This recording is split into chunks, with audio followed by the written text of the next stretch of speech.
Ladies and gentlemen, welcome to NR Night in America. My name is Jonathan Ramos, the voice of NR. We're getting ready to start things off right away. No waiting around here tonight because there's a lot of things to go over. Currently, over 5 minutes left of qualifying at Bristol. A lot of things to talk about tonight. One, let's just go over the schedule. Right off the bat, Bristol Gen 4, going to be a lot of fun. Road America Gen 6, always a blast. Truck Series racing at Las Vegas, can't say enough about it. And Xfinity Series racing at the Michigan International Speedway. First time going to Michigan since the last e-ticket event we had there. Bristol's a little interesting here tonight. Over 50 drivers have worked their way to Thunder Valley, but only 36 will take the green flag. We've had problems with qualifying in the past with Bristol, where drivers have said, oh, we need to have some type of open qualifying to get things rolling, something better to suit us. And we said, you know what? How about we open up the 52 drivers, top 16 in single car queue make the show, and everyone else goes into an open. They said, doesn't sound bad. Let's test it out. And that's what we're doing right now as we go trackside from Bristol Motor Speedway. Locking in for the first time here tonight, getting things rolling at our Night in America, feeling victories all year long. Such a beautiful night, this Friday night action we have upon us as we get ready to go green. So let's elaborate just a little bit more on what I mean by the Sweet 16. So left side of your screen, you have the top 20 as they continue to go ahead and qualify on. Here's Chad Thornquist sitting to the inside. James Thurston, top of the board. He's going to wait it out. Here's Frank DeAngelis. 16 drivers, they're the fastest 16 in qualifying, will make it to the main event. The main event is after the Open. If you qualify 17th on back, you are put into the Open race, which is a 50-lap race before the night race. The top 20 in that Open will then make the Bristol night race, so the top 16 get to sit back and basically get a bye, relax before the main event, while 17th on back in qualifying are forced to put down a time. Looking at it right now, there's about 52 drivers that have joined on in. Here's the real kicker. You got 3 minutes left to get it done. These drivers have 10 laps to put down a time. They got 10 opportunities to set down the fastest lap. So Lane Sanders right now is sitting at 37th. And he's probably thinking to himself, oh man, this is regular qualifying. I'd be done. I'd be cooked. There's only 2 or 4 laps. We said, hey, let's do 10 laps so drivers can put down a time, then go to pit road and wait it out, almost like a group qualifying aspect, but with the single car queue. So Vincent Gucci's on the outside looking in. He's going to be forced to put down another time, but he's going to wait it out. Contreras in that same boat, outside looking in. He's sitting 22nd. He needs to put down a fast time right here. He puts it back to the start-finish line. Contreras, as previously mentioned, 22nd. Not a quicker time that time by, but if he can get up inside the top 16, he will be good to go.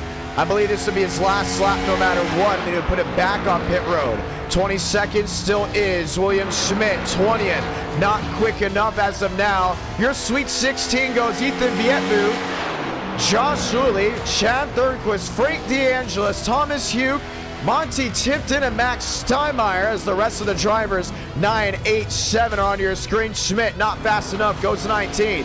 Justin Champagne not fast enough, he sits 42nd as we watch the Champagne bro blink his way to the outside of 3 and 4. Dale Greenwood no time just yet. Champagne across the stripe.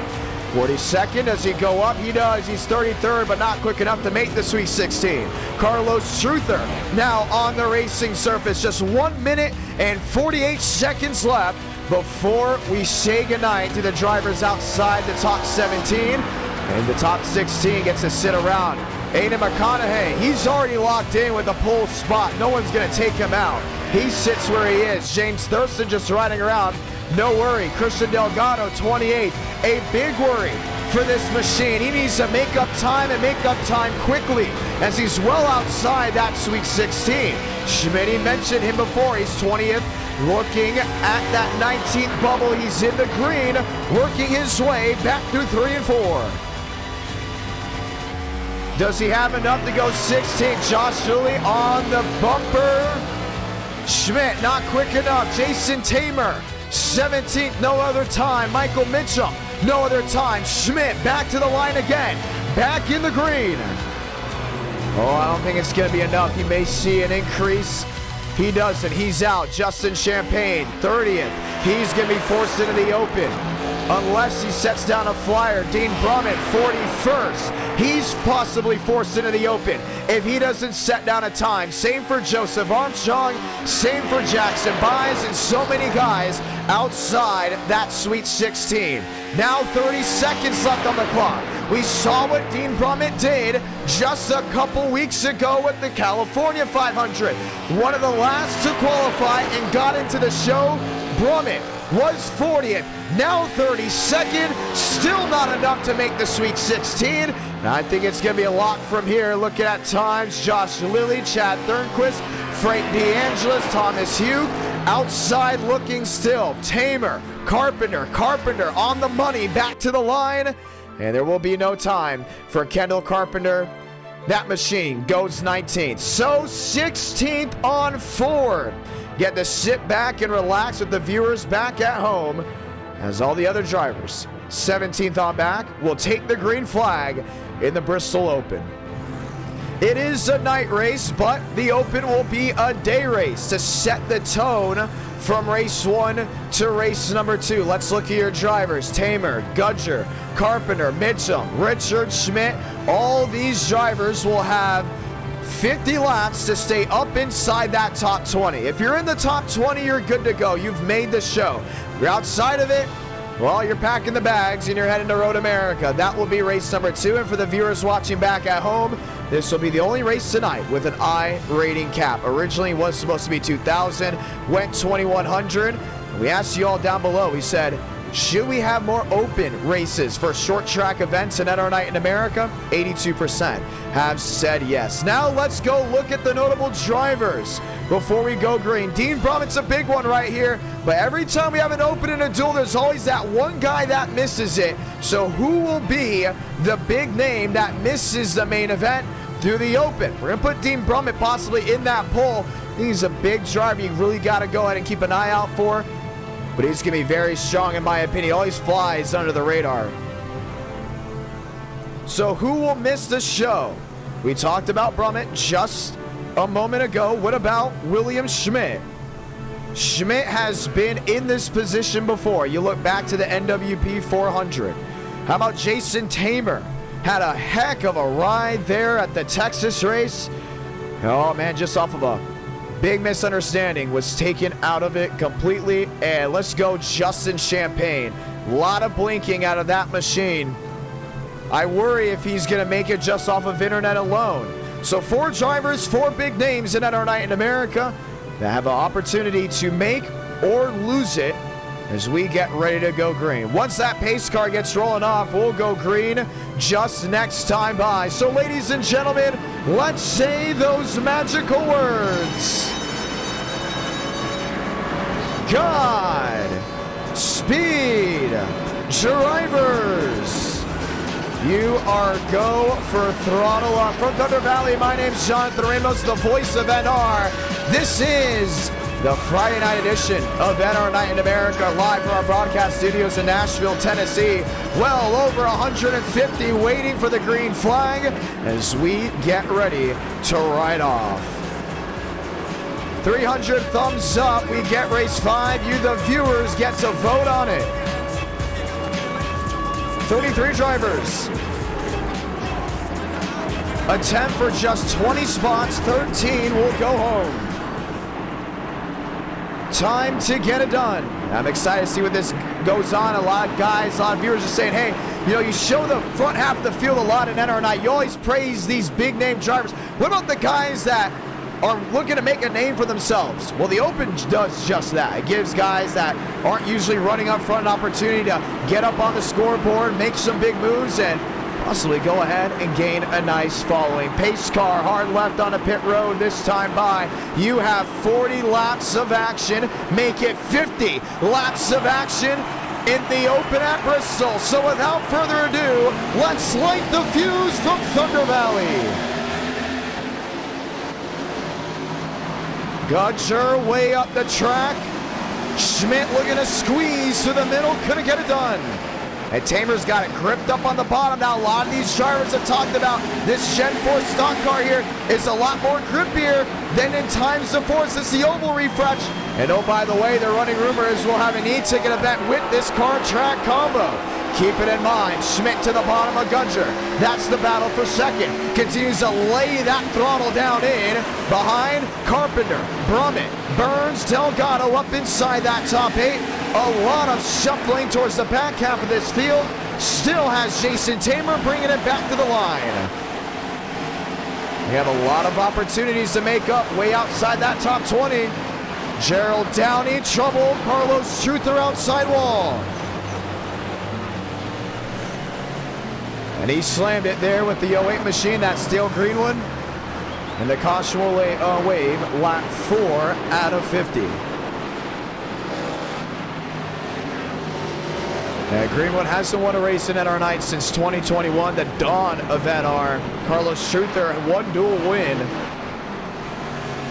Hasn't made a great outing in 2024 thus far, and has already put on the back burner of missing the show. Let's go take a look and see what happened. So we're going to go a full lap ahead. A lot of these drivers are just trying to tiptoe and ice skate around, really just to get the car in motion, including on those cold, fresh tires. Oh, that's all on him. And he went up the track, but that 30 machine was not hitting the marks the way you'd expect him to. Asher Hansen. For Dale Greenwood, there was just really nowhere to go. And stuck up on the outside lane, already machine on the bottom. And no quick reaction time, and those machines are on pit road. Tamer leads with 45 laps remaining. If you're just coming on in, we say hello, we say welcome. This is the Open at Bristol. After this, we'll have the Bristol Night race.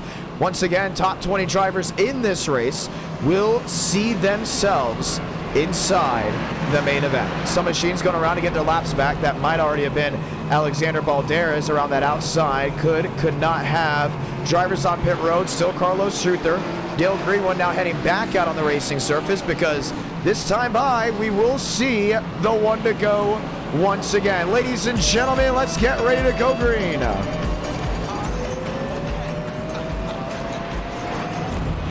After this, a 125 lap race.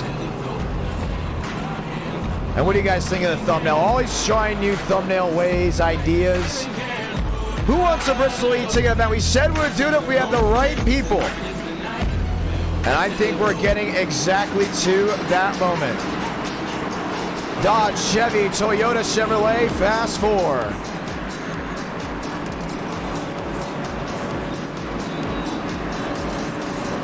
.43 laps to go in the Open as the sun sets from East Tennessee. Dodge, Chevy, Toyota, Chevrolet. Let's get ready to go green.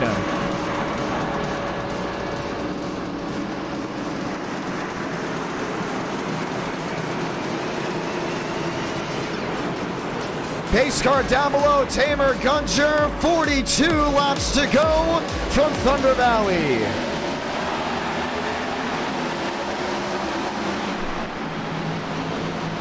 Easy in, climbing the bank in, already down the backstretch, 3 wide in the rear.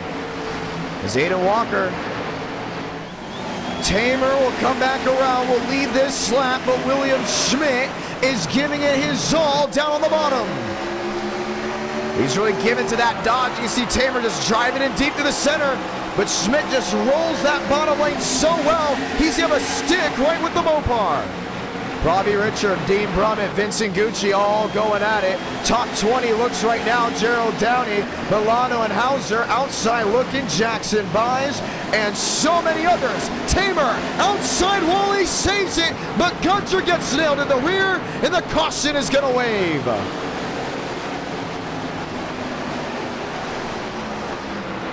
Got picked up by Pravi Richard. And multiple machines go around in the back.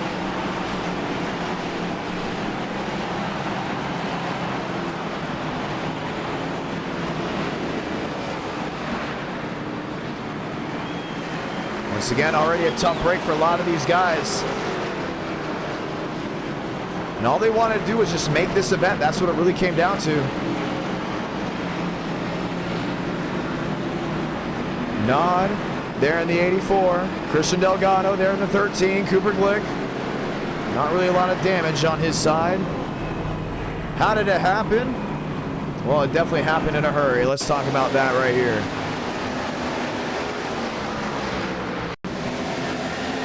So watch Richard on the outside lane. Oh, actually, let's watch Tamer. Oh, Schmidt just got the side of him. Great save, but probably was not heads up. And then the stack up just continued. And the thing about the Open is you have a lot of drivers with little experience, and even with this being a 2000 iRating field at minimum, 2100 should we say, you're still gonna have a lot of inexperience. And with Bristol, it's all about quick reactions, right? Because you never know what's gonna happen. It could be calm, it could be nice, and the next thing you know, bam, you got a car right in front of you dead sideways. Great heads up by Tamer to feel that left rear come off the ground and save it. But then all of a sudden, when probably Richard just got in the back end, that is what caused the immense stack up. So 36 laps to go.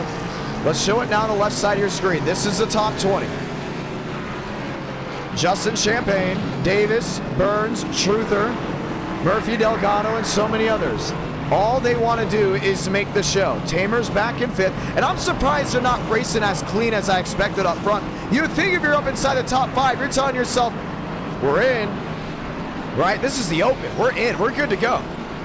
Now, Carlos Truther, he's back there in 18th, was just involved in an incident. That caution now gave him the opportunity to remake the show. Same with Dale Greenwood, and it puts Cooper Glick on the outside looking in. Puts Jackson Byes on the outside looking in. Justin Connor in that same boat. So you got to keep that in mind here. If you're some of these guys up front, you got to be telling others, hey, we're in the top 10. Give me room, right? Don't you want to make the show? And drivers love when they get that TV time, right? They love being on that stage, but you think about it, there's more people that are going to be watching the main event than the Open. The Open's always entertaining. It's always a big clash. But don't you want to be there when the sun is gone, the lights are on, and next thing you know, you're racing for the big win, 125 laps? I'm really surprised that Tamer and Schmidt got into each other, but at the end of the day, that is now the pass as we get 34 laps to go in the Bristol Open. So Chevy on the outside, Toyota on the bottom, Vincent Gucci, Dean Brummett will now line up 2 by 2. And a beautiful crowd we have on hand, beautiful crowd down at home.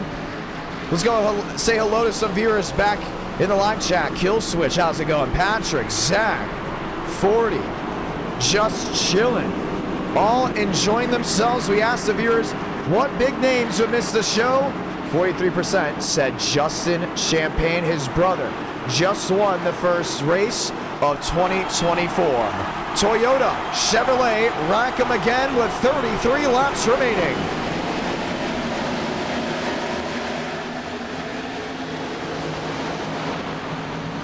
Gucci on the bottom, Carpenter on the outside, spin in the rear. Out of harm's way, keeping it green. Sliding to the outside, the 53. Brummett's got to be smart right here. Guys getting out of the way from the wreck on the bottom. Now they got to keep it green. The same wrecks consistently back towards the rear end of the field. Brummett 25 back to Schmidt, Carpenter, Gucci, Tamer, and Richard up inside the top 6. And you got Switzer back there in 10th. Lane Sanders back there in 8th. Lane making moves to work his way through the field. Truther back to 14th. An incident on the restart not warranting a yellow relax. Yellow's on for so many incidents towards the back half of this field. Schmidt leads 30-29 to go. And Dean's making up a lot of time on that outside lane. Won the NWP 400 back in August. Carpenter on the bottom. Kendall Carpenter looking to become a mainstay in at our night in America. And people have always been asking, where are the new names? You know, because in 2022 it was all about new names. Then 23 was mostly about the veterans, and then through fall we saw some new names come in, get their first win.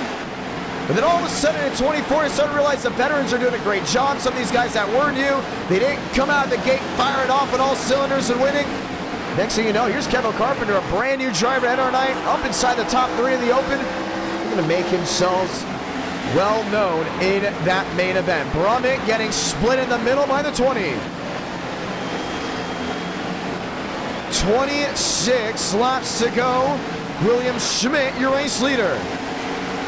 You see Champagne all destroyed on that 38 machine. Robbie Richard, Christian Delgado, a lot of separation to the main field. This is 17th, this is 19th. Tamer got nailed again. There's Justin Connor in the 43 machine on the outside. And now you've got 24 laps to go. A lot of these guys still trying to cycle their way through. That's the thing about this Gen 4. It's so easy to pick guys up. And we said, hey, we got to have a Bristol e-ticket event at some point. Well, we realized that Gen 4 is the best car track combo with it when it comes down to racing. But to make the racing as good as the car track combo, you need the best drivers. And that's what we're looking at. Get ready this year, because the rumors of a Bristol night race as an e-ticket event, well, they could be very much a reality. 22 laps to go. Truther 16th. Carpenter 6 back. William Schmidt already using that multi-groove racing. It's right up to that outside lane. Looking around the track. Looking outside that top 20 possibly. There's Cooper Glick. There's Justin Connor. That will be for the transfer spot. Michael Hauser. Hauser on the outside looking in. Tamer went from looking to race for the win to now just racing to make the show. 19 laps to go from Thunder Valley. Carpenter's loving that outside lane, and Bristol is always a multi-group track to begin with before the oval refresh, but now it's really coming to its own. Look at Kendall Carpenter here. Bottom lane in 3 and 4, top side in 1 and 2. He's doing that the last couple of laps. This time runs it back to the inside. A lot of these drivers will just be searching for grip, searching for an opportunity, as William Schmidt has a bunch of machines in front of him. His last thing that he wants is a caution. Why? Because I'll restack the field and somebody will get desperate. Just 15 drivers left on the lead lap as of this moment.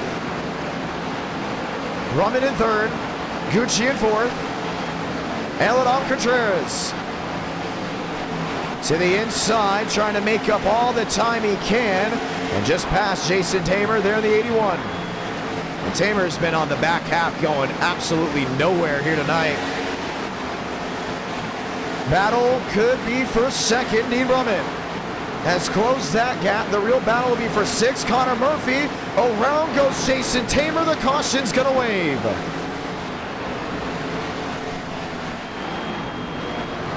And too many incidents on the track.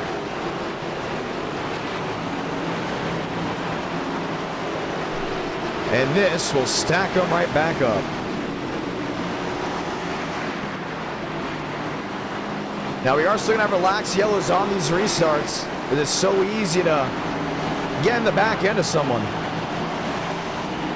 But for Tamer, what looked to be the good open for him has now dropped to a race that he really probably sees now as a nightmare. Back in that 21st position. Let's go see what happened. Oh, just turned by Connor Murphy.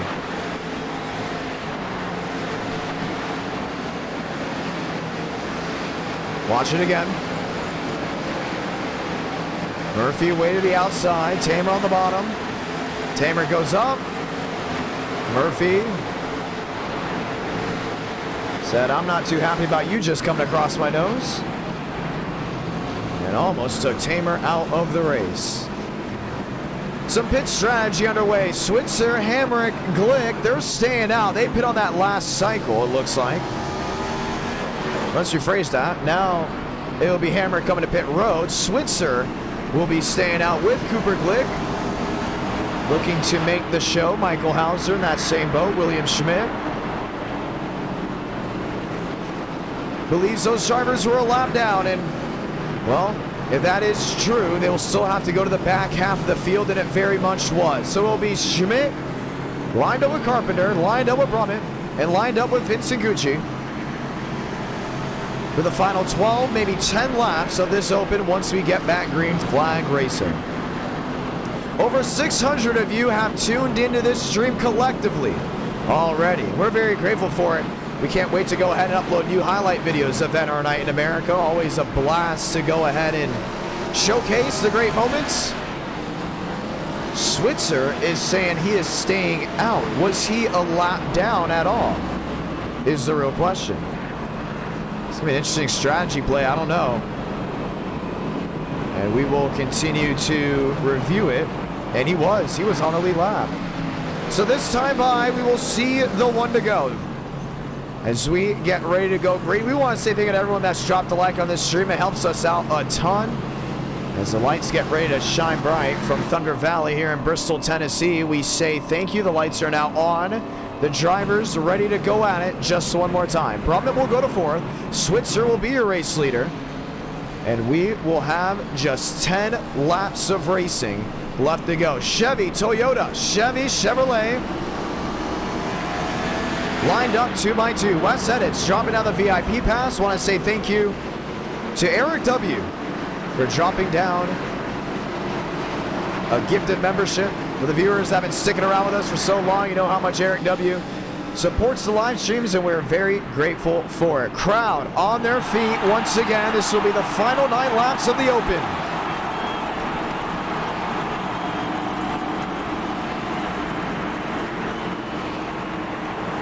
Chevy on Toyota. Chevy on Chevy, row number 2. Pace car, hard left. Slamming back on pit road. 9 to go in the Open.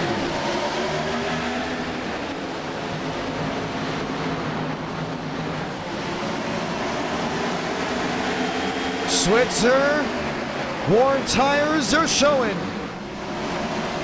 It allowed Dean Brummett to get through. Carpenter kind of got swallowed up, but it's all William Schmidt up front.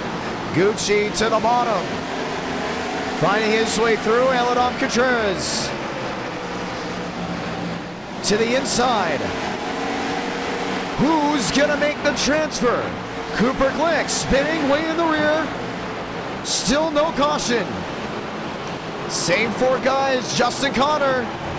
Michael Hauser going around off the racetrack. We stay green, 7 to go. Battle for the lead. Continue to wreck up there. All those guys just have to make it up inside that top 25 laps to go. Bobby Richard across in front of Dean Brummett, and the caution will wave again.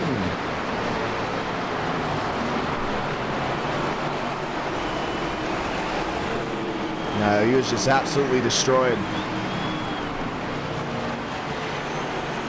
And there's the damage on the 316.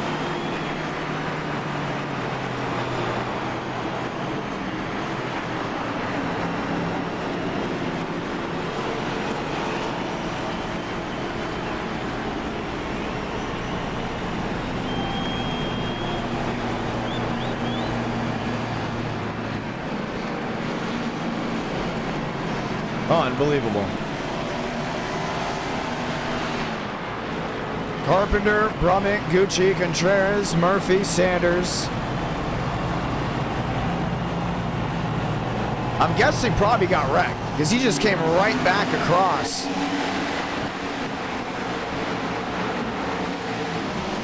Watch him right here. What was he doing?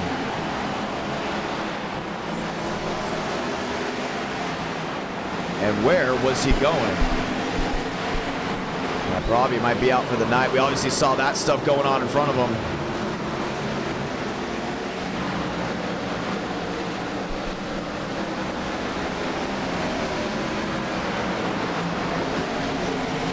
Yeah, that's enough to get.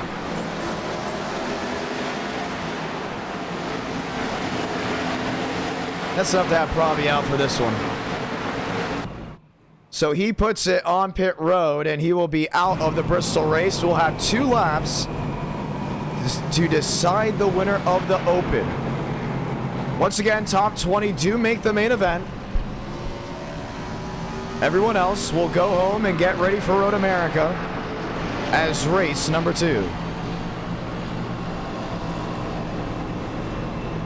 So probably Richard will be out for the night. We'll see what else is going on. Dean will stay on the racetrack. All he has to do now is just cross the line up inside the top 20 with his track position. It should very much be well. Now, people ask, why do we have an open? Well, this is exactly why. The drivers that may be inexperienced have an opportunity to race their way in. And sometimes their inexperience shows that it could be caution after caution.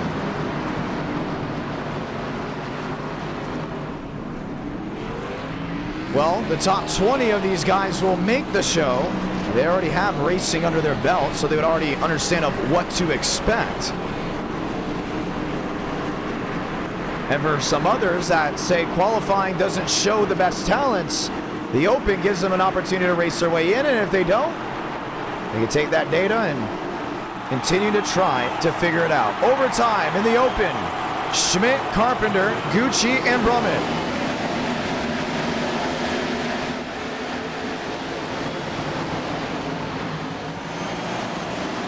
Schmidt down off turn 2. Working his way through Salamanca. 1 to go for Bristol. Carpenter to the outside, 3-2 back. We've seen drivers make bold moves in the past, but I don't think it's going to work out. William Schmidt is going to win this race. What goes on behind? Greenwood's in. Truther is in. At the line, Jason Tamer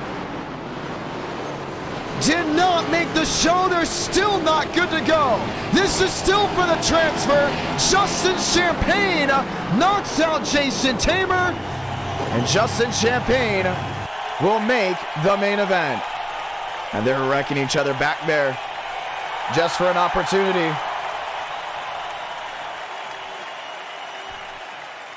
And that is how it all shuffles about. Now it's time for the Bristol Night Race. That was the Open. Top 20 made it in. Everyone else went home as we get ready to go green just one more time. So glad to have you all with us as we get ready to roll. Left side of your screen, you'll see all the drivers taking the green flag tonight. 36 look to make their name well known in 2024, including with the power rankings. I'm telling you this right now, the power rankings are tight. We've been keeping track of it. Think of the power rankings as how the college football playoffs are decided. Pretty simple. Power 5 drivers at the end of a month have an opportunity to race for a championship. Almost like the Final Four in NASCAR, but we take the 5 best drivers based off the power rankings, put them in one race, and the highest finisher out of all 5 guys wins the monthly championship. It also goes on how strong of a race it is. Let's say Bristol's a very clean race and a high SOF, which it is. You win this, guess what? You jump the power rankings. Road America, we know that's going to be a high SOF. We know there's not going to be a lot of cautions. You win that, you climb the power rankings. Races where there's a lot of incidents, well, usually we don't go ahead and have the winner climb the power rankings or drivers that ran well. It all depends on how skillful the race was and how skillful you were as a driver. The power rankings right on full display in the Discord as we speak. 125 laps of racing from Thunder Valley. Ladies and gentlemen, the one to go will be next time by. Let's go ahead and say those magical words. God speed, drivers. You are go for throttle up. The Ring of Fire. In Bristol, Tennessee. Always a lot of fun to come here.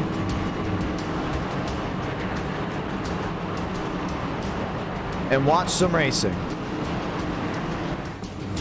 Chevy on Chevy, row 1, Dodge on Chevrolet, row number 2. Ladies and gentlemen, it's the one to go. We'll have 125 laps of racing to determine to see who wins the Bristol Night Race. And that sun's going to be setting all the way through. You got to keep that in mind.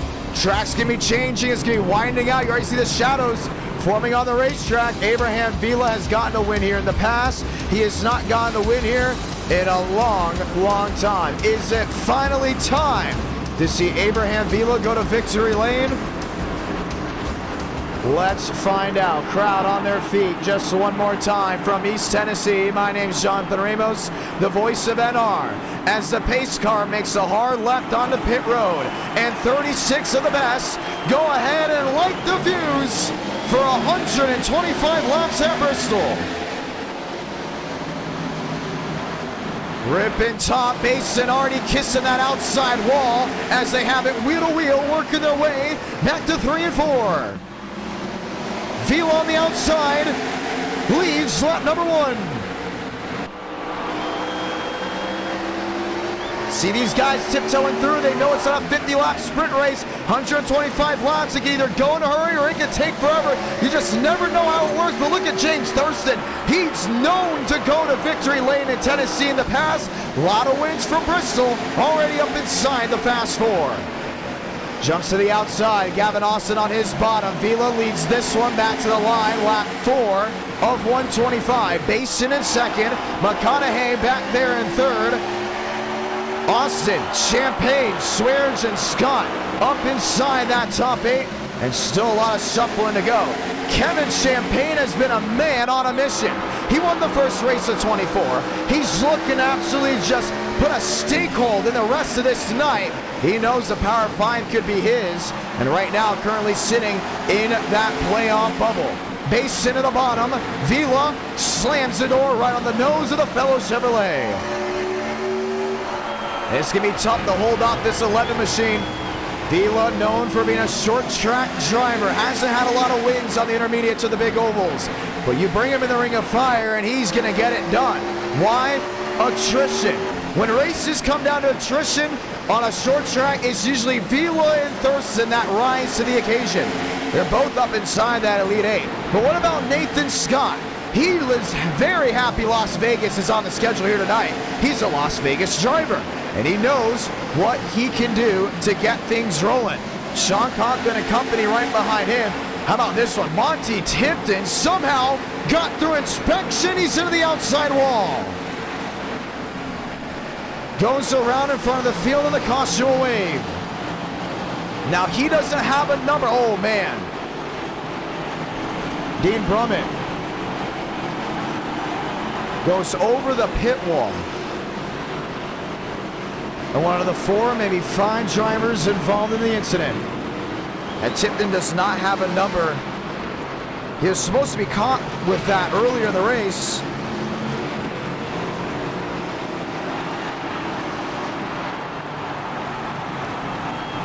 And no number on that machine, and he will be taken out of the race just based off that. For the ones that do know, you have to have a number to race in NR Night in America. And we know sometimes on the overlays they'll show a different number. That's maybe because of Trading Paints Pro, but for Tipton is what he did not want to see at all. Let's go see what happened towards the back half of the field to bring out the first caution.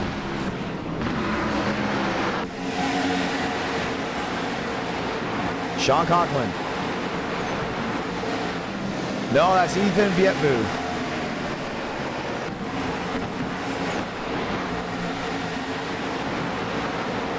Vietvu on the bottom. Tipton was trying to find his way through.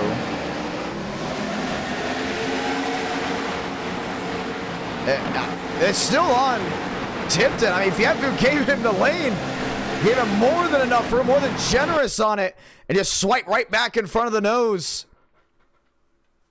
He would have gotten a severe penalty because this is the main event. If you do cause any incidents at Bristol, we have to be harsh on the penalties. And some say it's very F1-like of us, to give penalties. But you see what happens in the wreck. It takes out Frank DeAngelis. It takes Max Steinmeier possibly out of the equation. It takes Kendall Carpenter. We just talked about him and a lot of other guys just because of that one situation. And that's why we're so heavy on penalties on iRacing. It's to avoid bigger wrecks, to keep the racing as pure as possible. For Frank DeAngelis, a wreck he did not want to be in, a wreck he didn't need to be in, because that's going to hurt him continuously on the rankings. Right now, Frank DeAngelis, from the way it looks right now, sits 16th on the power rankings. Needs to have a good night or win to stay on it. James Thurston's up inside the Fast Four. A great solid finish here is going to help him out a lot. Jason Tamer went 13th because of his Texas finish. Well, he's probably not 13th anymore after missing the show. Michael Mitchum, Schmitty, Basin sits 6th, Demo sits 5th, Bud sits 4th, and Kevin Champagne sits 3rd. Joseph Armstrong with 2 wins already in 2024, number 1 on the power rankings. You see a lot of these Power 5 guys in this race trying to show what they have, because come the end of January, you want to be on the top of the rankings. Chevy on Chevy, that will be row number 1. Some drivers going around and getting their laps back as we get ready to restart this race. The lights will be off this time by as we will see the 1 to go. Not surprised about James Thurston in 3rd. Not surprised about Kevin Champagne in 6th.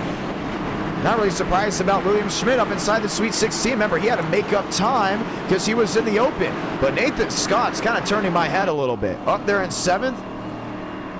And that's not saying Scott isn't used to running up front. He's very used to being up in the front. But it's going to be a tough nut to crack inside the Elite 8. Back underway from Bristol.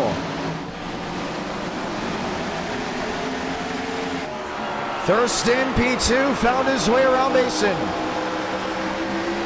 Scott to 5th on the outside lane, making his way very well known. Thurston trying to find his way back to the rear.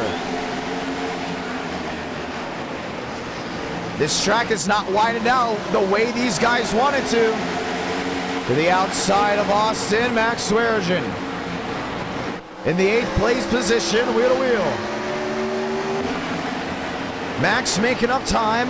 Gavin Austin will lose that spot.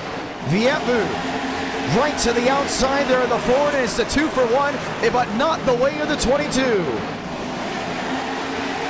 Once again, Thurston's been in this position before. How do you make the move without wrecking the driver, but how do you make the move at the right time? Bristol's known for having tempers flare in the past, and Dylan Bason's under fire. That's Kevin Champagne looking to the inside. Basin has Scott. Champagne does as well. Thurston back to an 18. All eyes on the Abraham Vila Chevrolet. Down at the bottom, Chevy on Chevy. Kevin Champagne there in 4th. The lone Dodge surrounded by Chevrolets. Max Swearengin used the outside lane well and had a company come right with them. That was Sean Conklin there in the Ford. Conklin down to the bottom. With a wheel to 23. And Vietu's a little bit sketchy coming off corner exit. Continues to twitch with that right rear. Tries to drive off once again, Kendall Carpenter. To the inside of Max Steinmeier. Carpenter making a name for himself. Thurston, 25, 26 back. Basin, half a second back and closing in on the Chevrolet. Hey, he's going to get better as the night goes on. Bason's right now ready for this entire track to just grip up when the night really comes on in. You're 24 laps in. You're about to have 100 laps to go here shortly. But Abraham Vila is doing a great job of keeping his car out in front in the daylight. We know track position may mean something later on when the tires really come in right now. But hey, you have the opportunity to just let it rip, because I don't think Thurston's going to catch the 1 before Basin catches that 96 machine. I mean, that 11 machine's just nailing it as Thurston hits the outside wall.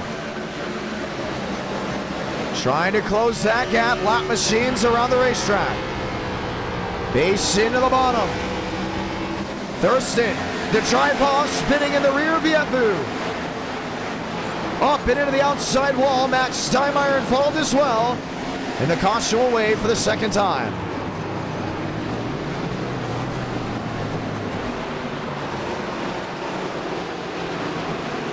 Another unfortunate circumstance. Vietu 2 for 2 on incidents tonight.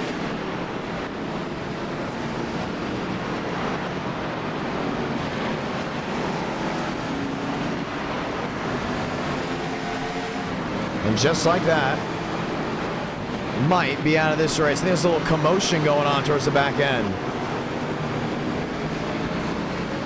Cooper Glick. Probably not happy with the circumstance. Let's see it again.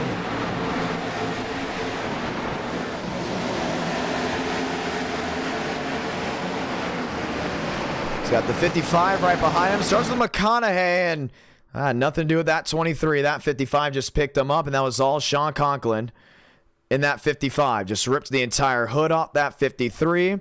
Look at Max Steinmeier. Right side's all up in the air. And it's so easy to make a mistake here at Bristol. That's one thing you have to look at. Watch it again.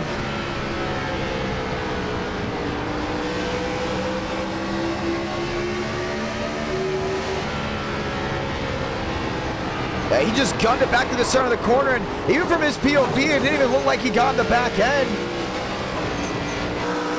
But in reality, he started a huge stack up and brings the caution out for the second time. We talked about attrition. It's just how it is at Bristol Motor Speedway. But when the best drivers rise to the occasion, it's a completely different standpoint. Thurston knows he has to stay calm. Basin knows he has to stay calm. Next thing you know, you start realizing, hey, this top five is looking really stout. McConaughey trying the multi-groove racing up near the outside wall. William Schmidt has now worked his way up to 7th. Not the best qualifier when it comes down to racing on the short tracks, but when it comes down to racing itself, it's always putting himself in the right position. We will have less than 95 laps to go. We retake this green flag. What a beautiful night here from Thunder Valley, East Tennessee, Bristol Motor Speedway. Bristol, one of those unique towns. Half of it's in Virginia, half of it is in Tennessee. Sits well over 100,000. Has held football games, different races. Heck, the street stocks are actually having a race this year at Bristol in March. And a lot of things to look at as time continues on. Lights will be off this time by Chevy, Chevy, Chevy. That's the top three. Put a Dodge up there and a Ford in the behind. That's Nathan Scott in that 5th place spot. McConaughey, Schmidt, Carpenter, Austin, Glick, Sanders, Steinmeier, and Sean Conklin goes back to the 13th spot. Let's get ready to try this once more.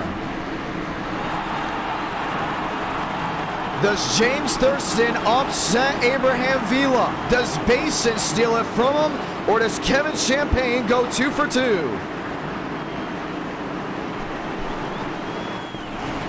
94, 93 laps to go from Bristol, Tennessee.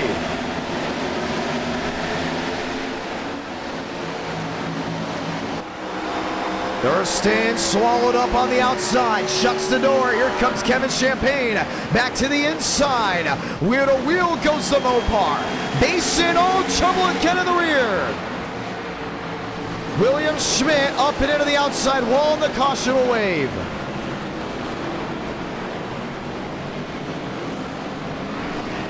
Chad Thornquist.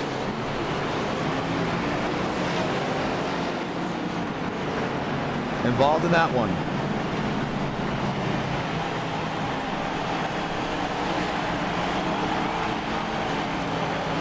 And we will try it once more.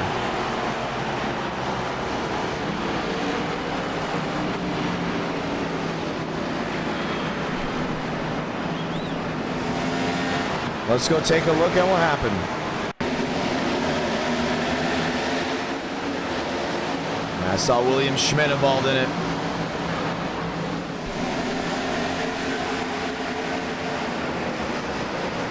Oh, he just lost the rear end. And try to have everyone avoid him, but was not the case. Max Steinmeier, Justin Champagne. And the stack-ups just continued. It's tough to see around that bend. Remember, Bristol's got, what, 28 degrees of banking? Have you ever been on a racetrack with 28 degrees of banking, including driving on it? It's tough to see what's in front of you. But for William Schmidt, a mistake will cost him dearly. We'll bring other drivers right to pit road. Yeah, we knew this was going to be an attrition race, no doubt about it. Gavin Austin got into it. The big kicker was the fact that maybe it would have been like a 2 or 3 car incident, but the guys sitting back in, what, 30th? Were not quick to slam on the brakes. And what that did was stack the field up with really nowhere to go. Now, once you see a car spinning up there at Bristol, you're not making it through. This isn't the movie Cars, right? Hit the brakes and wait it out. And do what you can to kind of visualize what's going on. And William Schmidt will be out of this race after winning the Open, which gives an even bigger opportunity to these guys staying up front to have a long green flag run. And that's what you usually see at Bristol. We'll see a couple cautions early on. They'll go ahead and shuffle the field out. And then next thing you know, you have a long green flag run, and it comes down to the final 2, 3, 4 machines really that have been strong all night. Chevy on Chevy, Dodge on Chevrolet, Dylan Basin, Aidan McConaughey, Nathan Scott, Kendall Carpenter, Lane Sanders, Jackson Bynes, Justin Connor. Still all back there.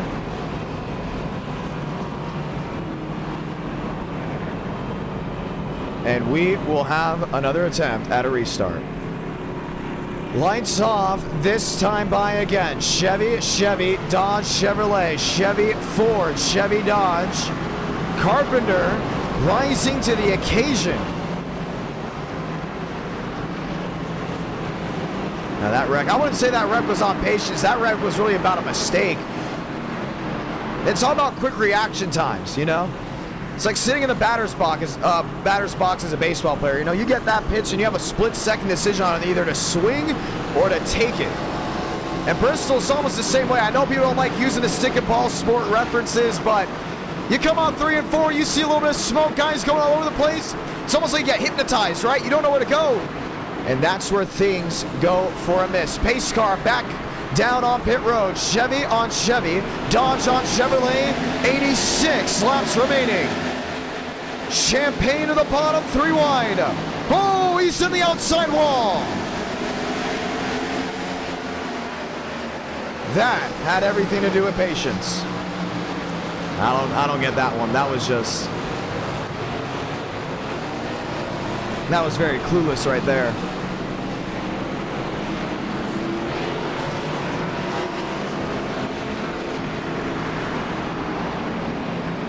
The thing about Bristol is usually you don't have to get penalties because once you get involved in a wreck, you're most likely out. And right off the gun, we have another caution. Let's watch it again. So he goes to the bottom here, he blinks out. I don't know what the game plan was. I mean, now we get to talk about patience, right? You only win at Bristol if you have patience. If you don't have patience, you're not going to win whatsoever. From a driver that's a veteran to make that move really doesn't make any sense.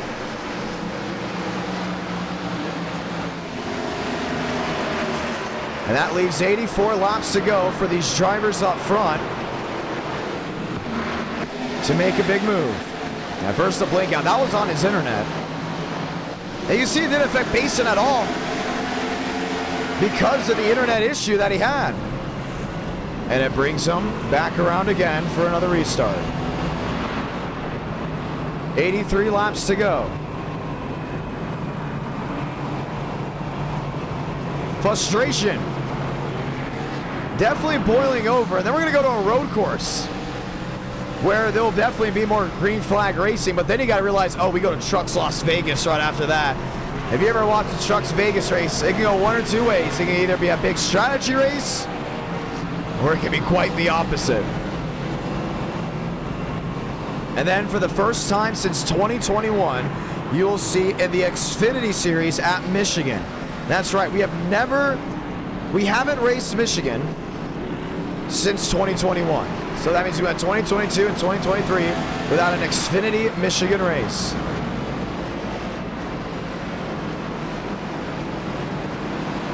Let's try it again, 2x2. Gen 4 stock cars.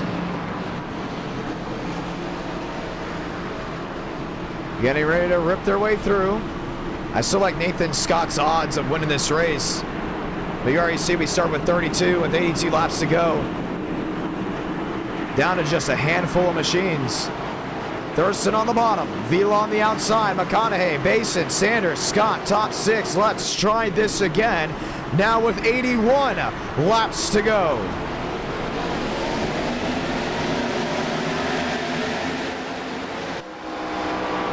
Vila gets away.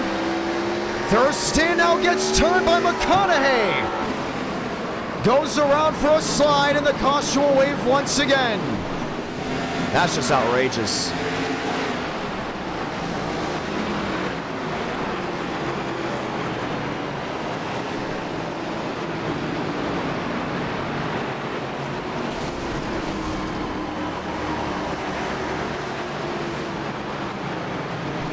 Unbelievable. McConaughey for sure will be getting a penalty. No doubt about it. You just can't drive to the side of someone.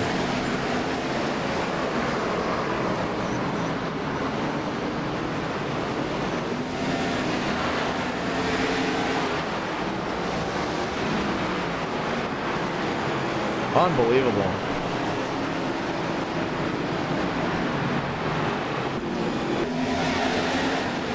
Just drove right in the side of him.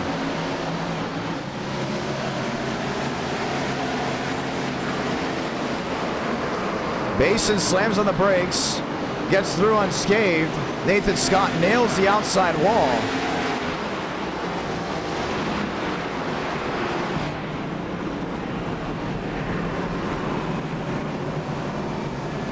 And we will try this once again. Wow. That one I'm very shocked about. The last 2 wrecks I've been shocked about.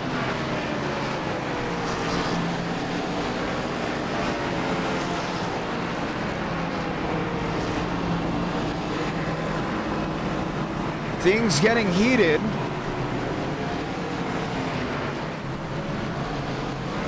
So McConaughey, we're going to wait till McConaughey gets the penalty. So McConaughey will get an L1 and an L2 for his actions. We wait to see how the rest of this goes, but Switzer, Connor, and others will line up and we will have another restart.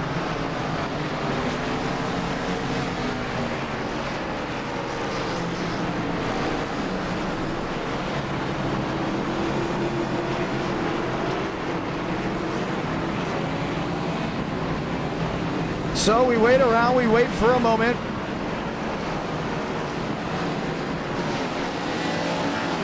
And we get ready to try this again. Yeah, so we'll have an L1 and an L2. McConaughey pulls to the bottom.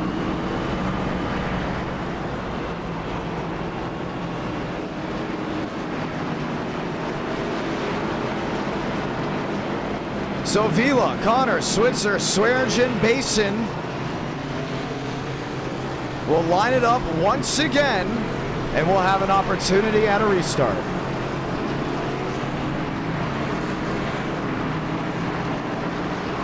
Vila on the outside, Connor on the bottom.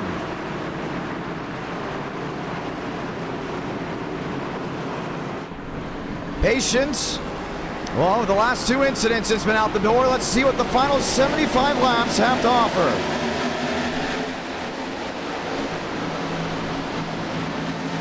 Swaggy taking the 43 out. I can't believe that. That's just, I don't even know what to say on that.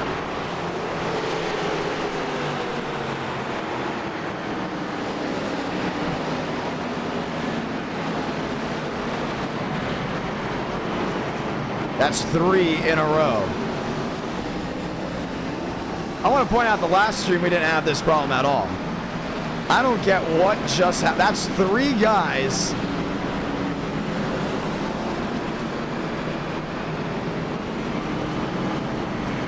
He said he was clear on his screen. Wow, yeah, okay.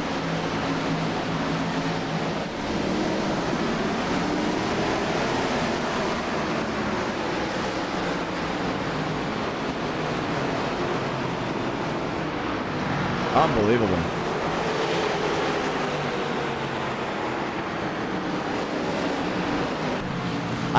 We have not had a race like this in so long. And Abraham Vila's just out here knocking laps off left and right.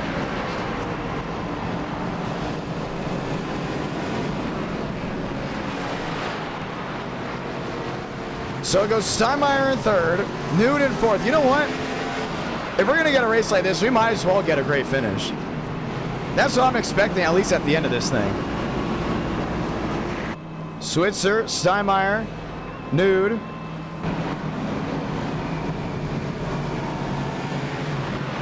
We'll line up and we'll get ready to try it again. Now we're about to go to single file restart. If it happens again, no doubt about it. Champagne is up to fifth. Nude is there in fourth. Justin Conner, Kendall Carpenter, Burns, Gavin Austin, Nathan Scott, Thurston, Brummett, Basin, Swearchin, McConaughey back on the racing surface.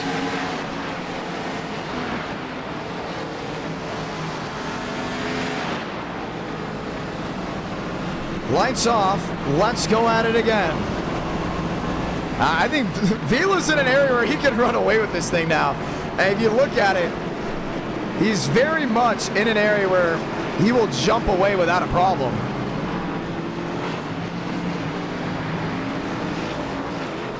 Switzer, Noon, Steinmeier, Carpenter, Champagne, Austin, Burns. That's not Spencer Burns, that's Traver Burns. And you know what? That's just how it is. Sometimes racing, you'll have the cleanest race. You won't know how it happened. The next thing you know, you have caution after caution. It looks like they just don't want to leave Bristol. They're having too much fun at Bristol. They don't want the race to end. 70 to go.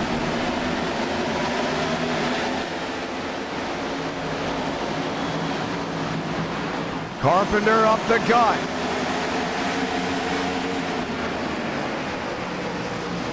Trying to find his way through. Vila will lead this lap. Steinmeier drop it back. Kendall Carpenter's making up speed. Making up time as well. Gavin Austin on the outside.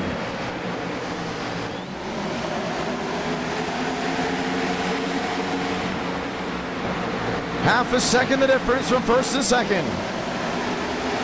Austin top side wheel to wheel. James Thurston, after being collected in an incident, trying to find that speed off corner exit.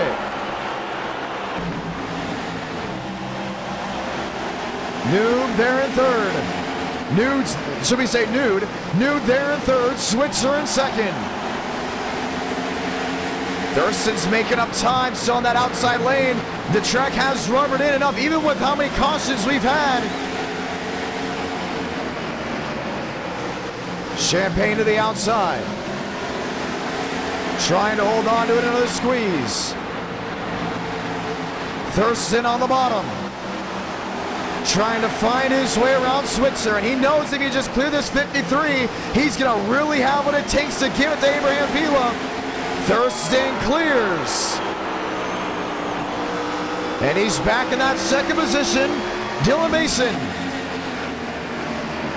stuck in traffic, he sits in eighth. And he's trying to quickly find his way through this field, but it's just a minefield of machines, and a lot of these guys are really off edge right now. They've seen now back-to-back cautions. They don't want to see another. Champagne stuck in the minefield. Thurston 1-7 back, closing on in. 9-5 back, 9-3 back. Really just laying it to Abraham Vila. Switzer's holding him up. Here comes Champagne on the bottom. Contact. Wreck in the back, Kevin Austin. Destroyed that right side. No one got turned fully around. Max Steinmeier keeps this race green. No caution. And Thurston didn't want another restart with 60 laps to go. It's going to come down to what you've got for that other driver. Basins in fifth. And a spin and a slide, a completely different standpoint than in a full-on wreck. Basin to the outside of Champagne, the battle for fourth.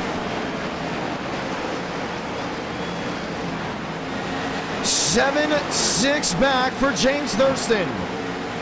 And he's just pushing it right here. And Vila's not even running the right line. He just saw that left side was completely down that apron. Keeping it green, Basin back and forth. Now into third. Finds his way around Switzer. Champagne in fifth, Nathan Scott in sixth. I don't know how Scott got back on this racetrack. I mean, his car was just destroyed on that right side, and he got it back going. He's fighting Kendall Carpenter really heavily on this outside lane. Carpenter still there, no change. How about Dean Brummett? Has been through hell and back, and is now back up inside the Elite Eight. The car's been through it all. Had to go through the Open as well. Thurston now 6 back to Abraham Vila. He's got him right here, man. He's definitely got the speed to make that time up. The real question is going to be Basin. If Vila holds on to Thurston long enough, can Basin make that time up with 54, now 53 to go? And don't forget the lap traffic that will be involved in this race as well.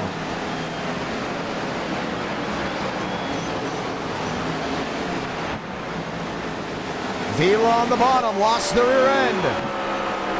Thurston closing the gap. Basin closing the gap.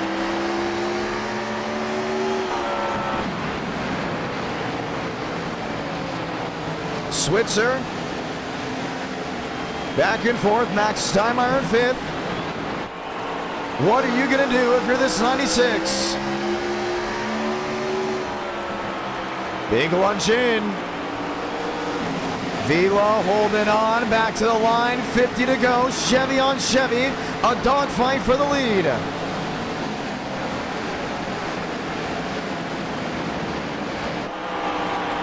Lap traffic in front of him.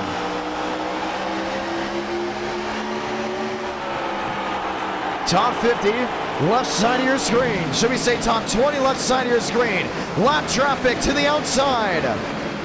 Saw Basin to really close that gap. You can see that bottleneck up there with Chad Thurquist. 19 the difference. Thurston, oh so badly wants to find a way around this one as Basin closes into a 1-6. .47 to go.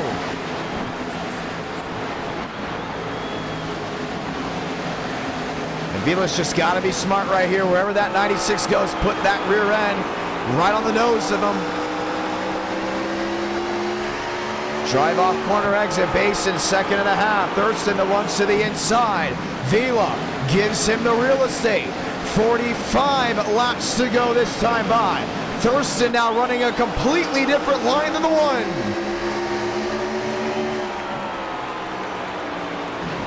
What's it gonna take to see the swap of positions?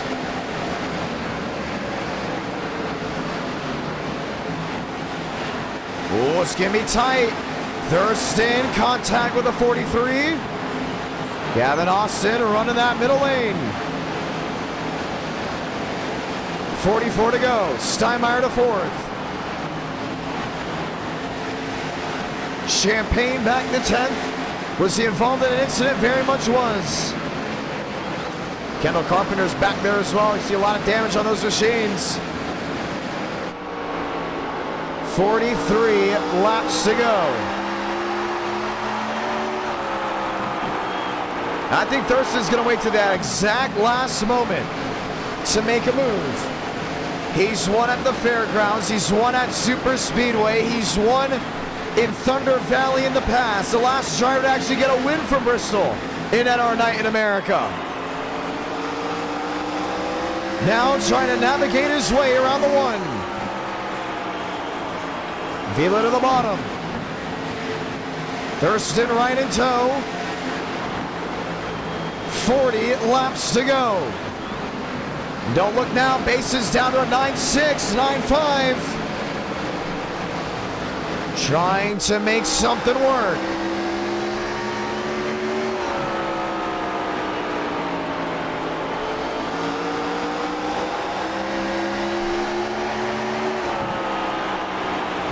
.39 to go. And Mason really hasn't had to deal, or didn't have to deal with lap traffic as much as everyone else. Thurston knows he has a faster car than Vila. He's just struggling to get away around him. Lunges to the bottom. Vila slams the rear end back on the nose of the 96. 38 laps to go. 3 wide. Carpenter on the outside. Vila held the middle, holds on to the lead. Thurston at the bottom, they're side by side. This is the battle for the win at Thunder Valley. 36 laps to go. Mason's on the move. Lap machines in front of the top 2.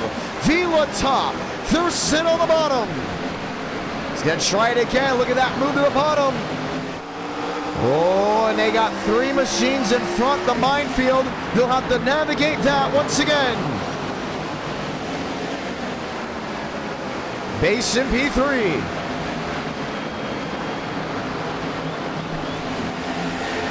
$34 to do it.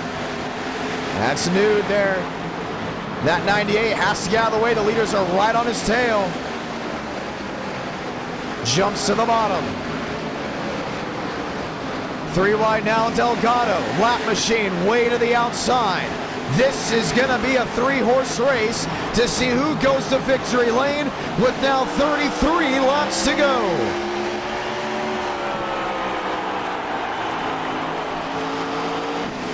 Cooper Glick, top 10. Something to celebrate for the SKS fans. Thurston, 2 back. There to Abraham Vila.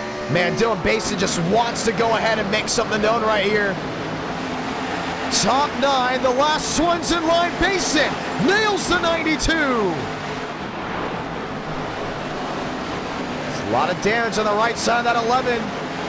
But with it being a short track, it shouldn't hurt him as much.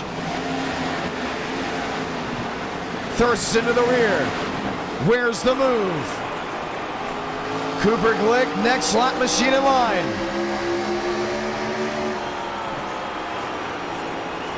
Now he's there, he knows he wants to just make that pass. Was let known a Basin situation.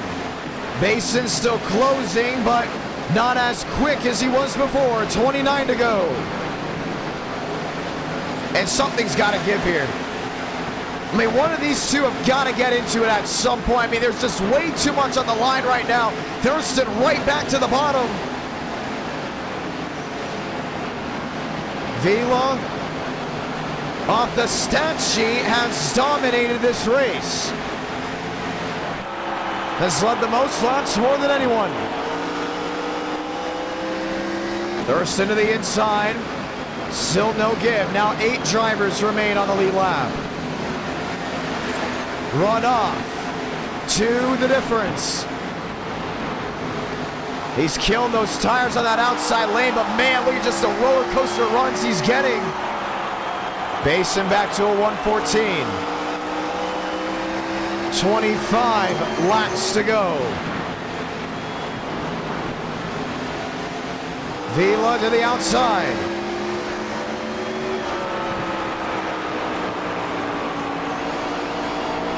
And he knows he really has to play this cat and mouse game. Because when it comes down to multi-group Bristol, Thurston's going to have multiple opportunities to make a lunge at him. Whether it's ripping top or a move to the bottom. 24 to go. Look downstairs. Scott. Oh, lined in. Lap machines to the bottom. Vila to the outside. Thurston now right with them. 23, 22 laps to go. Just look at the lines they take. That big arc off. Thurston to the inside. Vila now to the outside. Gets into the outside wall. Thurston to the bottom. Does he get the lead? They don't. Contact. Vila holds on. 21 to do it.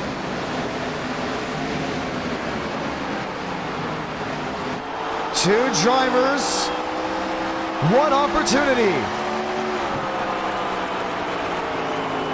We talked about before, patience wins at the end, including on short tracks. Thurston, slide job. trying to get it to work in 3 and 4. Vila rips around the outside with 20 to go. No give up in the 1. As the 96 continues to put it all on the line.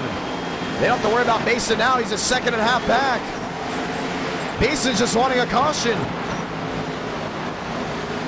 Where's the run out of the 96?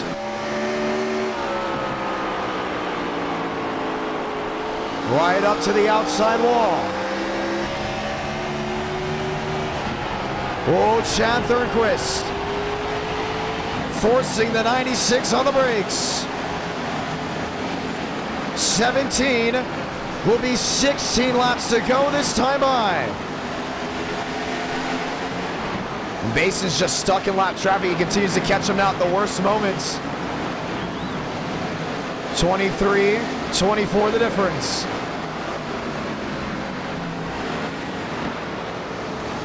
Vila on the bottom. Lined up nose to tail. Thurston still following in pursuit. Finds his way around Murphy. Back eyeing the 1 machine. 14 laps to go. Thurston. Right side in the wall again. He's got to minimize the mistakes right here. Vila's going to continue to be a complete brick wall. But now he's got to re-catch him. It's about half a second from first to second. 14 to go.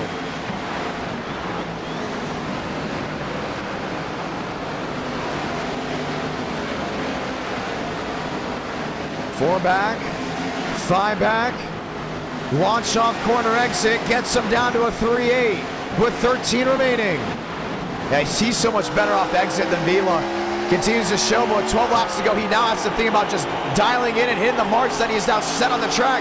If you don't know what marks are, it's pretty simple.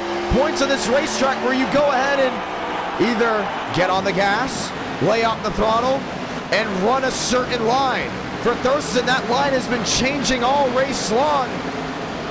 And with 11 laps to go, I'm starting to wonder if there's any speed left in that machine. Vila in the middle. Right back to the outside. That 96 still chasing off corner exit. 46 the difference. A lap traffic will mean something. Chad Thurgers, you can see he's just ice skating out there. Tiptoeing left and right. Thurston way down to the bottom. Now 6 the difference. Now he lost a heck of amount of time. Right there, he's catching these lap machines at the worst moment. Abraham Vila hasn't won in a long, long time. Now we'll be just 7 laps away from seeing the checker flag. DeAngelis to the bottom. Back on the racetrack after an early incident. Thurston 4 back. Catches the lap machine of Contreras. Contreras gets something out of the way. Remember, Thurston had to chase down Vila from a couple lanes back. And we knew a long green flag run was going to come in at some point. And it very much did. 5 to go. 4-3 the difference.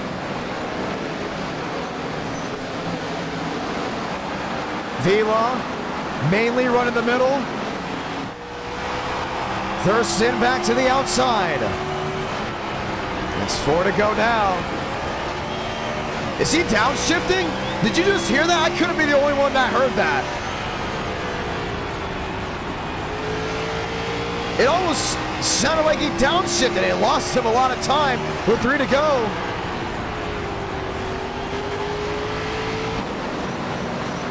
Hesitating back to the gas. 2 to go, 1 outside wall. Carpenter got out of the way before we could throw the caution. We stay green. It's down to 2 laps remaining. This race is gonna be official. Salamanca, 1 to go from Bristol Motor Speedway.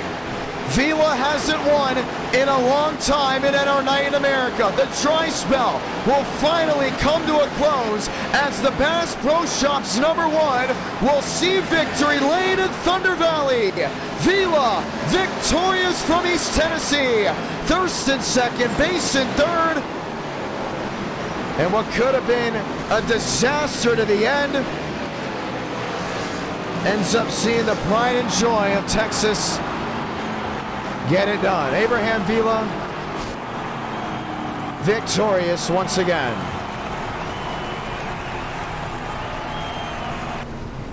Cooper Glick, a lot of damage for him. But race 1 will come to a close.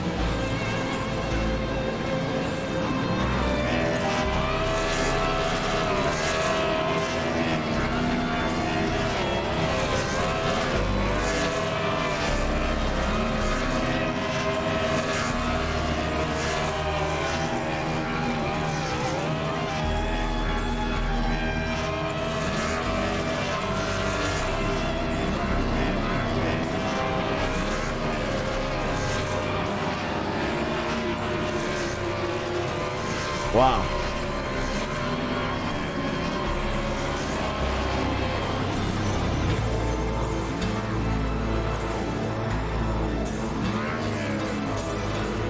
Let's go talk to your race winner as we have the time. I want to say thank you to everyone that has tuned on in. Thank you to everyone that's dropped a like on tonight's stream.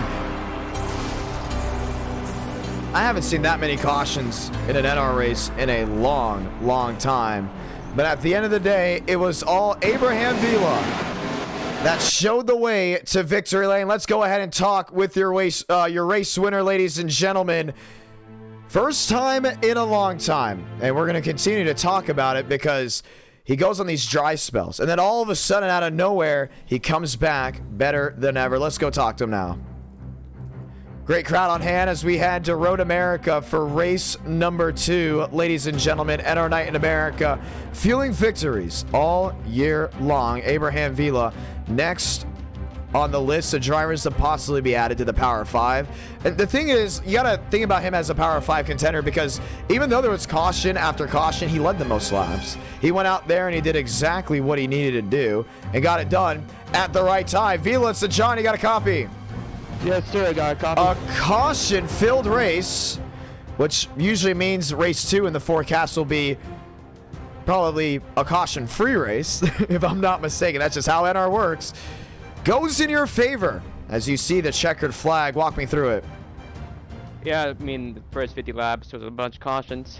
I was really wanting for a long run because I know one of my best things I could do in this game. I mean, my longer run is one of the best things I have, but with that 2 laps ago, I saw a car by the wall. I thought my race was over, I'll be honest.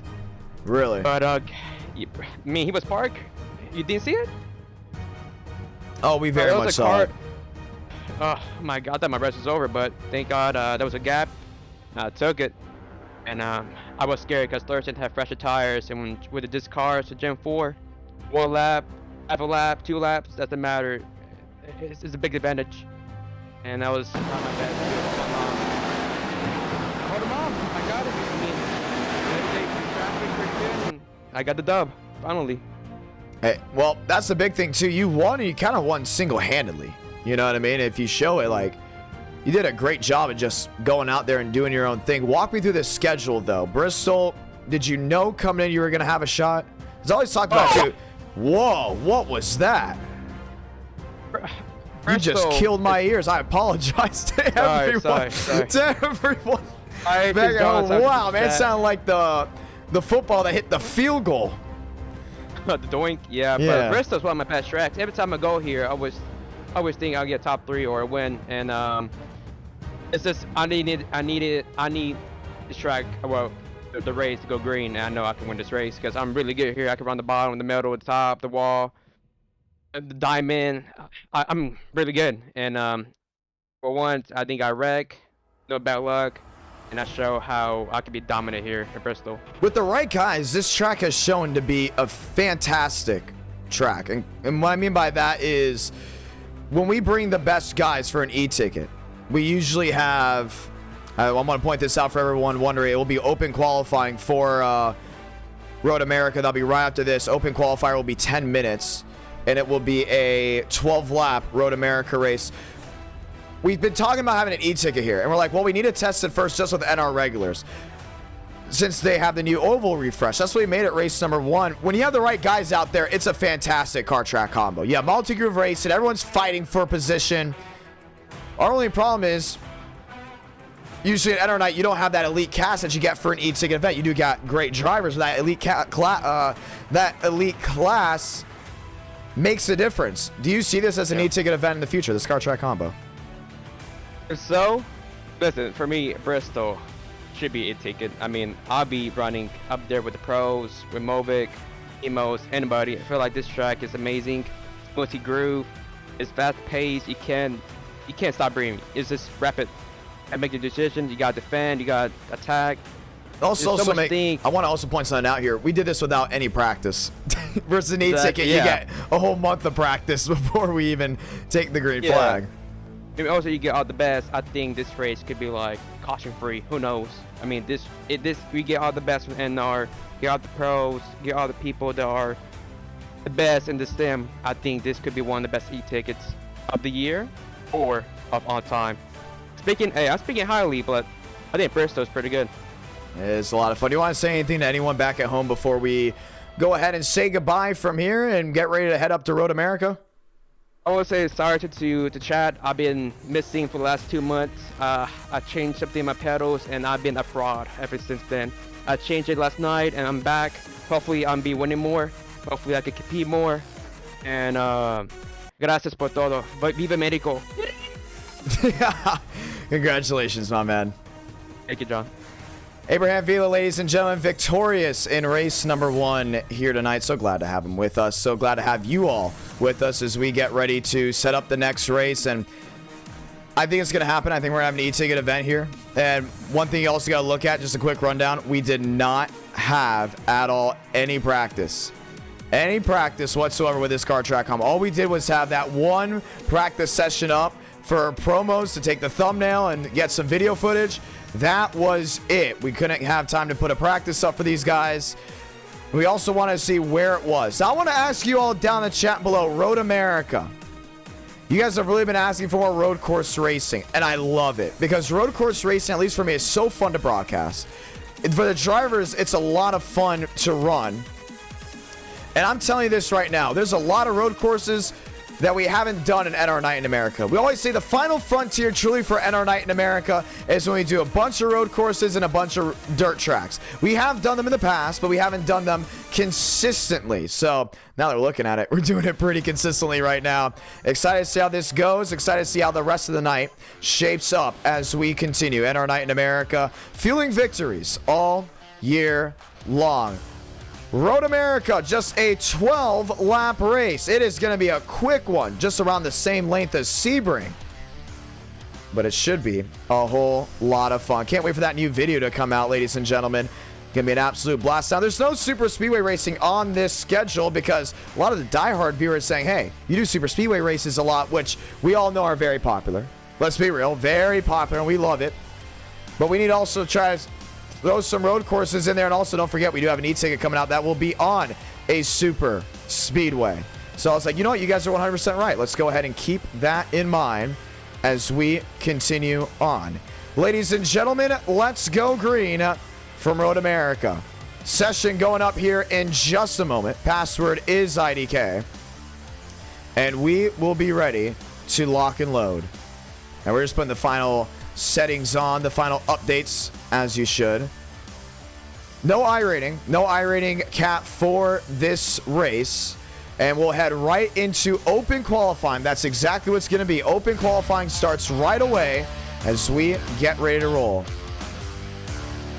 Have you ever wondered why my eyes are moving around all crazy, all over the place? It's because I'm looking to set the session up, and the session has just now gone live. Password is IDK.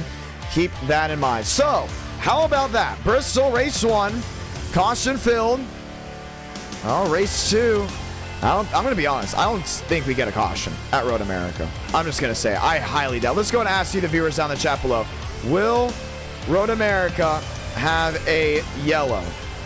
I don't think we've ever gone caution-free at Road America, but we've gone caution-free in races in the past. Like a good amount of races, actually, in the past. And they usually come from a road course. I mean, we've had them on intermediate before, and I love when we get caution-free races. Caution-free races, to me, are like the no-hitters of baseball. I know I'm using a lot of baseball references tonight. I don't know what the deal is. Maybe I'm just excited for the 2024 season.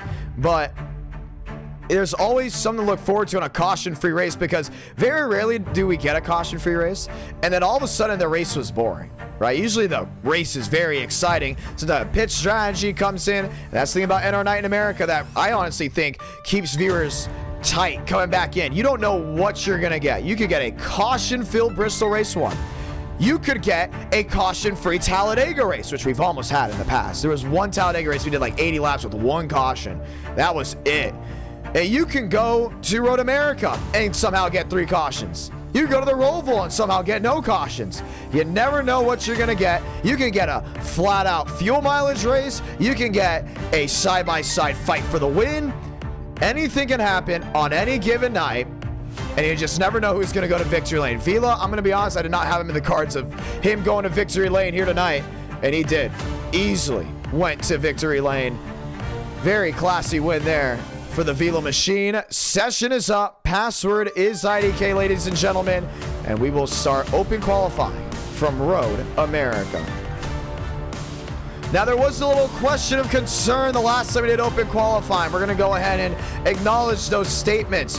We're probably not going to do open qualifying again at the Roval just because of how tight the track is. But at Road America, it is a huge racetrack where you can still do open queue. We did open queue at Coda.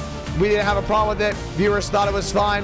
And obviously we know that there's a high intake of drivers trying to come in and try and do some things. So you got to really keep an eye on things from here on out, because with higher driver demand, open qualifying, you know, it could get a little sketchy. We do very much know that, but we think even with allowing 60 drivers on the track for Road America, the track is so big, you could still at least set down a time. And the thing about the Roval was, some of these guys weren't able to set down a time. They were trying to go their quickest. But if you were able to look at the stat sheet from those 10 minutes, a lot of those guys that made the show realized, oh, I don't have to be the fastest. I just need to set down a time. My iRating is not high enough on the roadside to get in just off of a provisional spot. I'm just going to go ahead and walk my way through. And there's some guys that made the show off a 4-minute time. So you got to keep that in mind here tonight, as well as Road America. If you continue to hit the track limits and they keep the leading lap times, about 4 minutes left, you may start realizing, hey, I just need to set down one time. That's it to make the show before it comes down off of iRating. There's only 40 drivers will be making the show here tonight. Let's get ready to go green. Cars on track. Nathan Scott.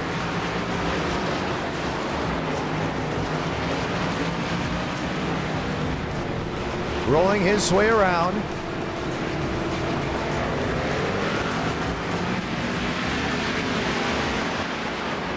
Max Swearengin, Gavin Austin.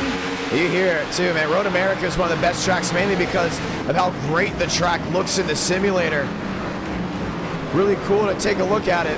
Oh, Gavin Austin already gave Barmagala a nice shot in the butt.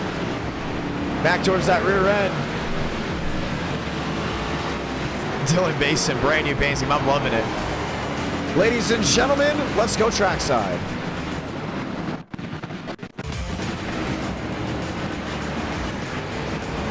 Back racing, race number 2.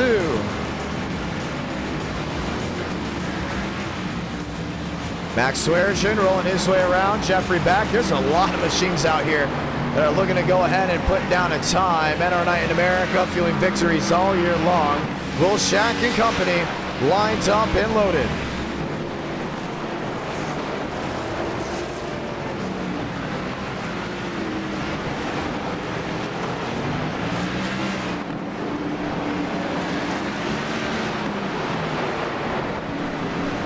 Rolling his way around. Harlan. Bisto. Donskoy. Chad Thornquist. Thornquist rolling his way around. Road America, ladies and gentlemen. 12 laps of action.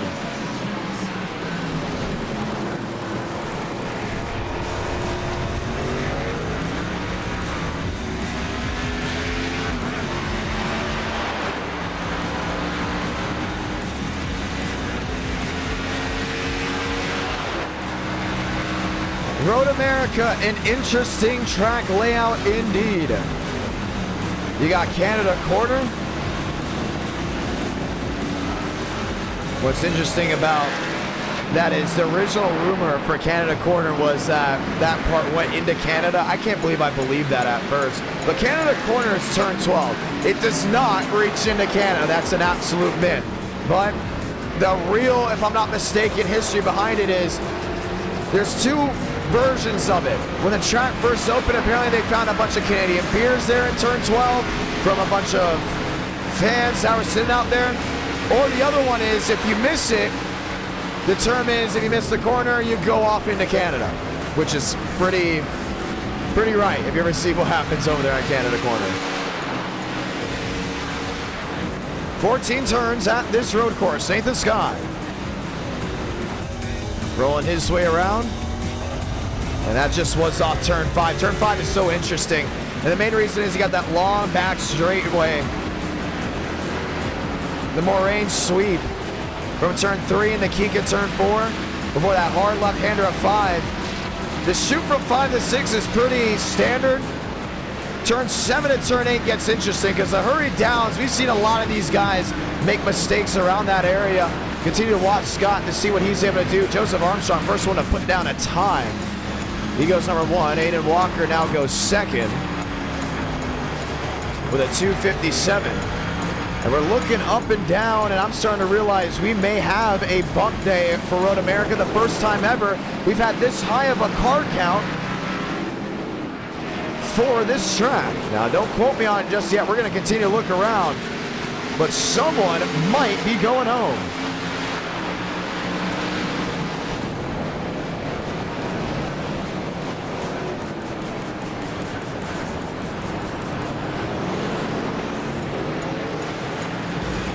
And we're counting it up right now.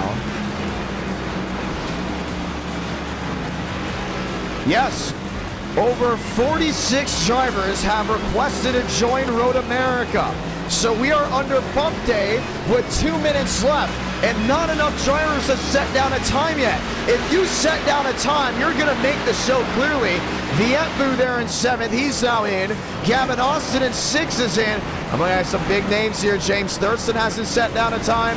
Cooper Glick hasn't set down a time.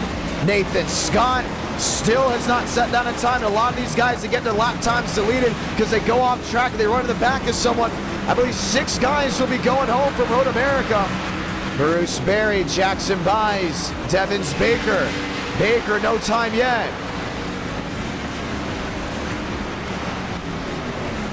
Looking to set down a time, Philip Bridgman, Dominic Shafty.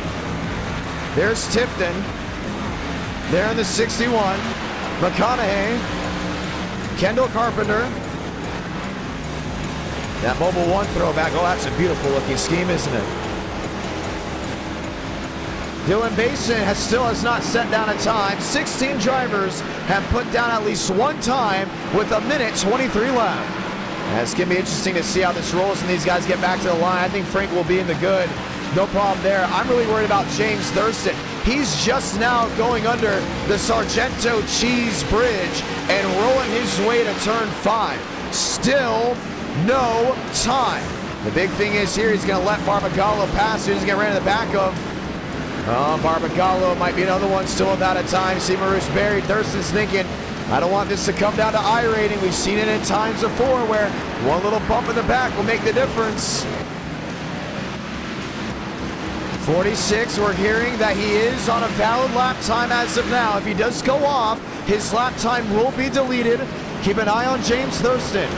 How about some other big names that haven't set down a time? Devins Baker. Nathan Scott, there he is. Oh, he caught the kitty litter. I'm worried that that might have deleted a time. He sits provisionally in that 24 spot, maybe off of iRating alone. William Schmidt is in. Joseph Armstrong, Dylan Basin. Basin won the first race at Road America at our night. Here's Scott back to the line. Will this lap count for the driver number 2? Waiting on scoring, it does. He's in the show. He goes 18th. James Thurston. He's got Maurice Berry right behind.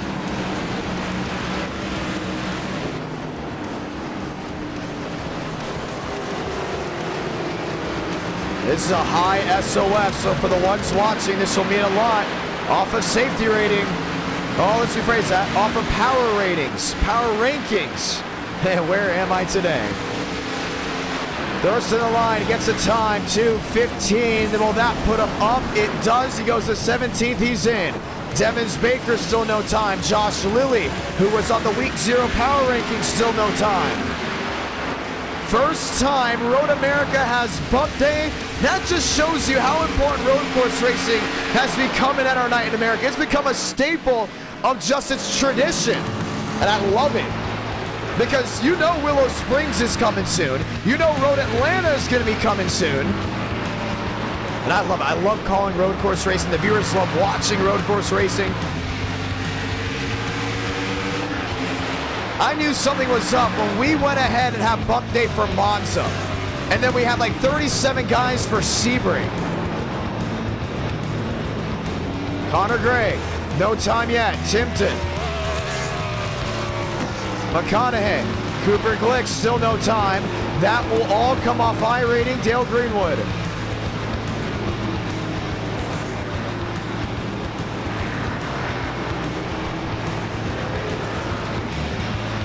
Looking to make this one work. It's the final 30 seconds to get back to the line to complete your time if you haven't already set one down. Watson Greenwood of the 08. That's off turn 14. Greenwood will work his way back to the line to unofficially get a time. His last time was deleted. This at 2:16 should very well put him in a show. And it does, 24th.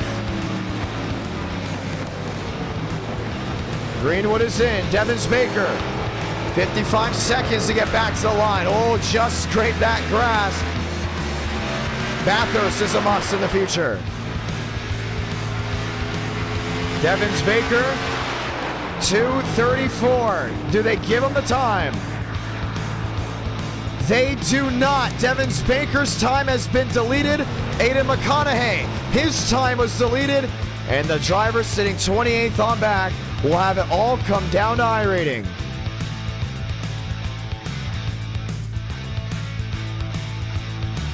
We have bump day for Road America. I just want to point that out, how big of a deal that is. Like, that is just awesome. Road America was a track that we didn't do at first because we were so worried that we would have problems with it, right? We were like, oh, what about the car count? Can we at least get 20 guys to go? And now here in Enter Night, we get drivers consistently wanting to race. Clock has expired. Ladies and gentlemen, Joseph Armstrong, Sean Conklin, Aiden Walker, and Dylan Basin will lead us to the green flag, and the drivers going home. Potter, Harlan, Bridgman, Joey Beck, Vincent Gucci, Tobias Matheson, and Carson Freeman. 47 drivers showed up. Only 40 will be taking the green flag. And that says a lot because Las Vegas is next in the Truck Series. We're easily getting 62 drivers to show up for that race, and it's going to be a blast. And if you know 62 will show up for Las Vegas, I think we're going to have over 50 for Michigan. If you're a viewer of Enter Night, this is a great time to be a viewer. High driver counts, which means we can explore new track options and new content. We're looking at going to Slinger in the future. We're going to go to Willow Springs. Always something to look forward to. Aiden Walker, Dylan Basin, Mosteller, Mercurio, Lilly, Barry, Schmidt, Steinmeier. Lined up, ladies and gentlemen, let's go green.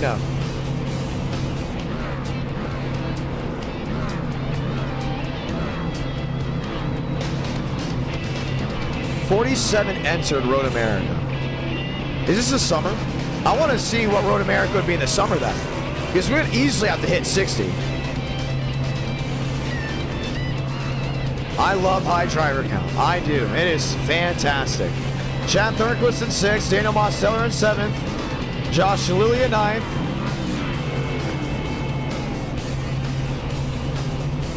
all here and ready for the great race in action.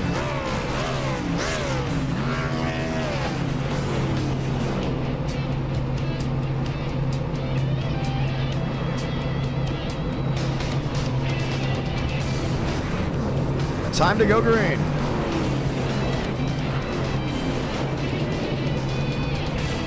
And the best part about road course racing is in Enter Night, it's almost like you're always guaranteed a great race. It's just how it is. Ladies and gentlemen, this time by, we will see the one to go. So let's say those magical words. God speed drivers. You are go for throttle up. Turn one, that's what you just saw there. Very straightforward, but not a lot of runoff. Gotta be smart when heading downhill into turn two. A little kink, nothing to worry about, but turn three, you have to get that drive off this corner because it's gonna be a nice run into turn 4 and 5. The moraine sweep, that long back straightaway. You see a lot of guys either make or break a race or even make up great spots on this end of the speedway. Always a blast to see what happens here. Then it gets tough, right? You head into turn 5. Heavy braking zone. You got the kitty litter just staring right back out at you before you head to turn 6. And in turn 6, things get really dicey. Things get really aggressive. Where drivers trying to make up time, trying to full throttle turn 7, into the Hurley Downs, the kink, the hairpin of turn 8, to the carousel of 9 and 10. And you see how long this straightaway is? This is right into turn 5. Just look at how much runoff they have. Barely any. And we've seen guys go ahead and mow that lawn and it's not worked out. You know what? We haven't seen that shot spam green in a long, long time. When we take the green flag tonight, ladies and gentlemen, make sure to spam green dots, the green icons, everything in between. Because 750 horsepower reigns high with low downforce. Turn 7 to turn 8 and 9. The carousel, you gotta be so smart, so consistent, and making sure you just do not overdrive the corner. Campgrounds all over the speedway as the drivers work their way through 9 and 10 this time by. Let's ask y'all down below, does Joseph Armstrong see victory lane? What about Aiden Walker, Dylan Basin, Sean Conklin? Who wins?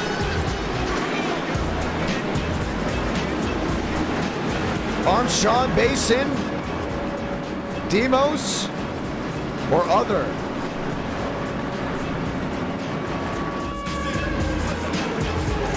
Ford Toyota, row number 1. Chevy on Chevy, row number 2. Now, if you're looking for Bristol, that was race number 1 here tonight. We are working our way into the second round of racing as we get ready to go green. From 10A, from 10 to 11, to Canada corner of turn 12. Ladies and gentlemen, let's get ready to go green.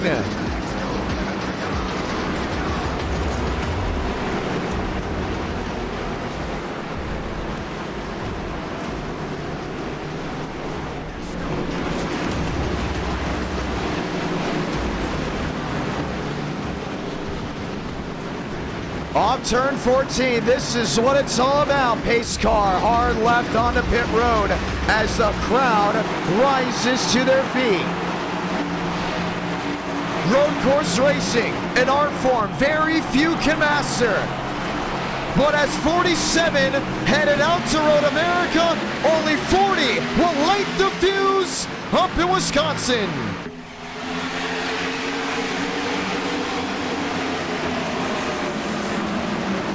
The brace to turn 1. Joe lost it. A lot of these guys going off. Gavin Austin, Max Swearingen there in the litter. Get back on the racing surface. No harm, no foul. Sean Conklin takes the lead. Mason's back there in third. Conklin's got to fix that blinking issue or he will be disqualified. River Page, Daniel Mosteller on their horse. Look at Walker down on the inside. The brace of turn 5. Mercurio to the inside there from 7th. Some drivers going way off in the rear. It's Cooper Glick way in the back. Conklin leads. Armstrong 3 back with 12 laps remaining. See Basin 1 second back, really just watch it on. 3 different manufacturers up inside that top 3. Walker in 4th, and Conklin still is blinking. He will be black flagged if it doesn't get fixed.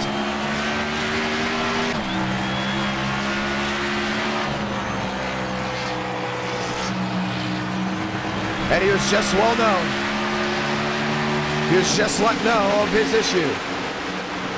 Mercurio in 6th, River Page in 7th, Basin P3.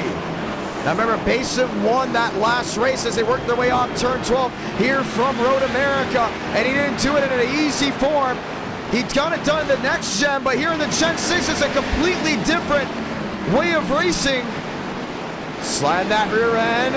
Armstrong, a quick tap to the back end of the Ford, but Sean Conklin will lead lap number 1. Basin in the back end. Looks to the bottom, the fight for second. Oh, nearly got in the back end there at the 20. Keeps it clean, maybe a little bit of a lock up there on the 54 in front of the Joseph Armstrong machine. Aiden Walker, Daniel Mosteller, Brian Mercurio, should we say. Josh Lilly, Maurice Berry trying to make up time on the bottom.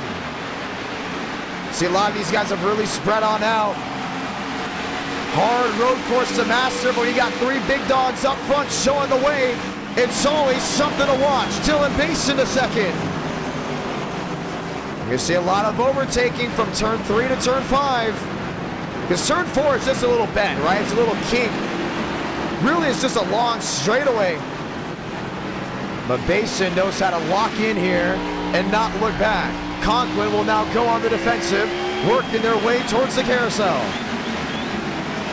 Mosteller in 6th, Chad Thornquist in 11th. He's battling James Thurston. There's Thurston on the bottom. Now, he didn't get the best qualifying effort.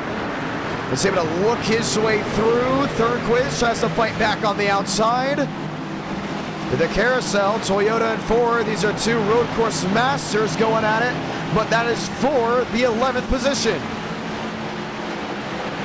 And the road course guys have gotten so good at it. Look at Dylan Basin. Was 11 back, exiting the carousel. Heads his way to turn 12 and at one point looked to have it all gone.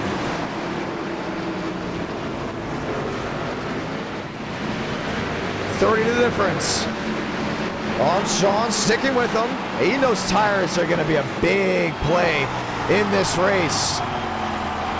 Basin to look to the inside. Couldn't get the drive down off turn 14. Just 10 to go. Aiden Walker in the grass. Trouble. Bruce Perry goes around. Oh, he's going to come back right in front of the field. Caution's forced to wave. Max Swearingen's involved. William Schmidt's involved. Aiden McConaughey.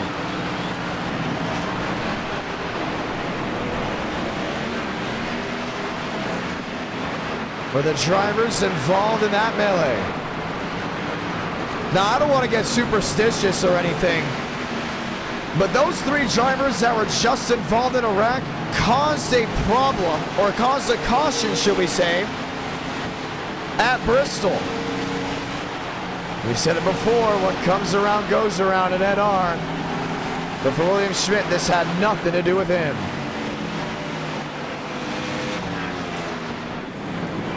And it will slow this field down.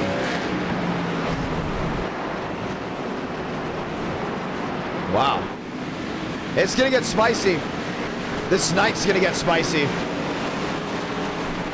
Conklin was given the warning about the blinking issues. We haven't seen anything really spark since. For Max Swearigan going off and about, something that he did not want happen.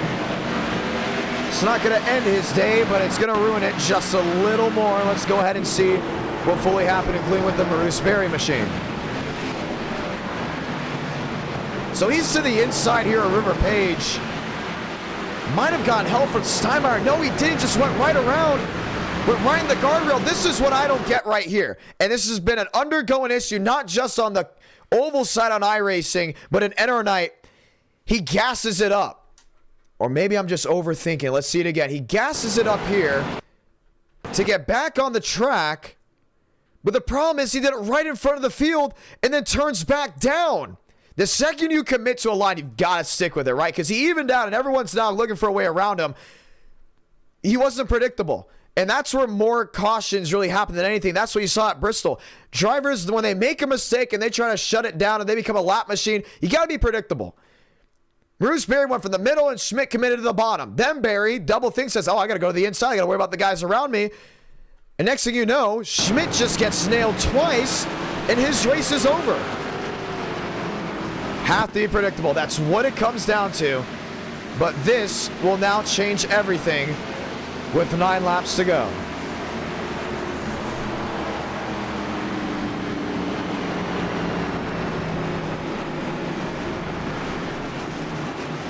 Well, hasn't things gotten exciting?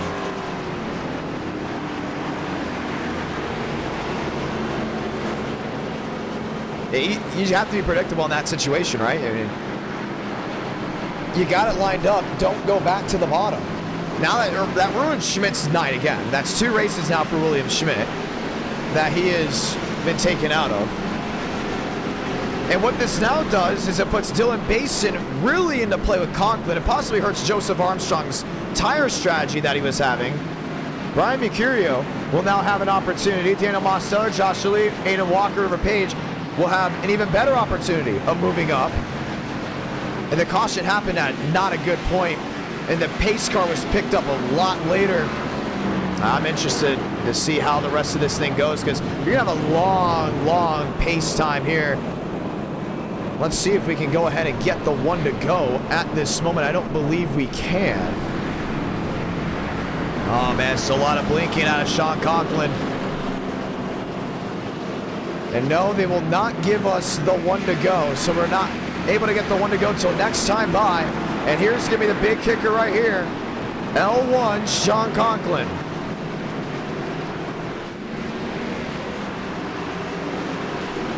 Will be given an L1 penalty to fix the internet. That's been pretty bad, and that'll put Basin as your race leader. That will put Armstrong into second. Mercurio will go to 4th. Mercurio will go to 3rd. Mosteller will go to 4th. And the blinking has gotten really bad there for the Conklin machine. I'd hate to go ahead and give him the penalty. But that's what it's going to have to go down to. Internet, we've seen internet cause issues, cause wrecks in the past, and we'd hate for any of these front runners to have their night just blown wide open because of an incident that had really nothing to do with them. And you can see the blinking has just gotten much worse. So Basin, Armstrong, that's how they'll come down pit road. Mercurio will go to 3rd, Josh Lilly to 5th. These long green flag, or should we say these long pace laps, gives us the opportunity to talk to some drivers. We usually don't do as many interviews as we did in the past. Let's go hear what they've got to say. You know what? Let's go talk to William Schmidt. Schmidt, it's the John. You got a copy? Yeah, I got you. I feel for you, man. I really do. But walk me through what you saw. I saw somebody off the track, and then they rejoined it like a dumbass right in front of me. Plain and simple. Now, we talked about drivers need to be predictable. He joined in front of you, but you moved to the bottom. Then the next thing that happened is he yanked the wheel back down to the inside. And we've never really had an issue with Barry in the past, but in that situation, talk to me as a driver how frustrating that is. I mean, he pulled across the entire freaking track. I mean, what was that one nationwide race where somebody was parked at the bottom and pulled back up the front? The same deal.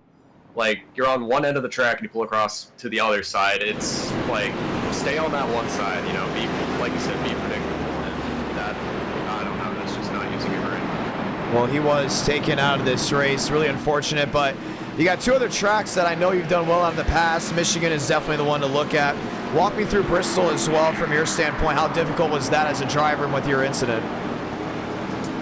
Bristol was looking good. I just made a mistake. The rears slipped out. I thought I had it, just got tapped, and yeah, that whole thing happened. So that was just a driver mistake on my end there. And here, I've been shoved off like 5 times, 2 laps, so it's pretty frustrating here, but yeah, Vegas and Michigan are 2 tracks I'm looking forward to, so hopefully we can have a better run there. More road courses in the future. Would you like that? 47 guys showed up to Road America. I want to point out how big of a deal that is, at least for me.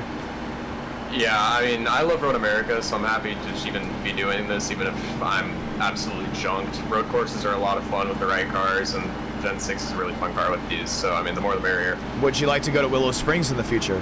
Oh, absolutely. That sounds awesome. And I'm starting to realize this. Well, I just already mentioned this to the viewers, but a lot of us starting to realize this too with NR Night. Road courses are becoming a staple of our identity. Are you happy about that? Including unique road courses, like not just any road course. Oh, yeah. Yeah, road courses are a whole lot of fun. I mean, they bring out a lot of the really skilled drivers, and on top of that, they're just really unique, a whole lot of fun, more than just, you know, turning left. So, I mean, obviously, you know, the more the merrier for road courses. I'm all for it. And, yeah, just waiting for Canadian Tire trucks. The future is bright. Let's point that out. That's what I got to say. All right. All right.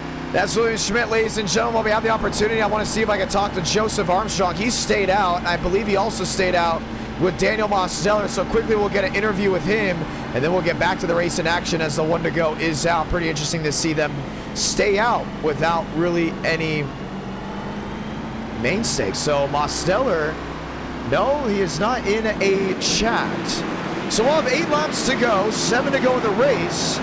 Once we get it back refired, a lot of guys still down pit road, either getting service or just getting ready to fire this one back off. Road America, very fun, very interesting indeed, ladies and gentlemen. This is where excitement reigns high as we get ready to go green just once more.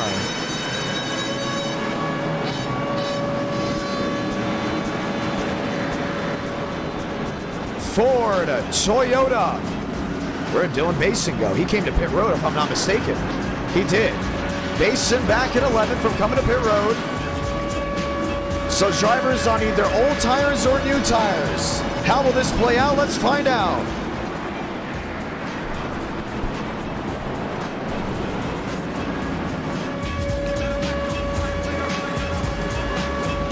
I like the idea of staying out.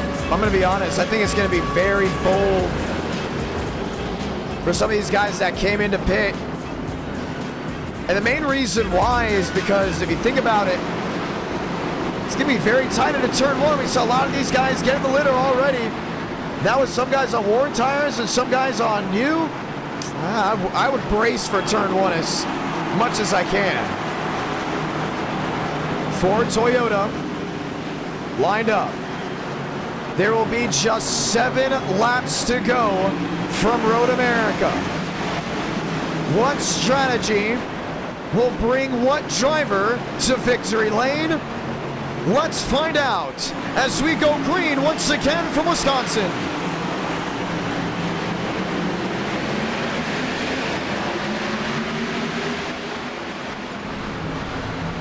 Trouble, huge wreck in the rear.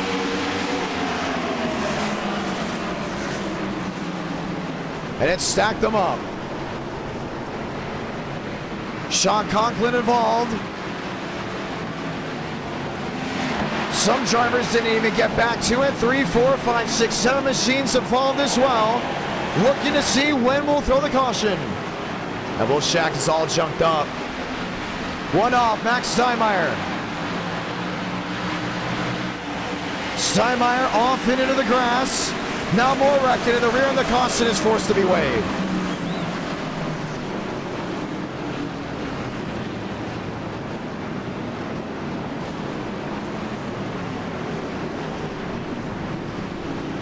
Donskoy was put into the Armco barrier. Or the concrete barrier, should we say. Now that restart was horrible for guys towards the back end. I mean, it wasn't even close. Let's see it again. This is outside the top 20 where the wreck happened. Started also with Sean Conklin.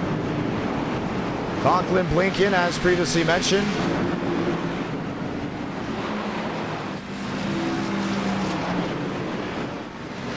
Wow, mate. That was the big one.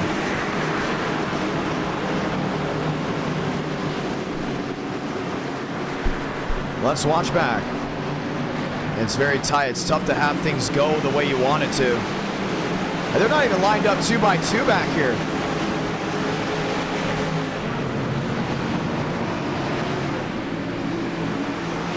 Where did it start?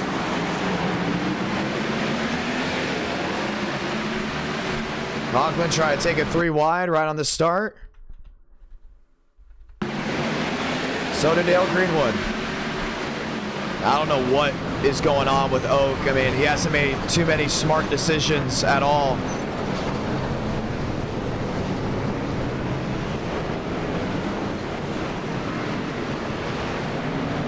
So Sean Conklin will get another L1 penalty. Dale Greenwood will be disqualified from the race from jumping the start and causing a wreck doing it. I mean, he just took out at least 6-7 machines. And watch this again.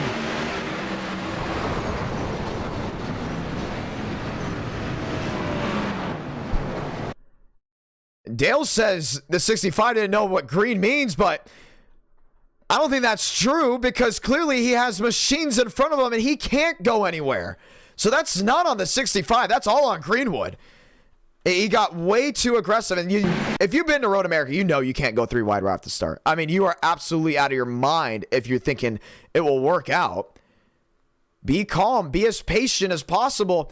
And Sean Conklin and Greenwood both threw patience out the door. Look at this. The 65 can't go anywhere. There's nowhere to go. And Greenwood just said in the live chat that green means go. But is he supposed to run right through James Thurston and Dylan Basin? Now, these guys made it 3 wide, but that's because they're on fresher tires while other guys are on warm.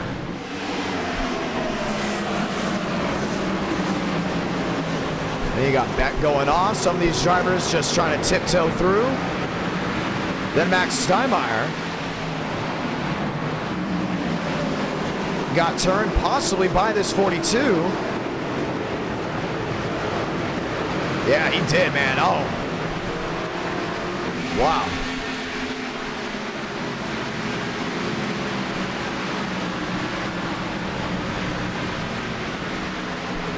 And Donskoy just wrecked him. And then he throws. You can see that 10 machine. Vietvu just had enough. Donskoy will also not be able to continue in this race. And that's the thing I love NR Night in America. I love when we get new drivers in here. But you can tell which drivers, when they come in, that they're new, and you can tell which ones are either cocky or you can tell which ones are coming in level-headed. You know what I mean? Because when you pick up a video game like NASCAR E5, you know, you can go out there and you can start running well on multiplayer, right? Because that's just how the arcade game works. But you watch NR Night in America from the broadcast standpoint, it is night and day different from the racing standpoint, right? We do our best to make the broadcasting as highly entertaining, education-wise, exciting, everything in between. And a lot of viewers, they'll see that like, oh man, they're wrecking, oh man, look at this, look at that. Oh, I could do that. I could go out there and I could just lay it on the line, right? I can go up there and race inside the top 10. I can take it 3 wide like nothing. Then all of a sudden you get put in that position and you realize, oh man, this is nothing what I expected.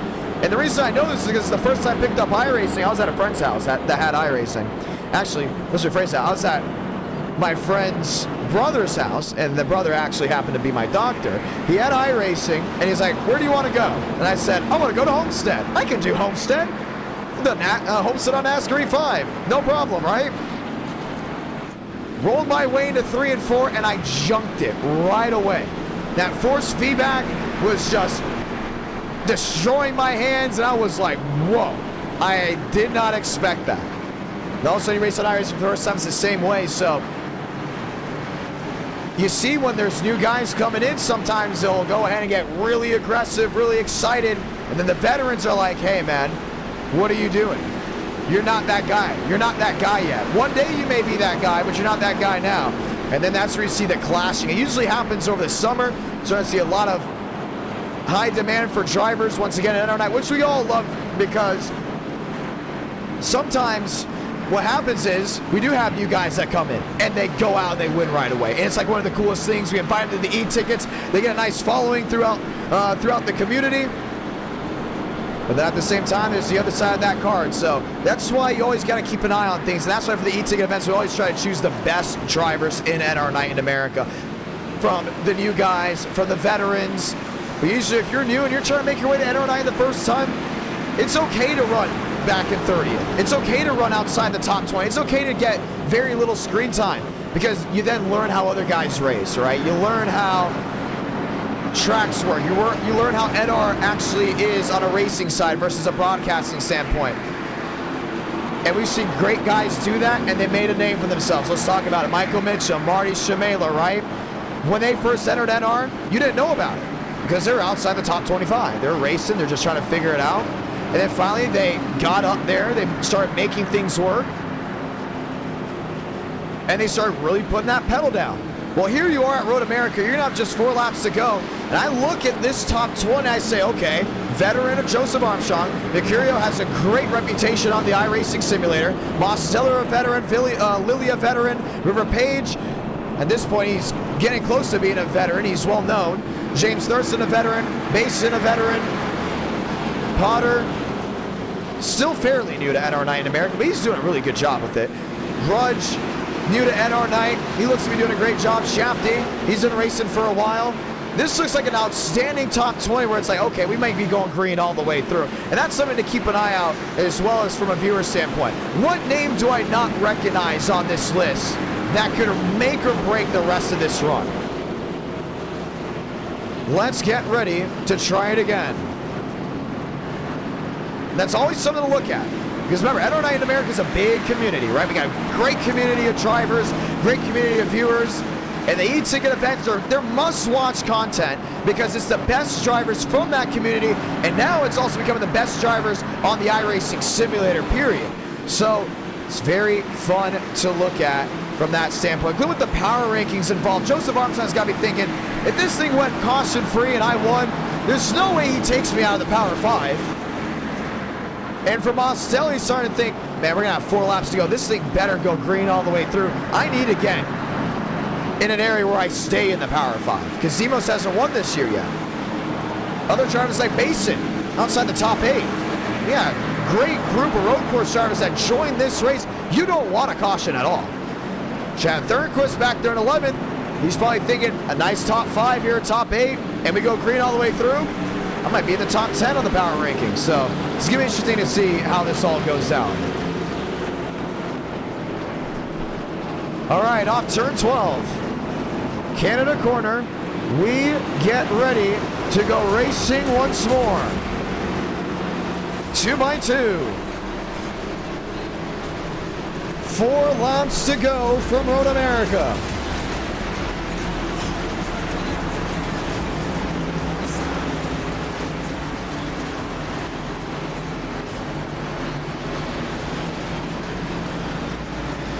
Pace car hard left onto pit road for Toyota. 2x2. How will the rest of this race play out? Let's find out as we're green once again from Road America.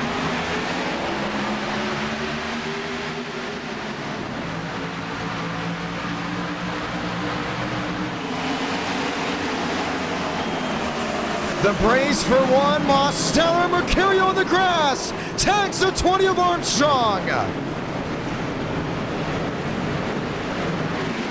Both drivers go off. Dylan Basin, a lot of damage on his side.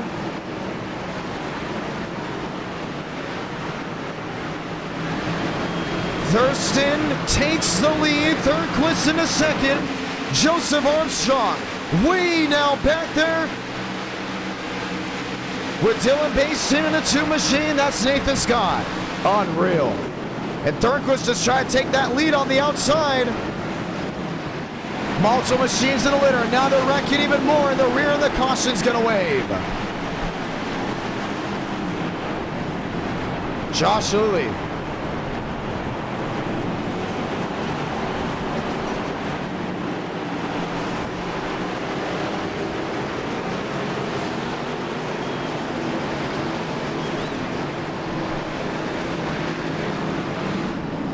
I can't believe that. I can't believe the amount of wrecking we're having tonight. This is out of the ordinary.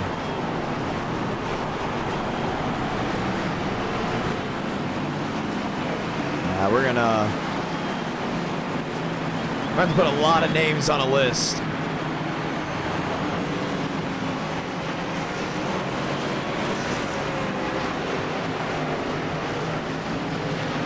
Well, for sure, we're going to be restacking how this race goes. I know penalties will be coming out pretty quickly. Let's watch it again.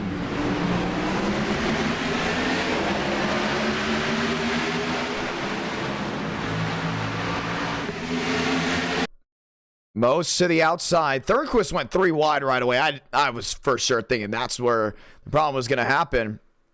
And here's Barbagallo just... No, I don't think he even started with Barb. Trying to see past the tree line. 3 wide, Mosteller on the outside. Barb gets in the back of the 41. And takes them out.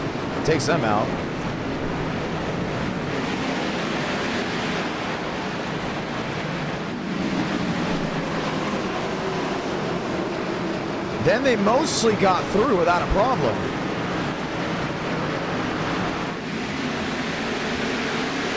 Oh, it's very much out of the ordinary.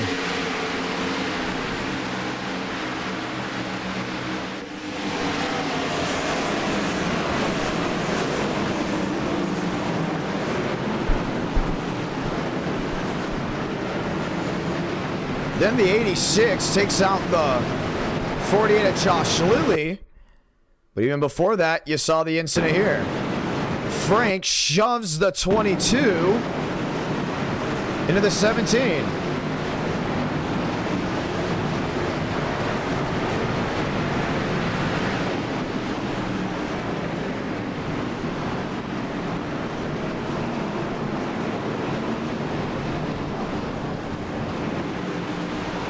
And Mercurio is out of this race. Unbelievable.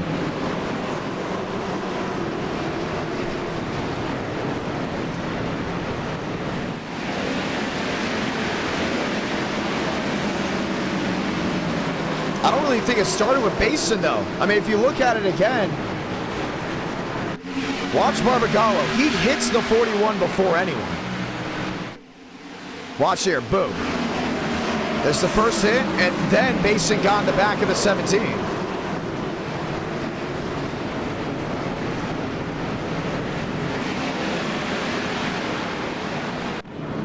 So we'll have our first overtime attempt from Road America.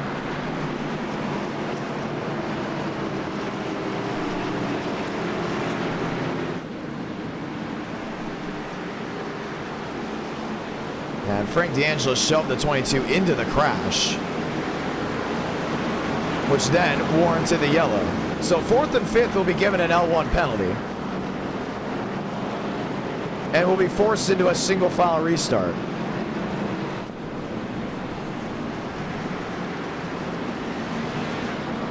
Well, this has been a very interesting night.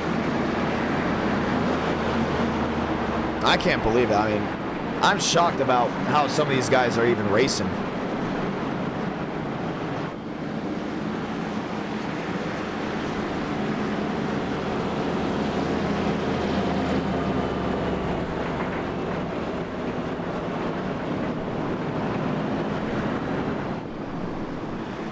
Well, we'll be ready to go at it again with an overtime attempt. So it'll be Ford, Toyota, and others lined up.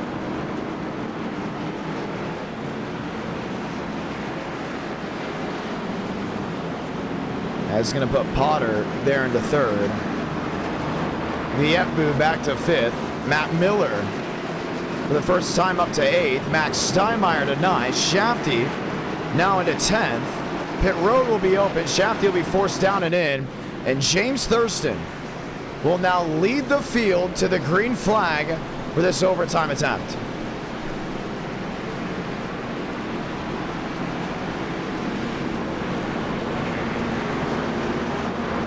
So, Chad Thornquist will be back on the front row. Potter, Vietvu, Conklin, Miller, Steinmeier, Schmidt, Armstrong, Scott, Swearingen, McKinney is your top 12.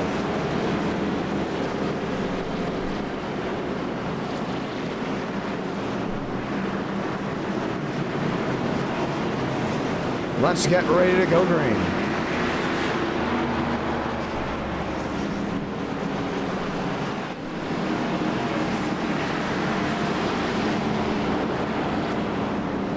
Thornquist, Thurston, Potter, Vietvu, Conklin, and Miller. And Patrick dropping on a $20 super chat. To all you yahoos crashing, this is going to be prize money. You ain't going to see me. I'm confused.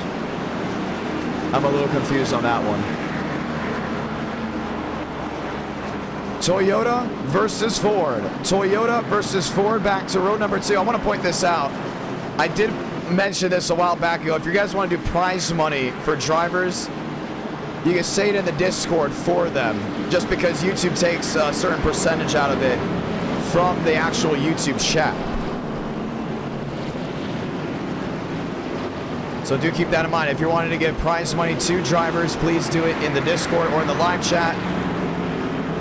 They mainly use Cash App. I will point that out, because I know there's been some people that have said whoever wins this race gets $5 or $10, and they'll go ahead and get it through the Cash App or PayPal, however you guys do it. Let's get ready to try it again. Lights are off.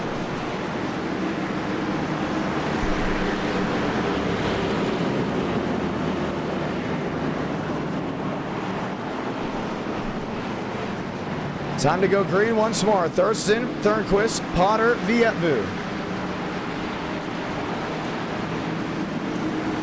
Lined up, ready to go back green.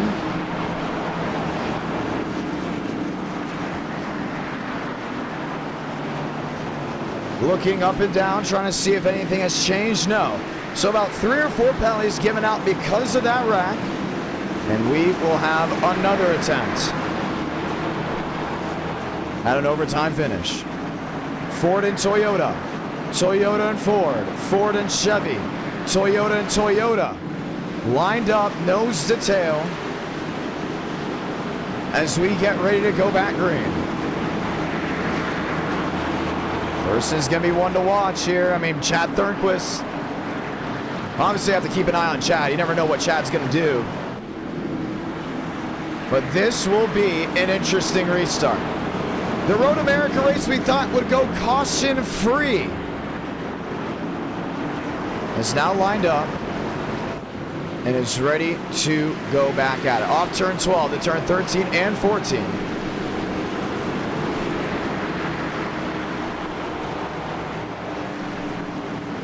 Let's get ready to try it again.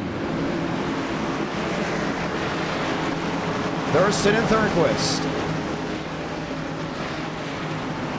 One more opportunity. Pace car hard left onto pit road. Ford, Toyota, Toyota and Ford. Lined up, back nose to tail to see who will find victory lane. 2 to go from Road America.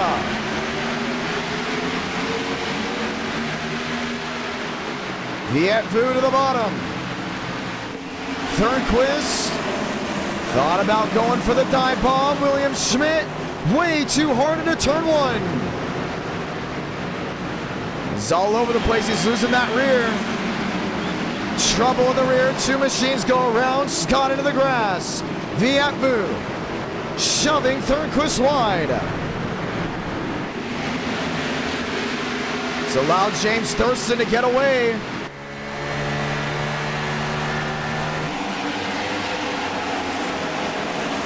Thornquist to the bottom. Thurston, no lockup. Big lunge by Conklin to the bottom with Armstrong. And Joe's going to try to make up this time. He has the speed to get it done. This track's big enough for him to easily pass these guys. Thornquist is trying to just hold on for every spot at this point.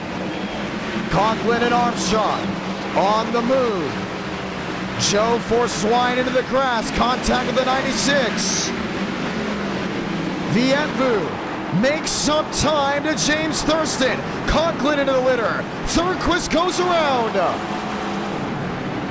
Into the inside wall all on his own. Conklin races Joe now through the carousel of 10 and 11. Joe the drive off. Clears the 54. Can he make up enough time? That's the real question. Vietvoo 1 second back. Armstrong 1-7 back. Has been faster than Thurston and the driver number 10 all night long. To Canada corner. Vietvoo in second. Gets passed by Joe, goes into the grass. Can the 20 make up 1.3 seconds in one lap? Let's find out. Salamanca, 1 to go from Road America. Man, he's on him. He's just hauling. Ford, Toyota, Ford, top 3.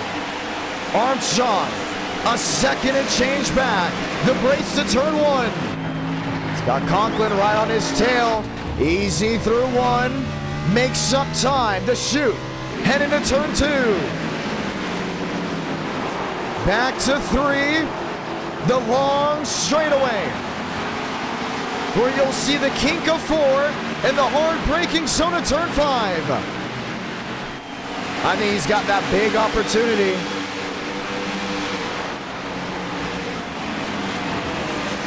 Right sides on the strips. And Thurston is right now getting smoked in the braking zones. That's where you see the big problems consistently. Turn 5, turn 6. The bend of 7. Before the hairpin of 8. 7 back. Trying to get the 6 back. What a drive by the 20. And Conklin continues to blink. To the carousel for the final time. Joe giving it his all. Thurston has that rear end hanging out, trying to find some type of speed down off.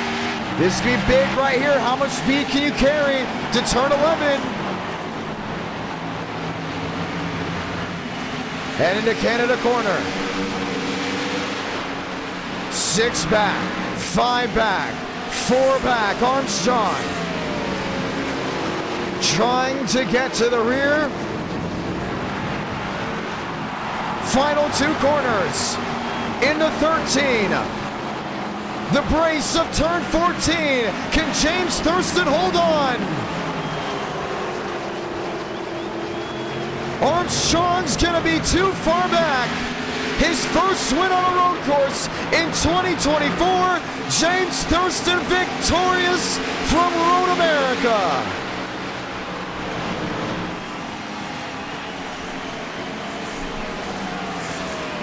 Vietvoo comes home 4th. Max Steinmeier, William Schmidt somehow survives to come home 8th.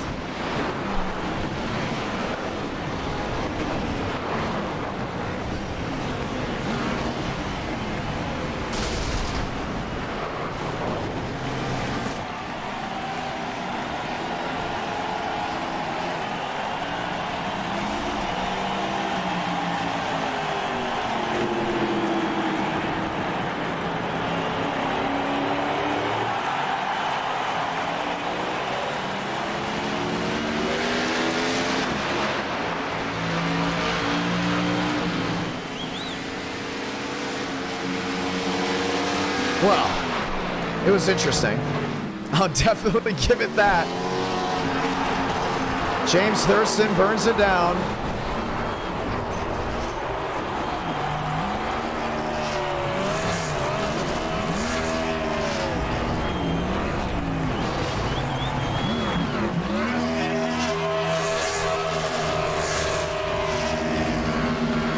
I'm surprised Conklin didn't get L5 for it.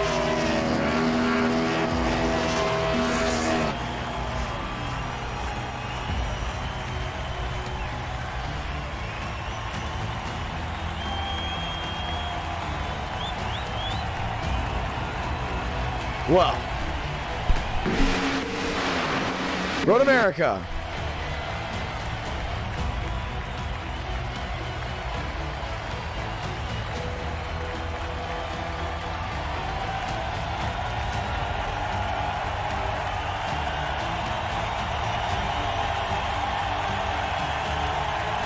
Let's go talk to James Thurston. Well, he did have a nice fight towards the end. I didn't expect it to be the way it was. I don't think anyone did.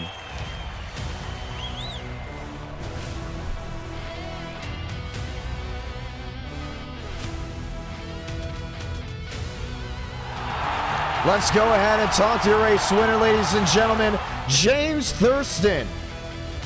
After a wild race we saw from Road America, we had to Las Vegas right after this. And we will be ready to try it all again. Thurston, so John, you got a copy. Hello. Well, that was something, wasn't it? Yeah, I normally try to say that I beat the allegations that I'm the luckiest driver in NR, but after that one, I don't know, man. I might just be. Nah. I thought you were going to add something else to that, honestly. I mean, clearly you are I know it's kind of like driver in NR. I know it's kind of like Lester. I don't know. I'm super happy I won a road course race because I kind of choked the last one at Sebring. I really wanted that one. And this one, I mean, I'm just so amazed that I'm even up here. But like, I don't know. I'm not that good at this track, and I mean, it's just, you know, the gates just opened. Like, honestly. Walk me through the early portions. Why were guys going 3 wide? Because they're stupid. They don't know what they're doing. They're like rookie level in this thing. I mean, honestly, I know we do like rookie to get more people in these road races, but honestly, we need to have like a 2K like requirement for these road races. Like, they're just stupid drivers. Now, I want to point something out here. You said they were quote unquote, whatever you just said, right? Stupid. Not using that word on stream. So, one thing you also got to mention is that they're also household names on the oval side in NR. I mean, some of them, yeah, but like there's a bunch of guys like that guy at the start. We saw Greenwood, then Maroose Berry races NR consistently. Then there was the Barbagala Basin situation. It wasn't just like brand new people coming in and just, you know, playing bowling. real quick. I don't think you showed it on stream, but I want you right now to go to lap 1 where we took the green. Oh, we can't do that now. So I'm already putting up the next session. But I know what you're talking about. I know you what gotta you're look talking at about. Jeffrey Beck absolutely violated Frank DeAngelis at the start of this race and killed like 10 people. Like, it's just like stuff like that is why, I don't know, like, it's just that sort of stuff. It just kind of makes me upset. But I mean, I'm happy to win the race, happy to win the first race of the year for me. And just yeah, thanks to Power Smash Infinity Speed Motorsports. And just I'm just amazed that I was able to pull it off at one of my not one of my best tracks. So just, yeah, happy to win it. They're calling you a yapper in the chat. That's fine. I probably am. It's better than not saying anything. Sergeant dropping the 2. Want to say thank you for that. Want to say thank you to Patrick dropping the 20 and others that have gone ahead and super chatted here tonight. I didn't expect you to win on a road course. I'm going to be honest.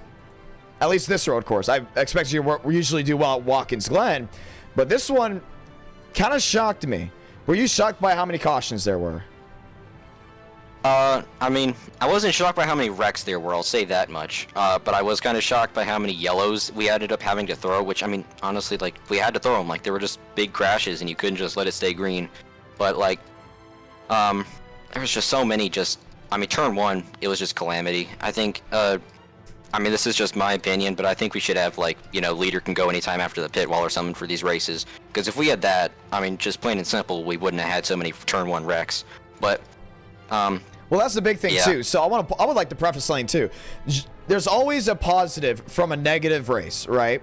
We still had a good finish, right?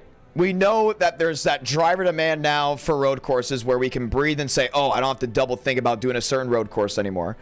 right? And the big thing is now it's like, well, we do the restart zone for the ovals because they're the ovals, right? But clearly on the road courses, you can't bring the same requirements over, right? You can't bring the same rules over, which is great. We now know that because in the next 2 weeks when we do another road course, or even the next year we do another road course, we realize, hey, we might just open it up to the second the pace car comes down pit road, the leader can go whenever he wants. You know what I mean? Yeah. So that's something to look at too, but I want to talk about the road course side of NR Night. It has grown dramatically. Are you happy about that?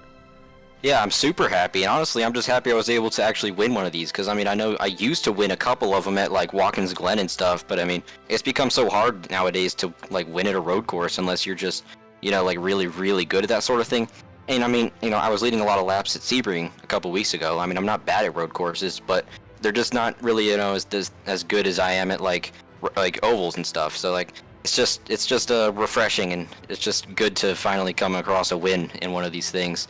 And I just hope that race doesn't, like, make it to where we don't run this track anymore, because the track's fine. It's just, we gotta just be smarter. Honestly, like, the track and the car were great. It's just, like, we can have great races with these cars. They did it in real life, and they had no problem. I mean, I don't see why it should be any different here. Well, we would love to go ahead and get back to it. Definitely Road America will come down, but we'll definitely come back in the future. But we're also looking at different road courses for the future. What about Willow Springs? What about... Yes, please. Road Atlanta, you know, tracks like oh yeah, that. Road Atlanta. I still got to go to Road Atlanta in real life. I'm pretty close to it now. I haven't been there, but that track is so much fun to race on. That would be a great track in NR. Also, Zandvoort.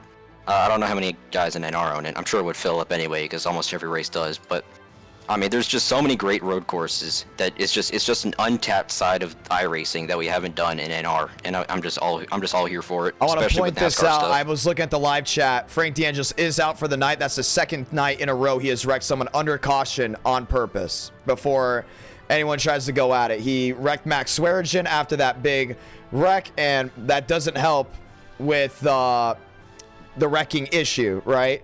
Wrecking under green obviously is one thing. Wrecking someone under caution, including on purpose, that's another thing. Just flat out dumping them. So, I mean, I kind of did that last stream. I kind of did that last stream. That's kind of another goal I had tonight, was to not get disqualified from anything. So far, we're doing pretty good on it. Yeah, we've been cracking down. We've been very consistent on that. So I want to point that out. Or at least when we catch people, we've been very consistent on it. Because sometimes when we're on a road course and you're about 8 years behind, you know, it's kind of hard to keep a camera on what's going on way back there. But I think we've been very consistent on it. He will be back next stream. But also, Frank DeAngelis wouldn't have that problem if he just didn't wreck someone on purpose. I was reading the live chat. I'm just being very open on that. Monza, we want to get back to, without a doubt. Session is up. Password is IDK. Willow Springs has a truck setup. Now, I don't know if we'll do it next Tuesday or next Friday, but we know Willow Springs with the truck series is going to happen in iRacing, correct? With the official side? I believe so, and I'll just say that the Gen 6 doesn't drive too bad there on just like a Road America setup. Really? Okay, so the big thing is Willow Springs is coming. Mm-hmm. That is interesting. So when will it be on iRacing? Because once I know it's official on iRacing, then we'll probably definitely do it. Like, yeah, I'm pretty sure they have it. I'm pretty sure they have it on the truck schedule. I mean, I can look. If it's like 2 weeks away, then we'll definitely go ahead and do it without a doubt. Race 3 is up, ladies and gentlemen. Password is IDK if you want to go ahead and join it. But we will be ready to roll from there. Armstrong, Conklin, Vietvu, Steinmeier, Schmidt, Lilly, Mosteller, all those drivers that did finish. Congratulations on the win. Yep, thank you.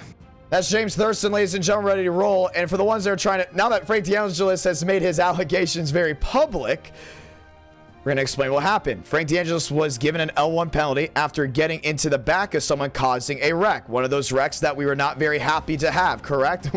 I was not happy to go ahead and see it. Then what happened? Well, pretty simple. We gave an L1 penalty like we gave every other driver that caused an incident during that caution. Frank wasn't happy about it. According to the admins, he argued about it. I don't know what happened after that. I get a message from the admin saying, you wrecked us on purpose. Next thing you know, okay, you wrecked someone on purpose under yellow. I didn't control the car, but we do control the rules. So at the end of the day, we have to enforce it. Whether it's from a popular driver or an unpopular driver, we saw it, we enforced it. That was that. We're heading into Las Vegas next. And the same thing happened last year. We did the same thing at New Hampshire with the super late models. You know what the moral of the story is? Don't wreck people under caution on purpose. I'm telling you, it's like the easiest thing to do. You got it. Trust me, you got it. I think Frank's gonna do really well next year on not wrecking anyone on purpose. Under yellow. I am almost for sure. We need a money line on that. We need a money line on if Frank DeAngelis will wreck someone on purpose under yellow for the next stream. I'm saying plus 600 odds. Maybe give or take. We always still love having fun with everyone. Ladies and gentlemen, at our night in America, trucks. High truck count. Not surprised about that one. It will be a day race, so tire wear will mean a lot more. 60-lap truck race. Let's get ready to go green. Time to get it done. And it has maxed out. Ladies and gentlemen, let's get ready to go green.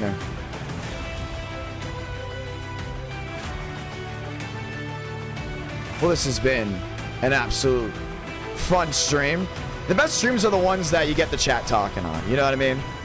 When people are talking, it's amazing.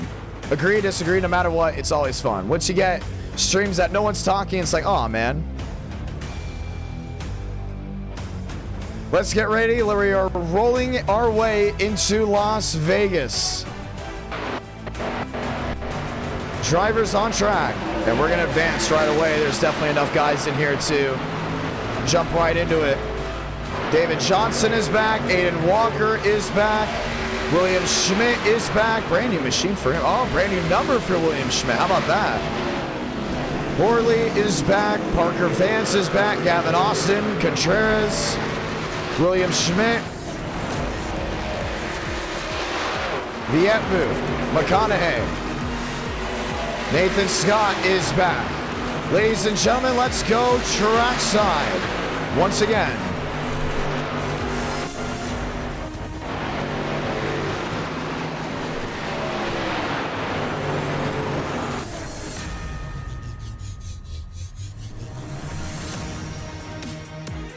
Let's go green. Now, we do want to say, this has been a common theme. Viewers don't like as many wrecks, right? You know, some unnecessary wrecks, and drivers have been very vocal on certain drivers that race, right? Now, another talking point. What's great about Enter Night, about these races, you get long races, we get the talking points, right? So let's talk about it.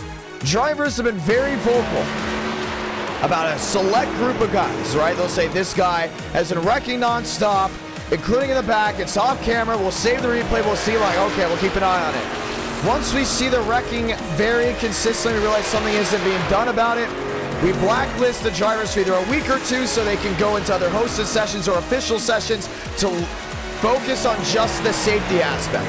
We plan on them coming back because we don't want drivers to leave the community. We love our community. But we also want people to get better.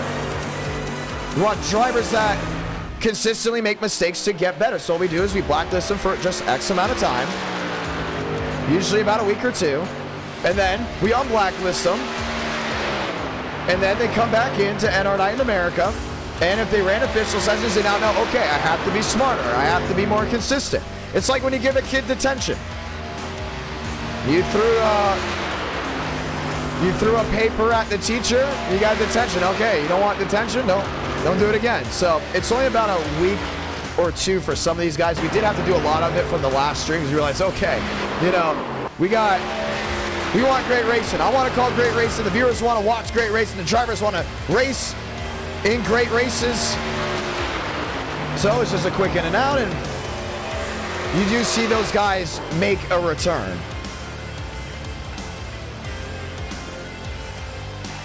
They're never gone forever, because I don't like when people, you know, feel like they've just been outcasted from a community. I don't like that at all.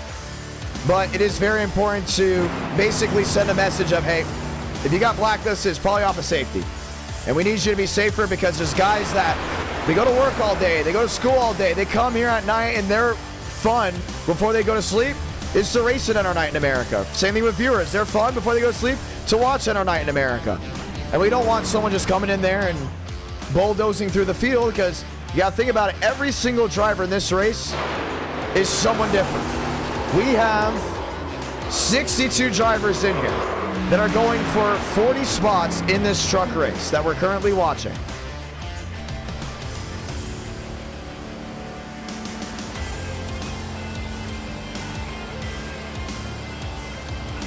The point of it, at the end of the day, is you have to keep an eye out for not just yourself, but you got to look out for others on the racetrack. You do that, respect goes a long way. Next thing you know, we realize your respect has gone up. You're invited to an e-ticket event. And we very much love it. There's JD Laird. Here's someone that I really respect right here, including on the iRacing community side. I really hope I'm not about to say a lie. I'd hate to say a lie here. JD, I know you're listening. Please let me know if I'm wrong. JD Laird designed Dale Jr.'s 2012 Mountain Dew car. The one that raced in the 500 a select amount of times throughout the year. JD is him. He also designed great paint schemes for the Drive Smart California 500. One of the best guys to go ahead and talk to. I'm telling you, he's always great to go ahead and have a look out for. And Kenny Real does not have a number on his machine. Joseph Armstrong in the 22.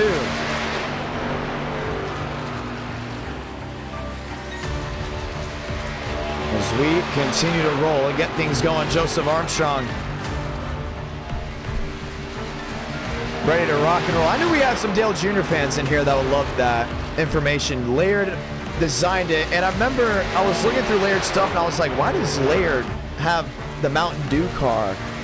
I think it has like one of his banners either on X, Instagram, or on the Trading Paints page, and someone said, oh, he designed that car. And I was like, excuse me? JD Laird designed the Mountain Dew car? We should get JD in a call. You know what? Let's see if JD's on.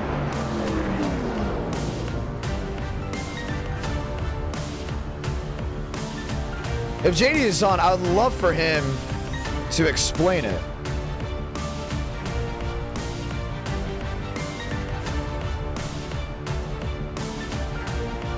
Be really cool.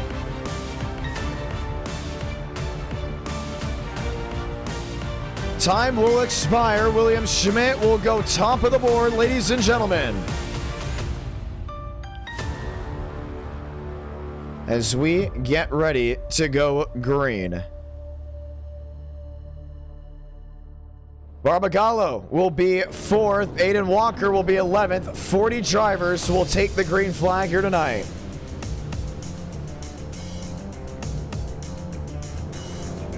Ready to roll from Vegas.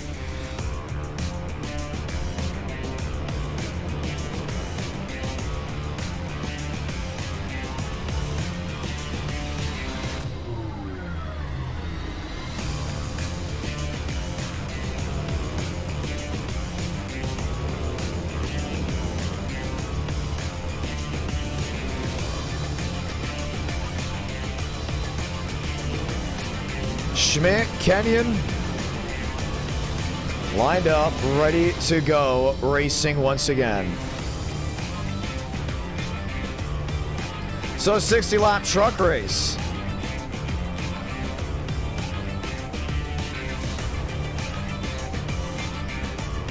Ready to roll the dice, Vietvu, Thornquist, Laird, DeAngelis.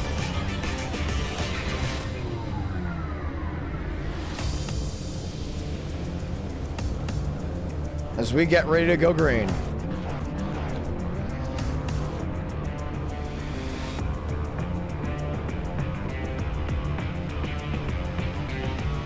Chevy Toyota, Barbagallo, Mosteller, Thornquist, Walker.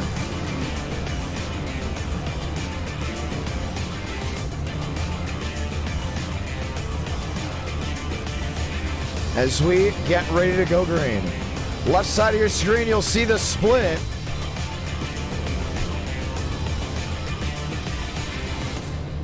Carlos Truther. Truther is an interesting character as well. I like Truther a lot. He raced well in the USA 500. I'll give him that, man. He did an absolutely fantastic job, but well, at least early on, didn't work out really much towards the later half of the race. But he's still looking for his first feature win. He has gotten a duel in NR Night.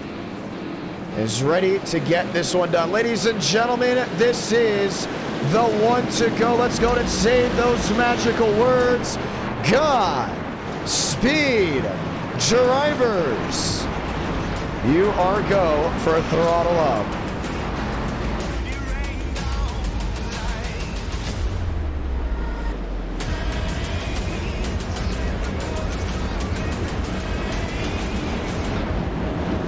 How about this one for Bristow? Great tweet that he just put out. I just retweeted it. IDK, I like that. I like what you said. It's okay to be running 30th. It's my first time at Road America. That's exactly what I'm doing. Hanging out in the back, and that's okay, keeping it clean. And what is he going to do? He's going to learn from being back there. And one day, hopefully, towards the end of this year, we'll be talking about Casey Bristow as a multi-time winner in NR Night in America. It's all about climbing the chain, climbing the ladder, every step, every race, a new opportunity, and you just never know what you're gonna get. From Bristol to Road America, now out west to Las Vegas, let's light the fuse from Nevada.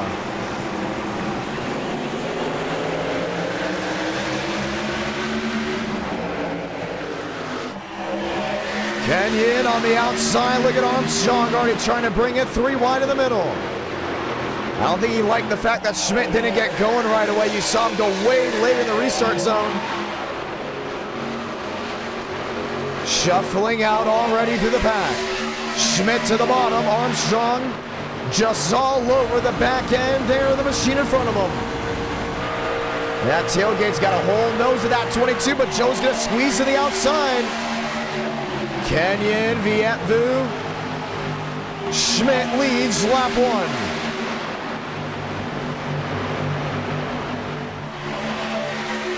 Barbagallo hanging on that outside, they're in 5th. Watching, waiting, and the trucks here in the daytime race a little bit differently than the nighttime. That's why we decided to do this. We realized, A, the graphics look a lot better for the viewers, and B, tire wear is giving a lot more later in this race. Look how calm they are compared to a night truck race at Las Vegas where they're just sealed like slot cars.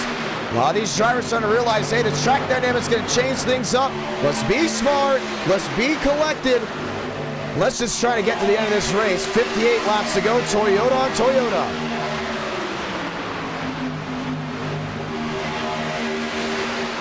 Thornquist in 6th. Chad almost won at Road America. Now looking for an opportunity on the bottom. And race 5, ladies and gentlemen, will happen if we hit 400 likes on this live, 300 likes, should we say, on this live stream. It's possible. So keep an eye out for it. 2x2 still with machines to the rear. Barbagallo on the outside, Vietvu on the bottom. Man, William Schmidt is just being very smart downstairs. Not the race 1 he wanted. Not the race 2 he wanted. Even though he did get a top 10, boy, what a night it would be if he got a win from Vegas as they're 3 wide looking 4 right behind him. Thornquist, Kenyon. Chad, a man on the move, down to the inside. There's still not a lot of places to run for these guys. Vietvu downstairs. Chad Thornquist wants 2024 really to just be all about him, which is not a bad saying. He wants to go to victory lane, he wants to be the talking point, and he wants to be a threat every single e-ticket event. How do you do that? Well, 1, you get it done in NR Night in America.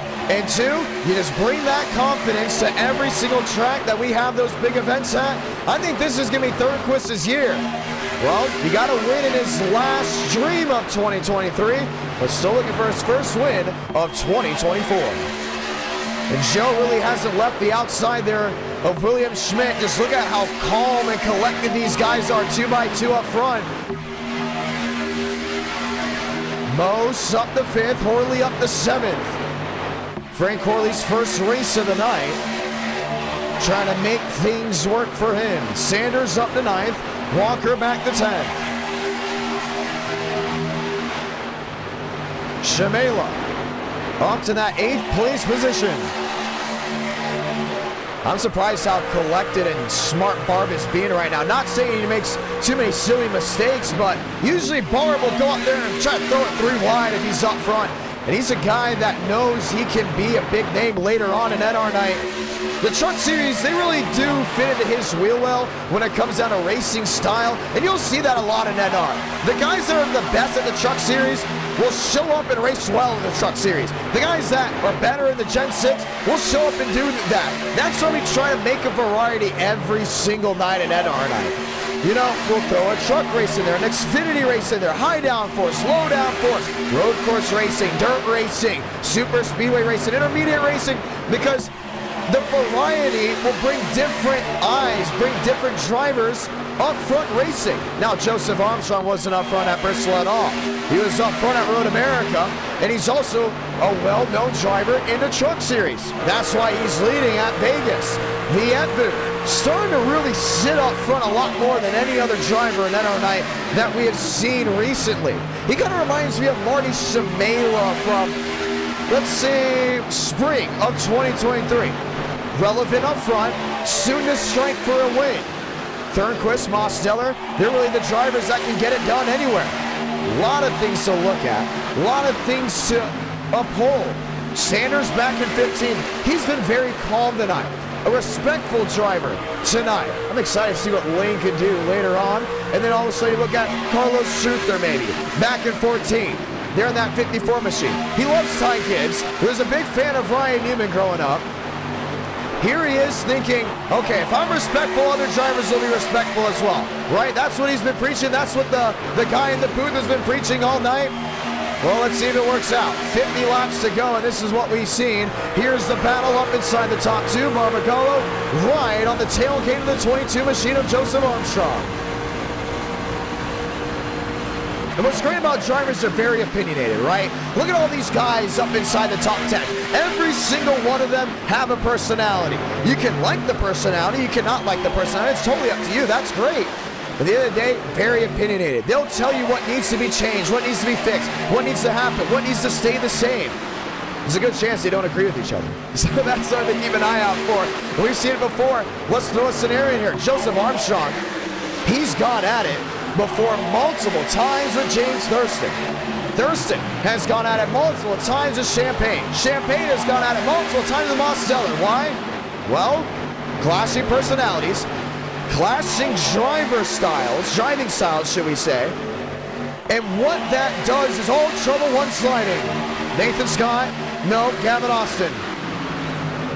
Great save for that 22. What that does is when it clashes, it builds talking points, and all of a sudden it builds rivalries. We've seen rivalries in the past. We've already seen rivalries clash tonight. With 48 laps to go, things are about to change, and they already happened in the middle of this pack. Carlos Schuther is up to 11th, originally being in 15th. Marty Shimela back there in 39th. Aiden Walker, well, usually known for getting it done around race 4, race 5. He's up inside the top 8. And with how this track has changed up, tire wear already becoming a factor. Barbagallo's not really losing time to Joseph Armstrong. At the same time, he's not really gaining anything either. When was the last time you've seen Barbagallo drop out from a minus 15 or maybe a minus 10? It stayed roughly the same. Why? Drivers know, hey, we just had 2 big wrecking races back to back to back. A change of pace of some green flag runs would be nice, and you see it here, but what about green flag pit stops? Continuously, we go to Vegas, we have the opportunity for green flag pit stops. Here's the thing, Las Vegas was the first intermediate race in NR night to go caution-free. Guess how many laps that race was? 100. Well, tonight, this one is just 60, and Horley's making a nice move on the outside of that 99. Finding his way around Vietu. Vietu, a big Arsenal fan. Why, you will see that red and white 81 machine just trading paint there with Chad Thornquist. And Thornquist will now muscle his way through up inside the top 5. Barbagallo back by a 23, might get a helping hand here from Daniel Mosteller. Most sitting in that 3rd position. Already trucks coming to pit road. Jaden Reyna in that 11th spot. There's Nathan Scott there. And I love talking to Scott. You know why? Because every time we talk with BKR, that's his nickname. That used to be his PS4 username. Every time he gets wrecked, he loses it. He loses his cool. He has no filter whatsoever when he gets put into the outside wall, which makes him very entertaining to listen to, I will be honest. But he loves winning at Vegas. 3 wins in NR night. First one came from Michigan. Second and third have come here in Nevada. Well, he's running up inside the top 15. Not where he wants to be now, but he knows at Vegas, you never know what's going to happen. And it could be a caution-free race. Next thing you know, green flag pit stops, you get a yellow out of nowhere. He sits up inside the top 20 thinking, hey, I've been in this position before. I know how these boys race. I'm not new to NR night. I know who I can and cannot trust. I'm sitting in 12th. I still have a shot at winning this race with 42 laps to go. Barbagallo swiping the bow of the Mostello machine on the bottom. Move to the outside, Horley, switch back downstairs. Frank the Tank on the roll to the inside lane. And Joe's gonna have a nice view of this in his mirror. Oh, Horley on the flat. Got the side of the 17. Now he went for it. And now he's gonna pay the price. 3 wide, move to the bottom, William Schmidt. Truther blinking in the middle there in that 54 truck. Barbagallo 16, 17 back. Horley now up to third. Yeah, he wasn't able to fall that far behind. I mean, he was about even here with Chad Thornquist. Chad doing a great job being on the bottom, very respectful. Now, we went to Road America. He was putting it 3 wide right away, which really scared the heck out of a bunch of drivers. But right now, he's holding on his own. He knows he has to get right back in line. How about Dominic Barbagallo? You know, this is a strong SOF field for a truck race at Vegas. If Barb goes out here and wins, he's going on the power rankings. No doubt about it. The Sweet 16 power rankings, but even a great race he has right here, it's got to get me talking at the end of this stream of, should I put Barbagallo in the Sweet 16? Because if you look at the power rankings as they are right now, a lot of guys have got to move, right? Tamer didn't make the show at Bristol. He's most likely going to be bounced out. DeAngelis, twice in a row now, he's been L5 of the night. He's for sure being bounced out because he's 16. Stanley hasn't joined tonight. He's going to get bounced out. Thurston just won. He's going up. Mason's done well. He's going to stay very relevant. And Shamela, he stayed well up front as well. He's going to be up there. Look at this battle for the lead. And Barbagallo's just right in the thick of it. He's able to keep it right in tow. Eric W. gifting 10 gifted memberships. Thank you so much. Always helping the channel out. And that will go a long, long way. Barb there in second. Where's the move? I don't think he wants to open the daylight there for Horley. He knows he can line up here with Joe. Makes it over the bottom of Joe. I think Joe's going to squeeze him. Moves to the outside of Joe. I think Joe's going to try to crowd him wide. With 37 laps to go, a move will have to be made at some point. Here's Horley back to the inside. Lunge to the bottom. Oh, gets the side of the 17 again. That's twice. I think the first one was really just a racing incident. That one was definitely on Frank. Connor Murphy just saw your message. Very thankful for those kind words. Reading the live chat as well. We love seeing what everyone thinks. So here we are, 36 laps to go.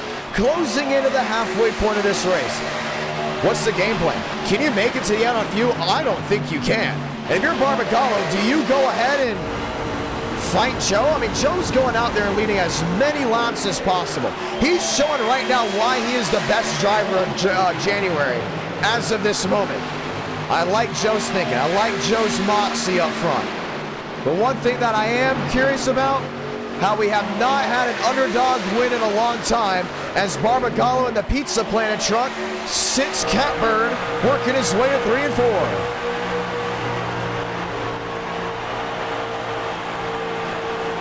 Nice run, great designer. Here's a little cool thing about Barbagallo. A lot of you guys love that thumbnail, right? Well, I took the photo, I captured it. I said, Barb, Can you put Bristol on the wall and make it look like it's part of the wall and put NASCAR on the ground and see what you can work with it? He made it last night. I was asleep. I woke up this morning and went, oh man, I do not like that thumbnail. And then I kept looking. I'm like, no, it's a good thumbnail. I just haven't had my coffee yet. And oh, by the way, you all love it. Barbagallo, great designer, doing a great job. Driver, going to trade school.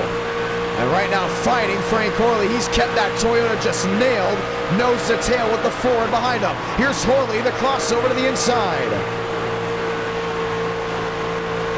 And Joe will continue to just play those mind games, stand right in front of him.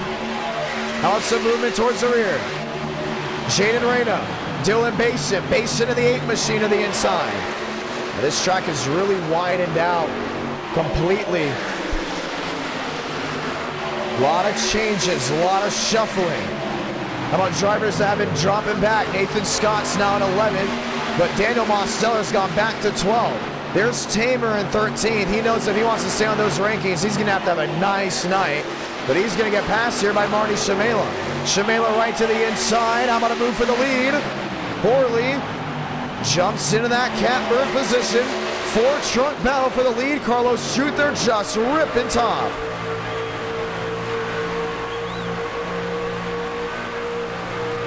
Struther looking for possibly his first win. I don't want to go out and jinx anything here.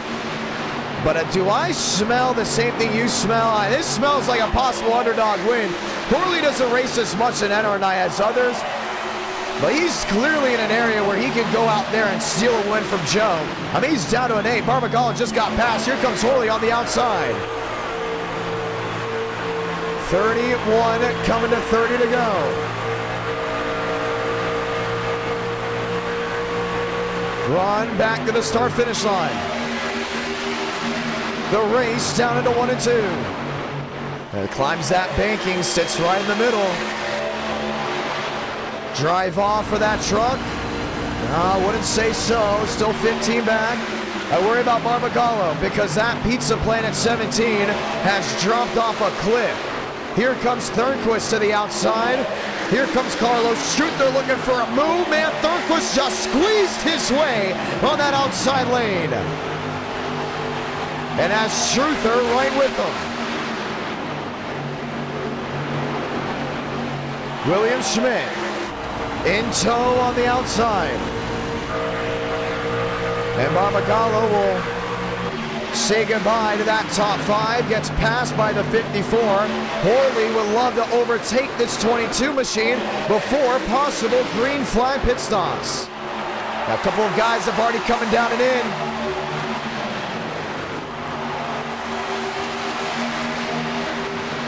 Nathan Scott, Mosteller, Vietvu.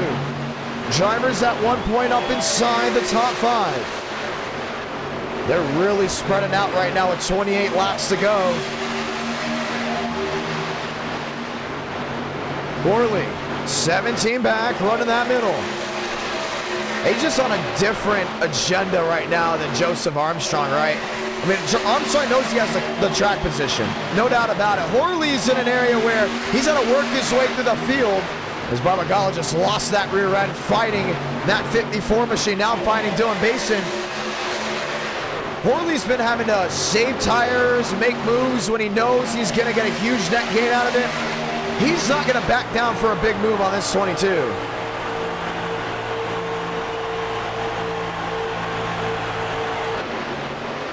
.26 to go. Struther, more blinking. Gotta watch out with that. You can very easily get kicked out of a night. Or kicked out of a race, should we say, if you don't fix the internet. Horley to the outside, battle for the lead. Oh, he's got him right here. If he just hang on that quarter panel through 3 and 4. Crowd on their feet. Frank Horley in the Ford. Joseph Armstrong in the Toyota. And Joe's got sidetracked. If you can see that 99 getting some type of advantage heading into turn 1.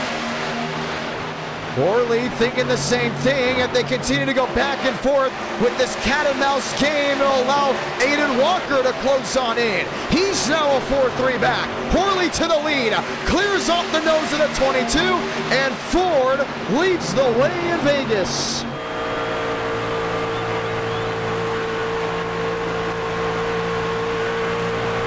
Truther in fourth, Schmidt in fifth. 25 laps to go. Here's Dylan Mason. And they have gone complete multi-groove here. I mean, we got guys ripping top, running bottom, shuffling around, trying to make something work.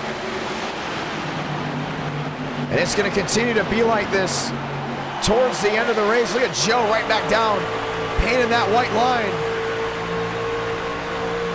23 laps to go from Las Vegas. Davis to 13th. Look at how much they've just shuffled out. Miles Davis there in the red horse machine. Jason Tamer, Tobias Matheson, Aladam Contreras. Oh, JD Laird back there in 22nd. Oh man, he's got some serious damage on the right front. Definitely knocked that one out of tow. Josh Kenyon has really fallen back off the pace. Back in 24th. Here's Devins Baker in 29th. And some of these drivers have just not had the night they have wanted. 22 to do it. Does this race go caution free? We talked about it before. Oh, one coming to pit road, Joseph Armstrong. Money stop time. We've talked about it before. Caution free races at Enter Night are equivalent to basically a no-hitter. And if you can win a caution free race, I mean, you can expect to go on those power rankings easily, because it's possibly going to come down to strategy. You see Carlos Truther coming in as well. He's on pit road. Does anyone else join him? Aladam Contreras is in. Aiden McConaughey is in. Josh Kenyon. Oh, he may have thought of coming in, but came in with way too much heat. Dylan Basin to the inside of William Schmidt. Walker has closed in on Horley. And 21 to go. This strategy call is going to be big. Top two coming to pit road. Yes, they are. Horley smoked up the right front. Walker is in.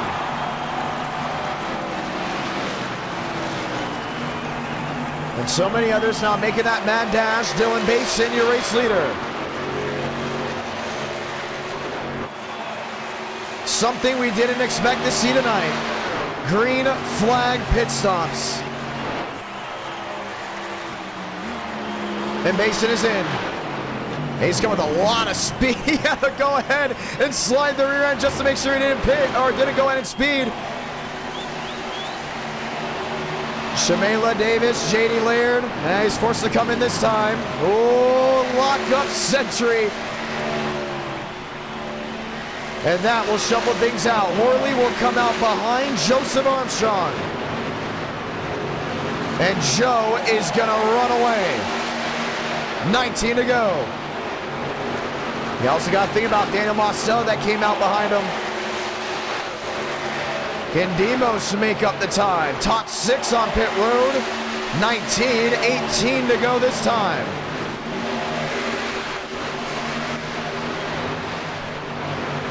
It's going to be interesting. Joe, 19 seconds back to Galloway. Aiden Walker. A little shuffle there on the bottom. So Horley is making up time to Armstrong. Joe is 2 seconds, or let me phrase that. Mosteller is 2 seconds back. 3 seconds back looks Frank Horley. And now you sit and wonder what's going to happen next. How about William Schmidt to the outside of Walker? And Demos is closing that gap in a hurry. Now back to about a second, maybe a second and a half. Galloway will have to come to pit road at some point, unless he performed a big undercut, which we don't believe he has.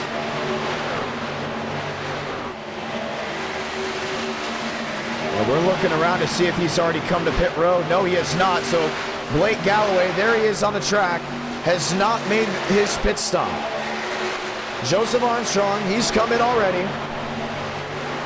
Mosteller Around that 2-second range once again, 2.5 seconds. He's closing in. He's probably just getting a little bit of help from some of these guys behind him. He's getting Horley to definitely close on in. And if these two can just sit nose to tail, they'll catch Joe, and it's going to be a 3-truck battle for the win. No doubt about it. But can you play the smart card, or do you get selfish as the driver of the 99 or the driver of the 62? And what about William Schmidt back there in 5th? Do you get cocky? Do you say, oh, I'm faster than this guy, let me just pass him? We've seen it not work in times past. Horley looking to the outside. He's one that I do worry that will possibly fight wheel to wheel, and he very much will. Jumps to the outside of the Mosteller machine. Does Timo slay back? Oh, no, he doesn't. Dogfight for second. I think someone's got to make the decision here. Right? You got Joe on the hook. You're going to have guys behind you lined up nose to tail. You will be faster than that 22. And Horley swipes the bow and will allow that Mosteller machine just to ride back in line.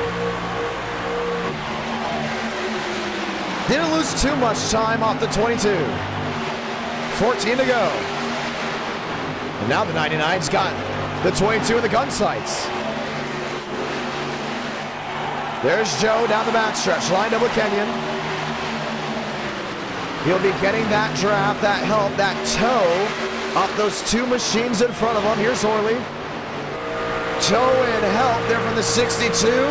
William Schmidt and Dylan Mason sitting 5th and 6th. 14 to go from Las Vegas.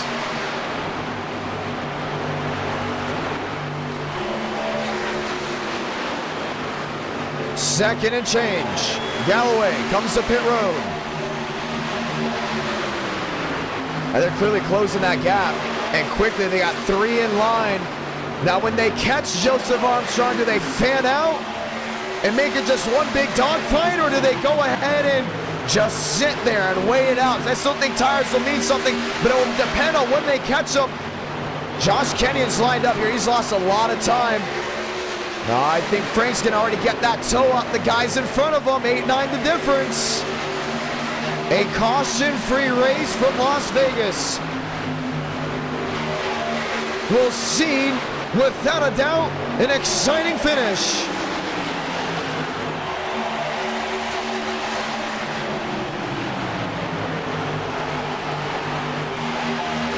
Two lap machines lined up. There's Horley. Jumping to the outside. He's got to find a way around them right now. Donsky, top side, gets out of the way. Josh Kenyon lines up on the outside wall. 11 laps to go. Schmidt now sitting in 3rd. Mosteller back to 4th. Oh, it's going to be one of those classic truck night finishes. Armstrong, your race leader. But for how long? Horley right to the rear. Schmidt to the bottom. Armstrong tries to shut the door on the Ford. 3 wide battle for the lead. Armstrong in the middle. Schmidt shoving him wide, and Horley's not going to give in on that outside lane. He's put Mason in this move as well. Still 3 wide. No one giving up. It could be a 4-wide race here soon. You can see Mason just dogging his way down off corner exit. Finds his way around Horley. Wheel to wheel that is. Never mind. Horley comes into the bottom. 3 wide still. Armstrong on the outside. Schmidt in the middle. Mason looking 4 wide for an opportunity. He thought about it. I don't think there's enough trucks that can sit 4 wide. Oh, he's going to try to make it work. Horley clears them all. Here comes Mason back to the bottom. It's Schmidt in the middle. It's Armstrong on the outside. Here comes Mosteller to make it a fine truck race. Horley leads. Mason is there. Demos just watches on. Who's gonna make the move? Armstrong to the outside. Lines up with the 99, Dylan Payson. Right back downstairs. A caution-free Las Vegas race. We'll see 5 drivers dishing out for the win. 7 to go. Comes 6 to go this time by for Toyota, Chevrolet, 3 manufacturers, 5, maybe even 6 machines apiece if Chad Thornquist can put his hat in the ring. Here comes Armstrong to the bottom, slices in deep, forces Harley wide contact. Armstrong sideways turns the 99. Harley into the outside wall, the caution will wave. And that's just wrong right there. Unreal. Chad Thornquist. All junked up.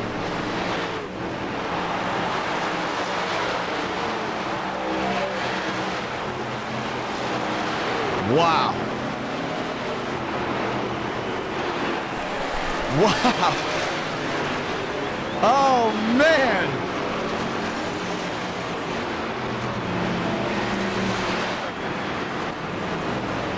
I don't think he's too happy here with Joseph Armstrong. I think he's going to let him know that looked intentional, at least from my side. A little slap on the side. And knows, hey, the caution's out. We still got a shot. While they come down to pit road, we'll watch and see exactly what just unfolded. Unreal. Well, let's break it down. Welcome back, Hackstrong, as it is spammed in the live chat.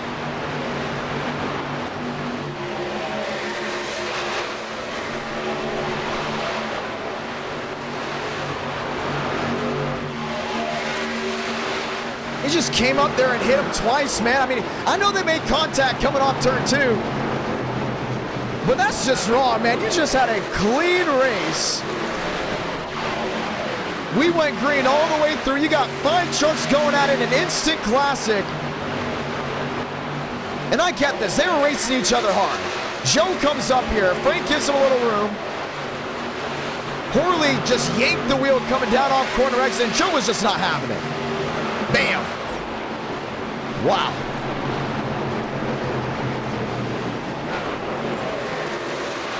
Let's ride on board with the 99 during that. Watch the wheel.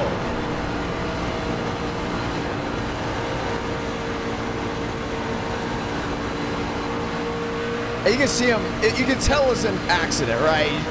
He counter-steered and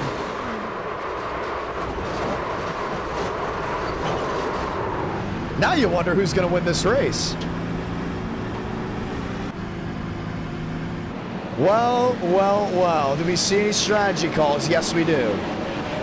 Vietvu and Reina elect to stay out. This will be the 3 to go here. We will have 2 laps under regulation to decide a winner. Ladies and gentlemen, the race of the night, you might be watching it. This is what it comes down to.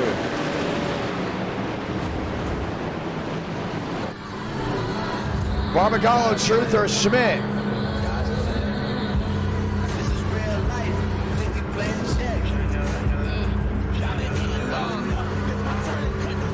And they're still spamming Park Hackstrong in the chat.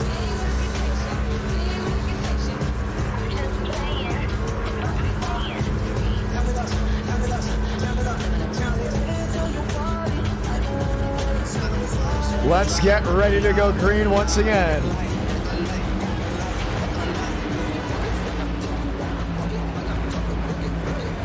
Now, who goes to victory lane?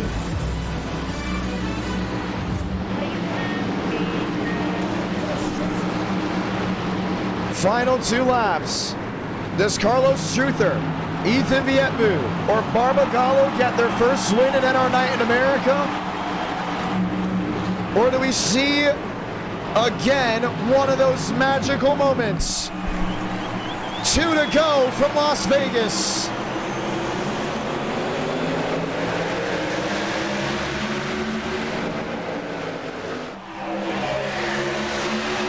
True Thirst slamming the door on the bottom.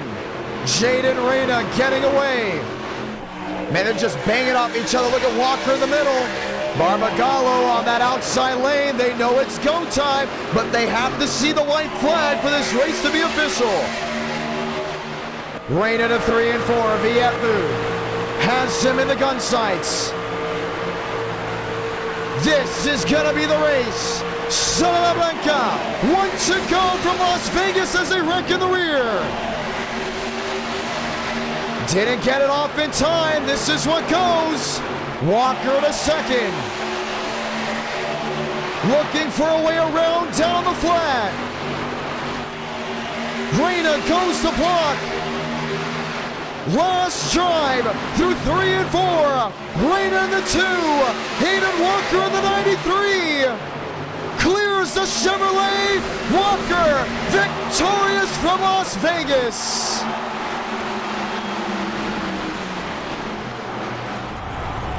As they wreck in the rear.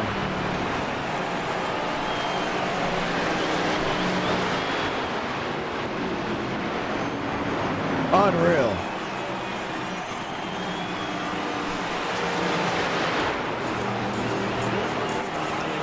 Wow. Aiden Walker goes ahead and gets it done.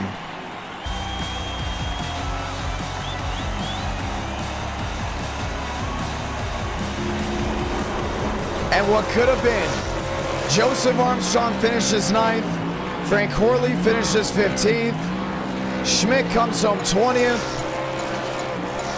We'll show the split on the left side of your screen. I cannot believe this. But SKS will go back to victory lane.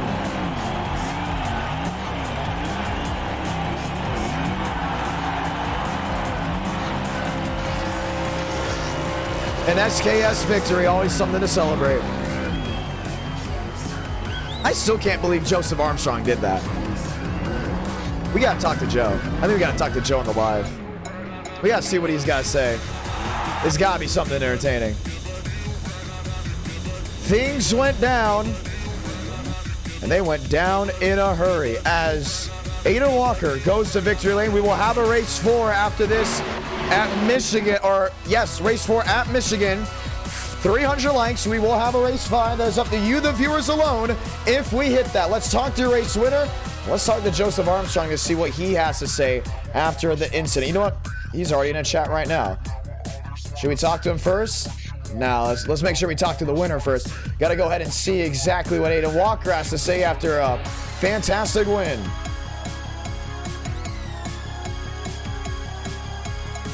Walker, so Johnny got a copy. Yes, sir. Finally with the new mic, too. Oh, thank goodness. Walk me through that win, my man. Well, you did miss the McLeod one off 4. I thought you were going to throw the caution. We were on the nose cam. So by the time I could get back. Why are you on board with Two to Go? Because it's a cool camera. I know it's a cool camera. It's like one of my favorite cameras in NR. I love the nose camera.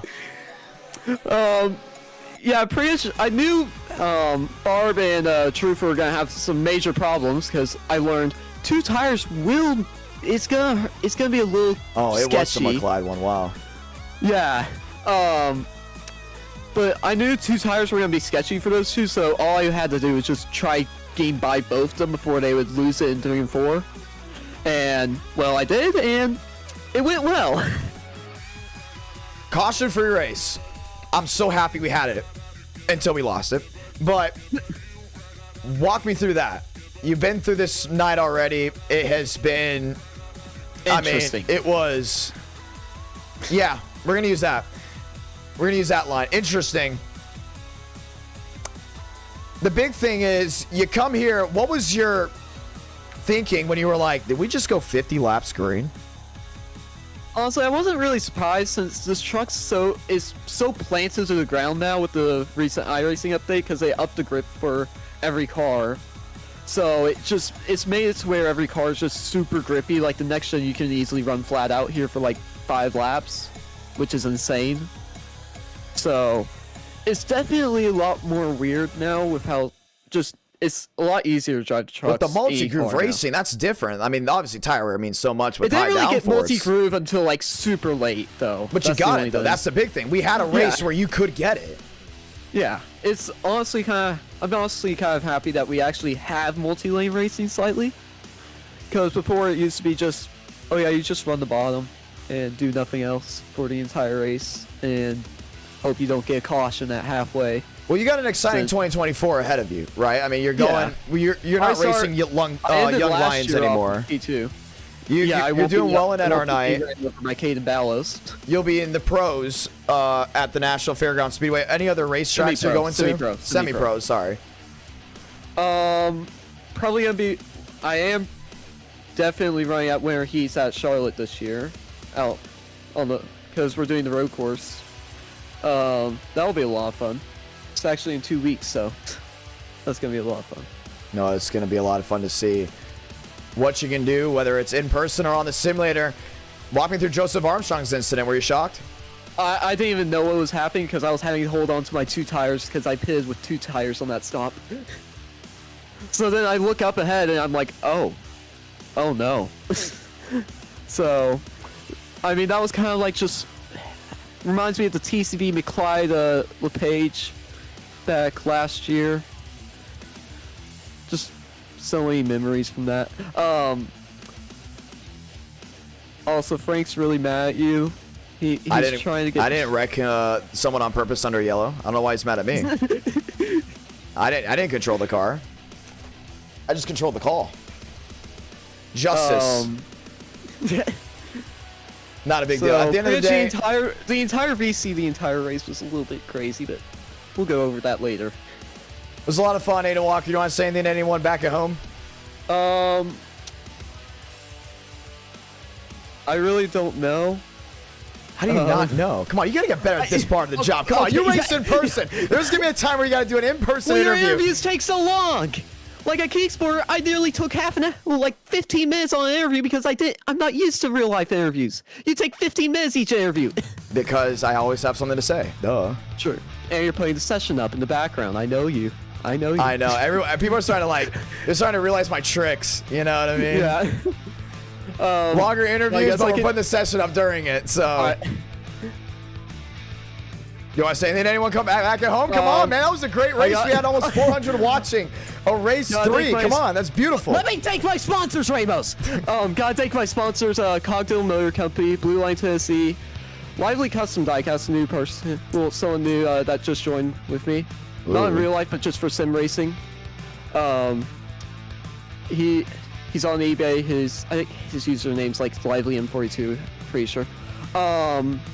2013 Simware, and that's pretty much all my sponsors, because I need sponsors. Please sponsor me. For in person? Both. Congratulations on the win, my man. Thank you. Ada Walker, ladies and gentlemen, goes to victory. You know what? I want to do this interview right now. Let's go ahead and see Joseph Armstrong. So, John, you got a copy?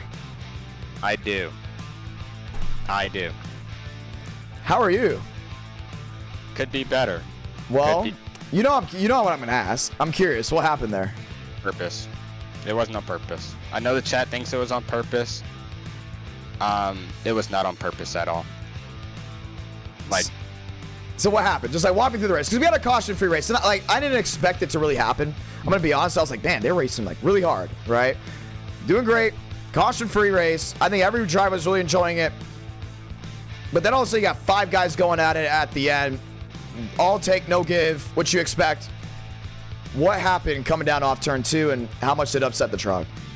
So he came off of 2, and there was like a net code or something that kind of sent him up higher. Like, it was obviously on stream. We were so far apart that it shouldn't have even happened. But he came off of 2, and he got a little high, and I guess he got close to the wall and just kind of turned it down. And into my right side, and at that point, I'm crossed up. I've got the wheel 90 degrees left, and then I get it kind of straight, or straight enough, I should say, so I thought. And then the truck was just kind of set on the left rear, and it just hooked hard right. I literally never turned the wheel right at all. Even as soon as I felt myself getting close to him. Like if the viewers go back and look at it, like you'll see my truck dart hard left right before the first contact, and like once we hit again. We did see that. We did see that. At first you saved it, it looked like. No, yeah, I had it. I thought I had it saved, and I was just driving back up the track to get an arc into the corner, and then yeah, I didn't realize he was still that low, and I tried to turn off of him to avoid him, but I still hit him. But yeah, it wasn't intentional by any means, and I apologize. He was frustrated, but we've talked it out, and we're cool now. Yeah. I mean, that's good. But, yeah, I feel like tonight's been my night, and then it just gets snatched every time. Well, I mean, another thing is we can also understand why viewers probably think that it was intentional, right? Let's go through it. No showed Bristol, but you had Road America, right? But you had Road America. Yeah. And I had a technical issues with Bristol. That's why I couldn't show up. Yeah. Right, but at the same time, Road America probably should have been a big battle between you and Basin, and maybe Demos. And Conklin. But Conklin was blinking. You gotta look at that as well. Sure. The wrecking didn't stop at all. So we understand, at least from the viewer standpoint, it's like Joe got thrown out of Road America, right? None of your wrongdoing. I think they're mostly not just mad at the fact of the wreck. They're mad at the fact that they could have had a caution-free race, because caution-free races are so unique, right? But with 5 drivers going at it, a brand new track dynamic. We've never raced the trucks with this track dynamic at Las Vegas. Long green flag run, everyone on a different strategy. How much did it really upset the truck? That's the real question. I mean, I was to the point, at that point in the run, it was probably like 15 laps in the tires, and so you couldn't really like run full throttle and keep it on the bottom without like arcing it really wide. So that's why you kind of seen the top come in at that point in the run.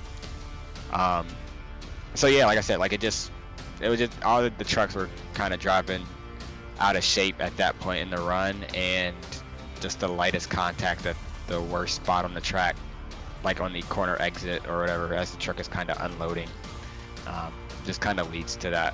So I mean, I thought it was a racing deal. I apologized in the moment, because like I honestly thought that I had just like wrecked him. And it wasn't really an apology because I did it on purpose, but just because the wreck happened. Like, I don't like wrecking. I don't like getting involved in wrecks, so I always say sorry, even if it's not my fault. Right. But we are loading into the next race. I'm not sure if you're in there or not, but just want to let you know the next race is okay. Yeah, I at the time when we first started last race, I was next to somebody on the initial start. And if there was anybody, pretend I don't say this. If you're hearing this, close your ears, something. Uh-oh. But if there's anybody that I actually wanted to like wreck, it would have been the guy that started beside me last race. Like, that's the one person that I actually would, take my anger out on. I wouldn't take it out on anybody. Can I get a better hint? Because you started next to a lot of people last race. Their first name starts with a D and their last name starts with a B. Dominic Barbagallo. Yeah, that guy, he's cost me a lot of wins. He's cost me at least 5 wins in NR, I feel like, over the last year. Well, he was the one that was racing you. That's right. You raced each other at Las Vegas. I mean, pretty well, right? You guys raced pretty tough together at Las Vegas.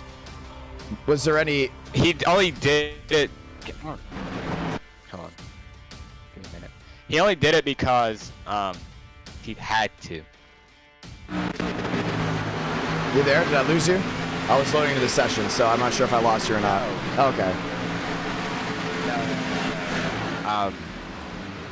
He only raced me clean because he felt bad for what he did at Road America. Which, like, thank you, I guess, but... Yeah. I understand that. Well, everyone's going to be obligated to their own opinion, but we do have another race. So it's going to be very interesting to see how it all goes down. Congratulations on still being in the power rankings, but for having a great race. But yeah. Congratulations on my 9th place finish after wrecking from the lead. Congratulations on your top 10. There you go. Yeah, 2 top 10s tonight. Both probably could have been wins if things played out a little different. But we'll get them at Michigan. So. Michigan, baby. It's right here. Good luck. Ladies and gentlemen, that was Joseph Armstrong. We're not able to talk to Horley at the time since I'm in the session and the CPU is already to its max. We could talk to Horley tonight, though. It's not out of the question just yet. You never know what's going to happen as things go on. So Trading Pains loading on in as we get ready to roll out just once more. Now we're just trying to get things ready, rolling once again. And we know we loaded in this session a little bit weird, so we're going to give it some time to load on up, load on in, and we will be ready to roll. Just 4 minutes left of practice before we head trackside once again. Brandon Movick, one of those drivers on the track. And we're going to go ahead and reset this session. I'm not happy with how it's working right now. We have to go ahead and reset the session quickly. And we'll be back in there. Same session. I have to reset my side of the session at our Night in America. Feeling victories all year long. It's interesting. It is interesting. I'm not able to talk to Horley now. We will most likely still talk to Horley before the end of the night. But it's been a fun one. For your college students, you don't go back to school yet.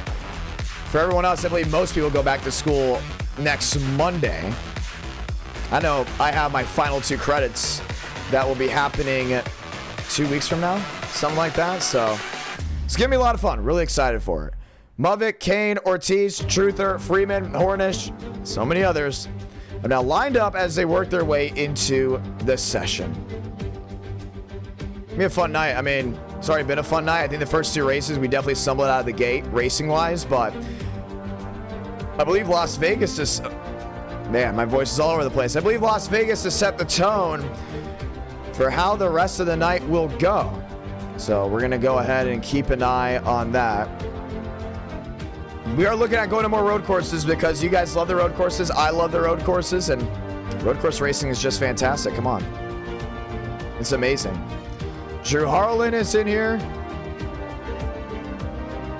Anthony Burrows is also in here. Contreras, McConaughey. I believe Horley is in here as well. So yes, Horley's in here. 4,100 iRating. JD Laird is back with a 56. Hope to see JD in a future e-ticket event, man. We love JD. I hope that my statement that I put out was very truthful.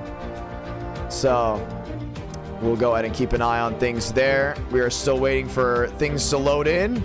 And we will give it another shot once more. And our Night in America, feeling victories all year long. Man, there's a lot of blinking. I'm not sure if it's on my side of the system or what, but it is crazy right now in the simulator. That's why we're waiting so long. It is... I don't think I'm doing anything too crazy. We're going to go ahead and make a quick reset of the overlays just to make... Okay. It's because the overlays had too much data from other races that we've held. I've not reset the overlays since we started the stream or even before the stream. So we just got to go ahead and reset the overlays. We'll be good to go from there. And our Night in America, feeling victories all year long as we get ready to go green. We got to have a race with overlays. Come on now. Got to have those beautiful looks. Trading Paints loading on in as we get ready to roll. Just once more.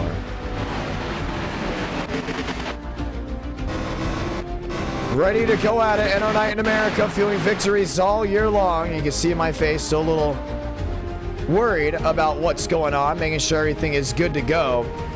I'm surprised Michigan's having this issue. Obviously, we didn't have this issue before because we did it. We've done an e-ticket event at the Michigan International Speedway. We're gonna see maybe if I just have to advance it. Is that what it is? Maybe I just got to advance it. Let's get ready to go green, ladies and gentlemen. We're going to advance the session. And we are going to get things ready as we get ready to roll. You can hear it. And you can obviously hear that there is something deeply wrong with at least that session. But we look to have everything back in order, hopefully. So we'll get it all lined up for you in just a moment. Ladies and gentlemen, let's head trackside.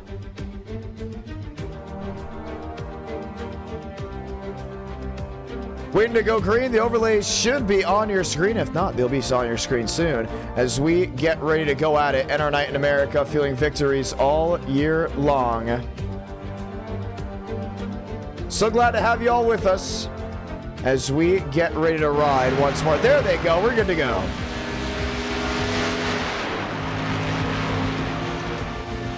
How about that? Anthony Burrows says, hey, let's join these guys. Las Vegas was fun. This should be fun as well.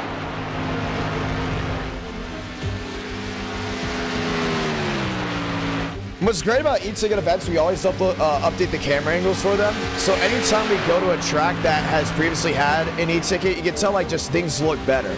Camera angles, lighting, everything in between just looks fantastic. See Jacob Wilkerson rolling his way around. Last time we went to Michigan, ladies and gentlemen, the e-ticket event.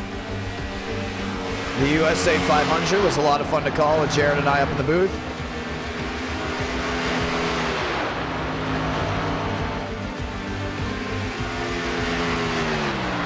Wilkerson back to the line. We're one of the first drivers to set it down. Goes top of the board with a 38. Diego Roldan joined on in. Mostel in the Drive Smart 87. Third quick. Chad Hornish. He's driving the 77 Hornish machine. It gets me thinking that there may be, maybe just a little blood relation there. Chad Hornish, if you're in the chat, just out of curiosity, are you related to Sam Hornish? I'll never forget when the car tomorrow came out. The first thing that I thought was how cool the 77 looked with that paint scheme. One day I'm going to get a Chad Hornish. Sam Hornish. I'll get a Sam Hornish paint scheme. I had to catch myself there just for a moment. Aiden Walker rolling his way down off corner exit. How about Johnson top of the board? Austin G. Johnson just letting one fly right above it.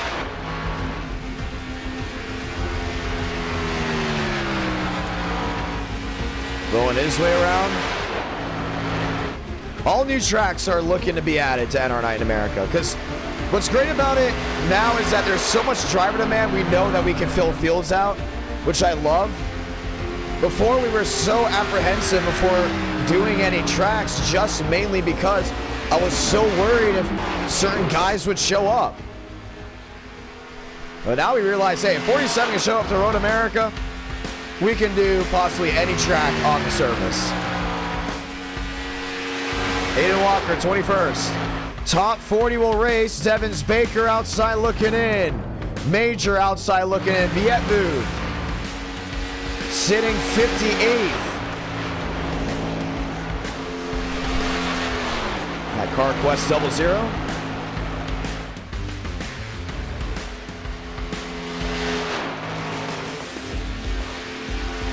Sturgill looking to make some magic happen. Freeman out, Ortiz out, Hornish just barely in, Delgado in as of now.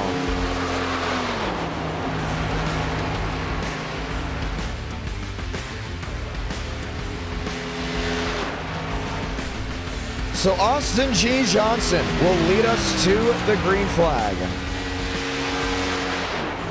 Back in third. Vietvu, 27th. And Chad Hornish just got bumped out of the race. It's got to be top 40. That's what it comes down to every single time with the Xfinity Series. 40 drivers race. Usually at the Gen 4, we'll allow 43. Trucks, we usually just lock it out at 40.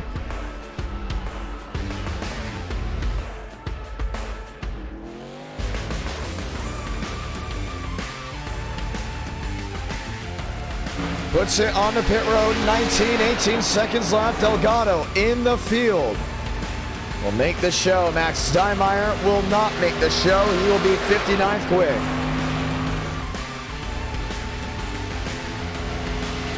Fast time for Austin G. Johnson. Anthony Burrows, Joey Beck, and Jacob Wilkerson will be following right in line.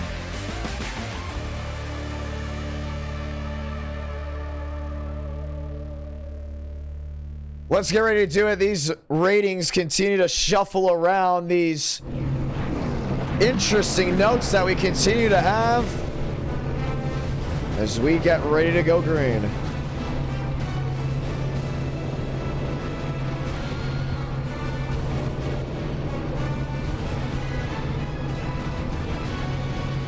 Time to rock and roll, ladies and gentlemen. My name's Jonathan Ramos, the voice of NR. This is round number 4. I'll start asking you guys, what would you like to see as round 5? Because we will be having a 5th race tonight.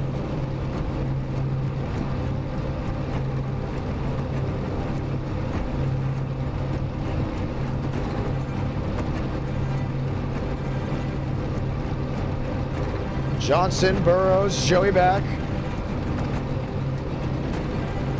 87's Bathurst. That's kind of crazy.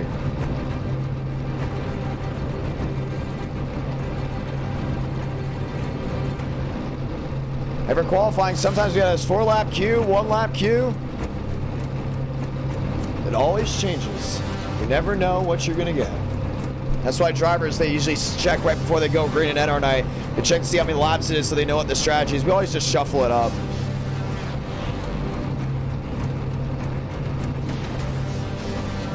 For Bristol, we had 10 laps of qualifying that you guys can go out there and do. Time to go green. Will AB take down the house once again at NR night? Or will Braden Movick find his way back to victory lane? Braden Movick was really the star of the show last night after getting nailed in the outside wall in the Drive Smart in the Daytona race.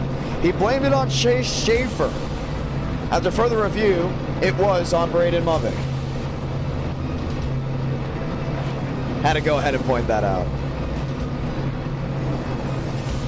Let's see what Movick can do. Always exciting. Joey back up there in 3rd.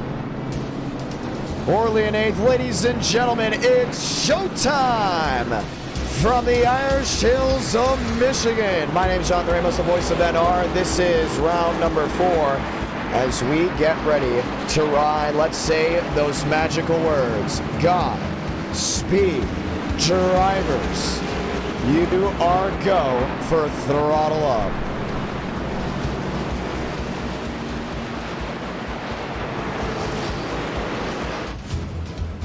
Wilkerson P4, Joey back P3, lined up and ready to go green.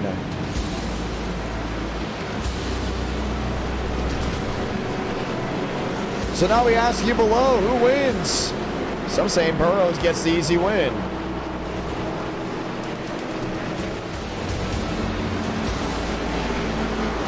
Or do we see an underdog win?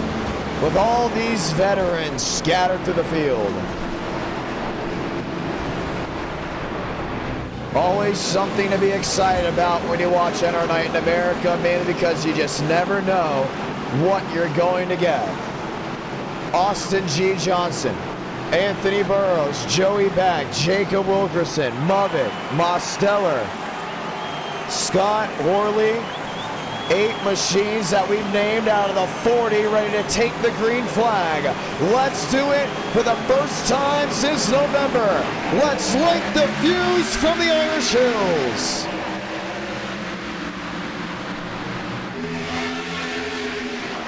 Burrows clears downstairs.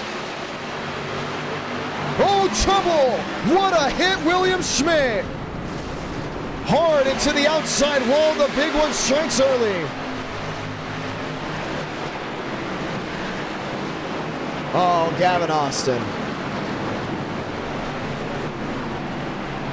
In his last 2 Michigan races, have completed a combined 22 laps. And all 22 came in the first one. Connor Murphy. Christian Delgado.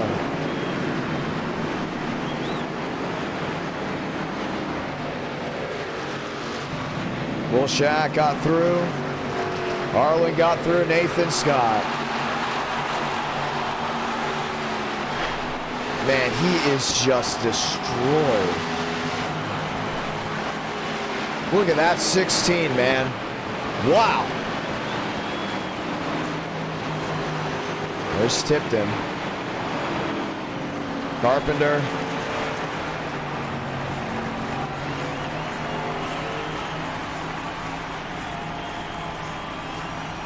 Let's watch back.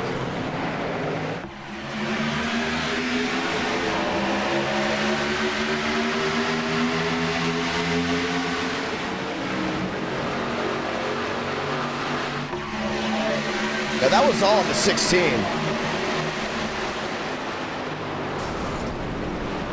As Scott checked up when he went right in the back end of Braden Movick. Max Swearigan also involved.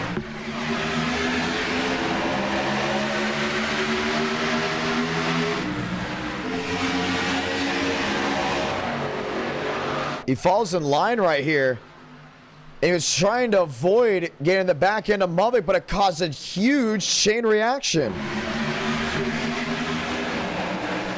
Wow. Z Schmidt already pushing. Originally, I thought it was Schmidt in the 16 that went up and over. It was Nathan Scott going from the bottom to the outside. No, so let's rephrase. I think Movick might have missed the gear.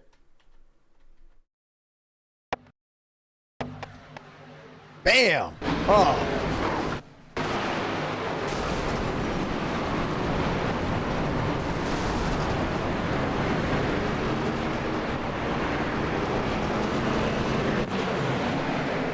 Watch it once more.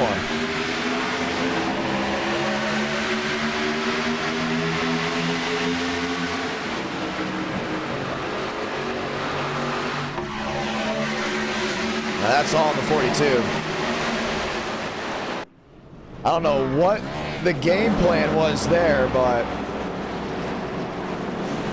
originally I thought it was all in the 16. Let's definitely put it there on that 42 machine. So the caution waves here from Michigan, and we'll get an opportunity to restack this field. Burrows, Johnson, Wilkerson back. That'll be your fast four. Mosteller, Horley, Movick, Hunsaker. We'll line it back up 2 by 2. Ladies and gentlemen, the one to go.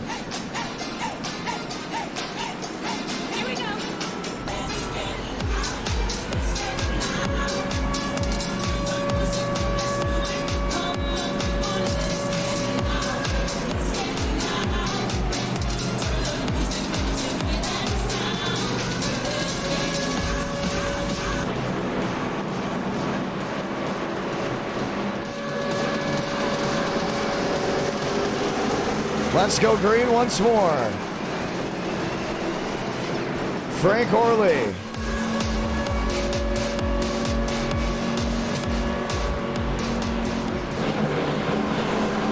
So Anthony Burrows and Austin G. Johnson will try it again. This time Burrows will be your race leader. Johnson will be on the outside lane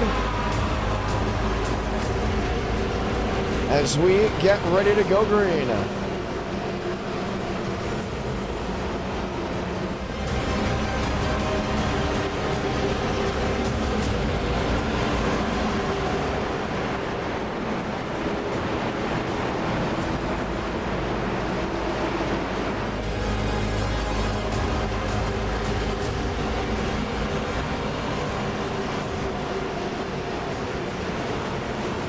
Lined up 2 by 2, enter Night in America, feeling victories all year long.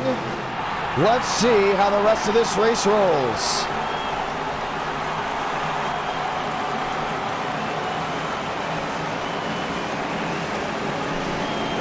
Burrows, Johnson, Wilkerson and back underway for Michigan. Shafty stack up in the middle of the field. Keeps it green, Walker in the grass. Burrows leads to 1 and 2. We already got Demos back on that inside. He's trying to make a move. Wilkerson at the bottom, side by side now with Johnson. Back Mosteller, that's 4th and 5th. Pushing and shoving way in the rear. Not a problem, staying green up front.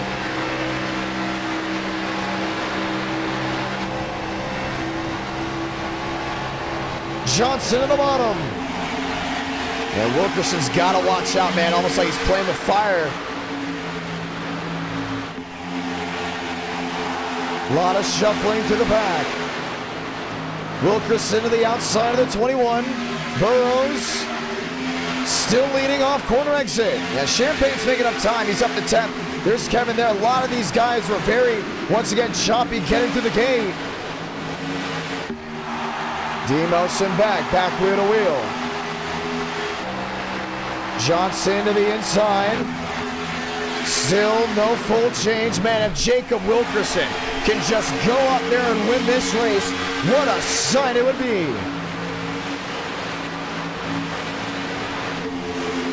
To the outside of Burrows. And with how strong this field is, an upset win will easily throw him in the top 10 of the power. Looking for an opportunity. We're just getting word, if there is no caution in this race, we're under a fuel lottery. For the rest of this race, should we say. Keep that in mind. One caution changes everything. Wilkerson to the outside lane.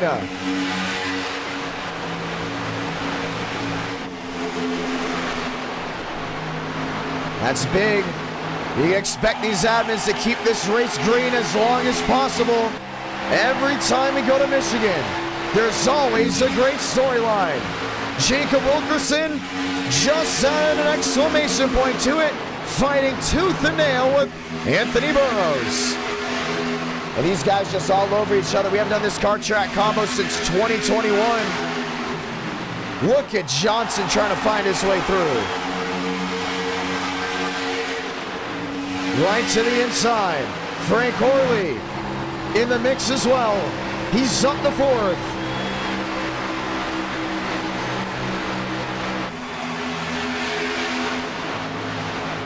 Nine out of 40. Johnson in 3rd. Horley to the bottom. Mavic looking to make that squeeze. Couldn't get it done. Burrows in the middle. All chasing that STP 43. Jacob Wilkerson is leading at Michigan. And every time Wilkerson leads, I get excited. It's no joke. It's no surprise. There's just something about Wilkerson going out there and hanging with the big dogs, you know? We all know him as that big underdog driver, loves driving that number 43 machine. He's made it iconic in NR Night in America. When you see number 43, you know that's Jacob Wilkerson. And he's doing exactly what he needs to do. There's Johnson in 3rd.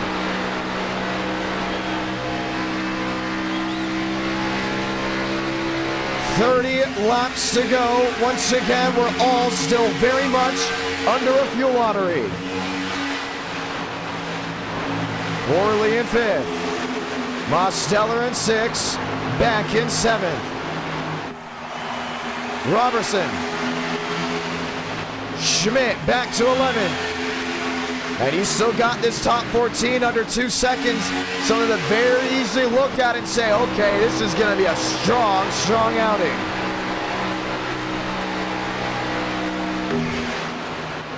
Sturgill up to 8. Champagne up to 10th. What is it going to take to shuffle this deck? Mosteller the grass. Gets back on the racing surface, will no doubt about it have to play a different strategy. Johnson on the rear of Burrows. Burrows on the rear of Wilkerson. Where's the cutback move?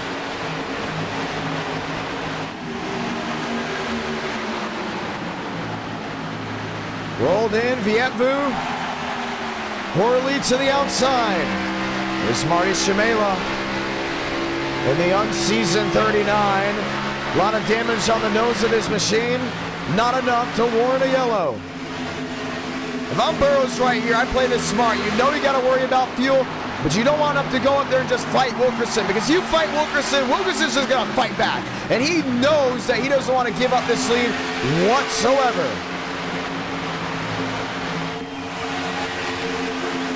Horley in 5th.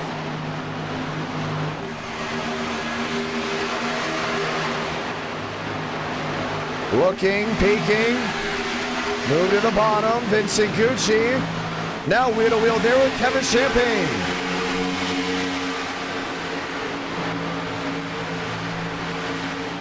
Burrows in second. You see Joseph Armstrong back there in 20th. I mean, he's one of those guys that are thinking strategy, strategy, strategy. But he's also thinking power rankings, right? He had a great outing there in Las Vegas. And all of a sudden that wreck happened.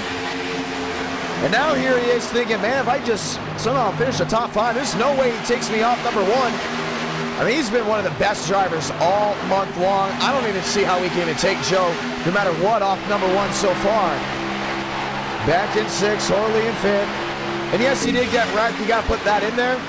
But, you know, some things could be debated. And once again, the power rankings will be posted right at the end of this stream. Probably wait an hour for them to come out. They'll be in the Discord. You can join the Discord by joining us in the description below. Wilkerson has not given up the lead. What a fight out of this 43. And you got Horley in 5th. You got Beck in 6th. Couple of these guys down on the flat. Already in trouble. J.D. Laird.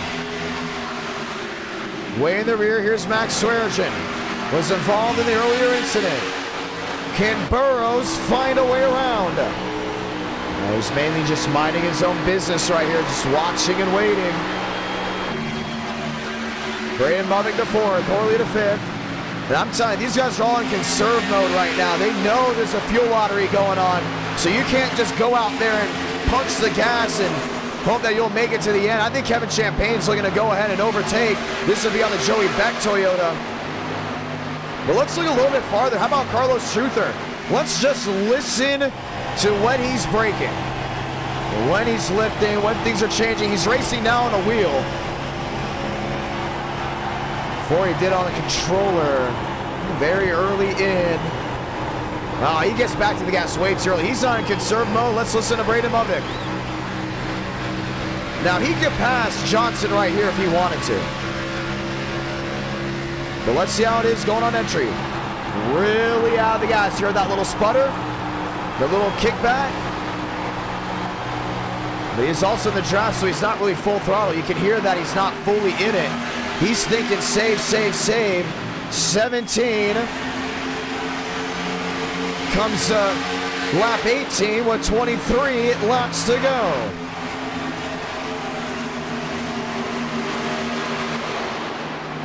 Johnson in 3rd, no change. Frank Horley, man, he's just shining bright here tonight. To the outside of Kevin Champagne. Joey Beck, William Schmidt. Sturgill, Vincent Gucci. Gucci to the bottom. Wilkerson adding a gap there to Burrows. But is there a long-term game there for the 43? We are also reading the chat, ladies and gentlemen, to see what we'll do as race 5 for the polls.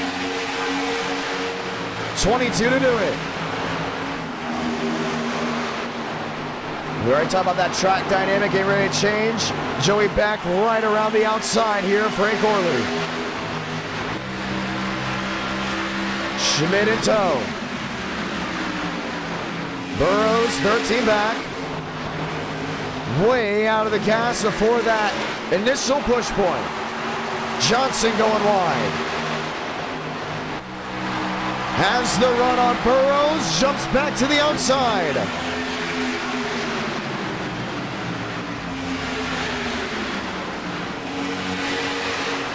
He's got him right here.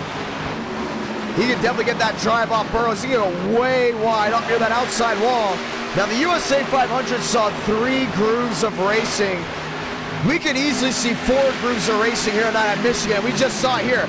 Johnson gets 1, wants 2, looks to the inside of Wilkerson.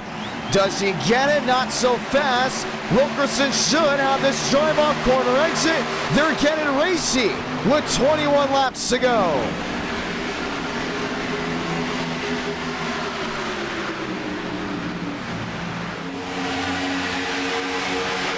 Johnson to the inside. Wilkerson still sitting in the middle. He's giving a clear, but can that 43 pull the switch back? Looks to the inside, he's got him now, but Burrows has tucked in nose to tail. Gave a shove to the 21. Johnson in the lead, swipes the bow of the 43. And Kevin Champagne has come to play. Look at the top 5 under a bubble. 19 laps to go for Michigan. Looking 3 wide there for a moment. Burrows got the opportunity on the outside. Johnson shuts the door. And here comes Wilkerson downstairs. Kevin Champagne ripping top. Run down off that outside lane. And Mankato's finest finds his way back into the fast 4. Burrows to the lead.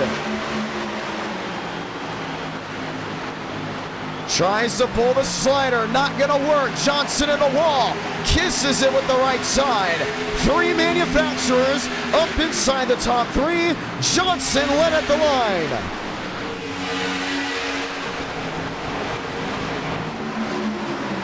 $18 to do it. Johnson, hard outside wall into Jacob Wilkerson. What a save by the 43. Wow. And Muppet goes P2.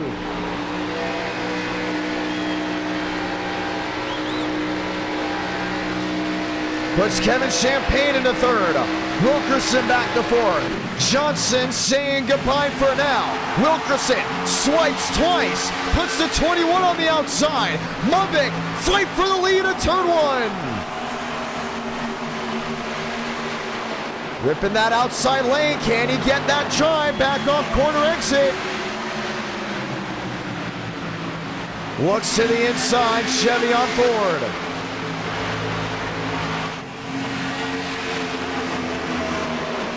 Big lunge in. Burrows on the outside. Switch back. Downstairs, Ford, Chevrolet. Can Burrows get him at the line? What a jump at the start-finish line for Anthony Burrows. He got him. And with 16 laps to go, they continue to fight on. The entire nose lifted off the ground. Look at Kevin Champagne going for it all. Mulvick has company, but he's also the predator as he works his way to turn 3. Wide move by Burrows. Plunge by Kevin Champagne. 15 to go from the Irish Hills. Swipe throws a back end. Frank Horley. Back there with Sturgill. A little contact here and there. That's for 8th and 9th. Burrows wanting to pull away. Drive off corner exit. It's all his.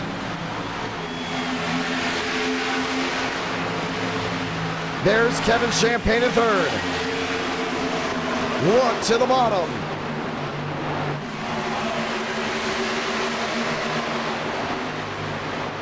Johnson in 5th. Hey, don't look now, but look who's on the move. How about, I don't know, the closer, William Schmidt, up to 6, making up time. Muvick to the lead. Found his way around Burrows. And the People's Champ reigns from the Irish Hills.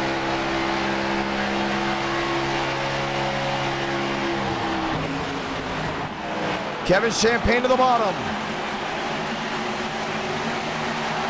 AB. The drive off turn 4. He's got him down to 14. I don't know what Burrows did to lose the lead.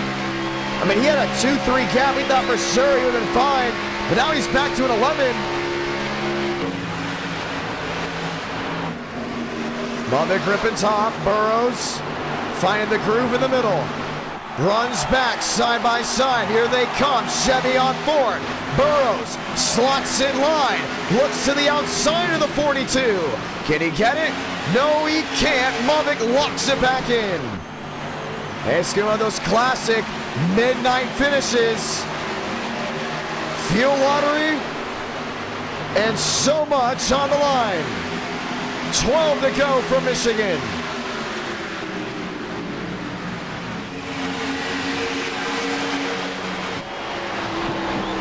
Burrows on the loud pedal, down on the brakes. Runs the middle. Movick ripping top. They Burrows to get this drive right here down off corner exit. 10 back, 9 back, looking for an advantage. What's it gonna be? The look to turn 3. Burrows to the bottom. Now Movick back to the outside. Kevin Champagne watching on. Burrows the lunge. Can he clear him? He cannot. Movick squeezes on the outside lane with sticks on the board.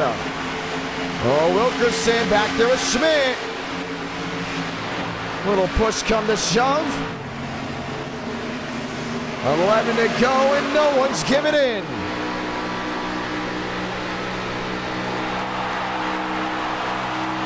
Lap machines littering the racetrack.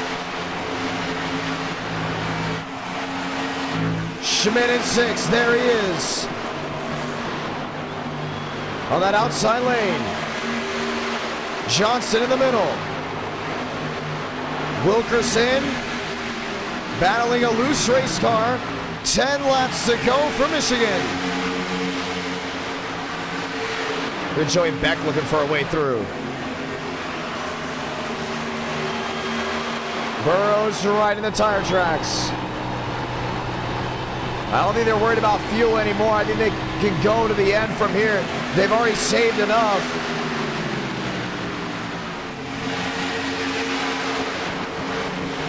Will Burrows outduel Movick? Or will Movick hold on to find victory lane? 9 to go. Joey Beck, what a race. Outside, inside, move there on Wilkerson. 19 back goes Burrows. Kevin Champagne sitting in 3rd.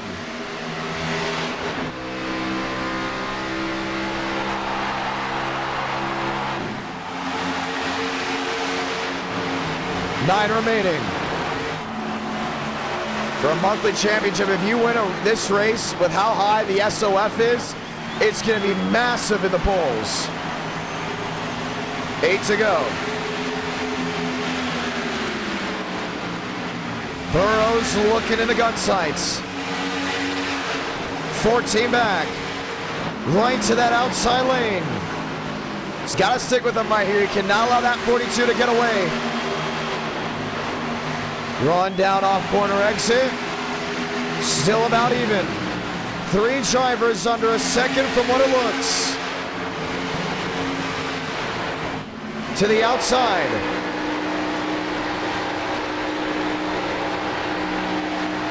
Chopping that lead away. 13 back, 12 back, put 11 back, possibly with 7 to go.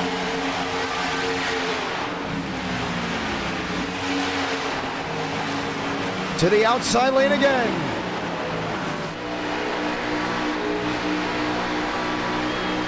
Let it breathe, let it stick, off corner exit. Burrows not giving in, Movick pulling away, back to 3 and 4, but not by much. Crowd on their feet, 6 laps to go for Michigan.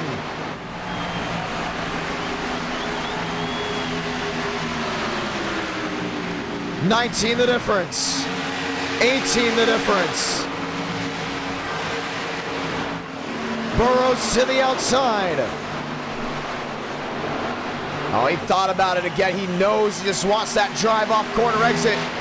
Movick smooth down off 2.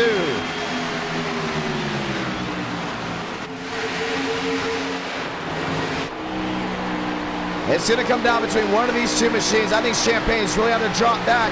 We talked about fuel, the worry about it. Did they save enough? 5 laps to go for Michigan.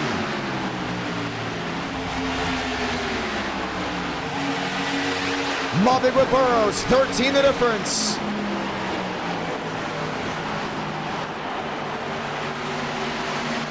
Run down to turn 2. Oh, he's got him right here. Big drive off of that 42 machine. Buck and Burrows stick with them. 15 back. AB on a roll.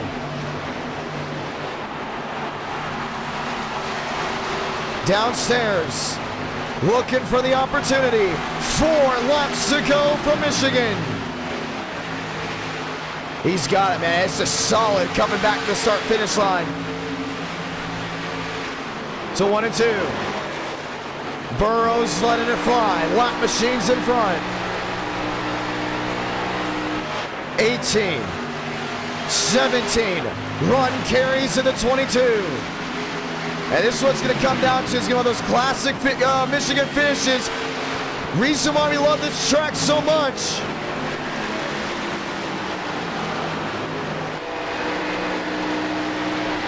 Run carrying back to the 22.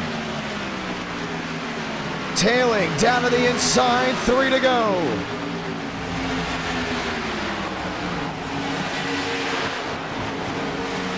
Out of the gas early.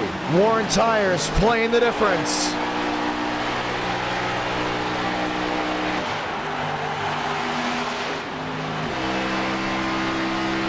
Will be 2 to go this time by. All eyes on the top 2. Now Kevin Champagne's with Wilkerson back there 3rd and 4th. That's not over yet.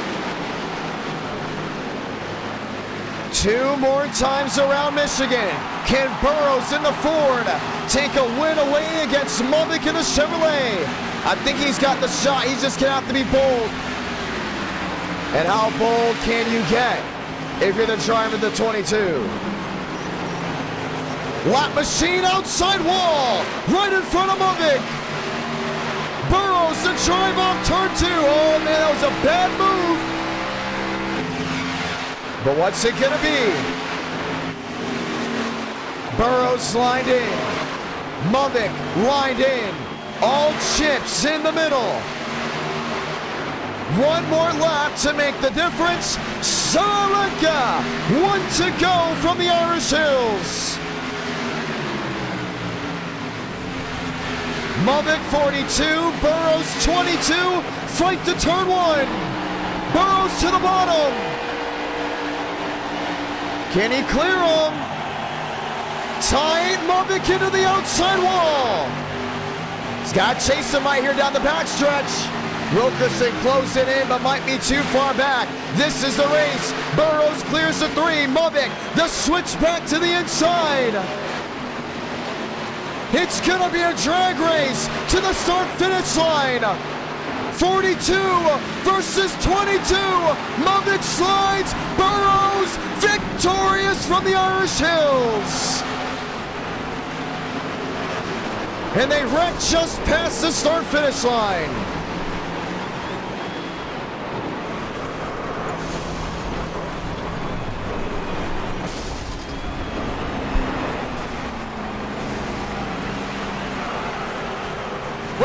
Race 3 and 4 just became the greatest races of the night. What a race. What a finish. Mulvick the bridesmaid. Wilkerson comes home P3. An outstanding run. Wow. And oh, by the way, we still get 1 more race.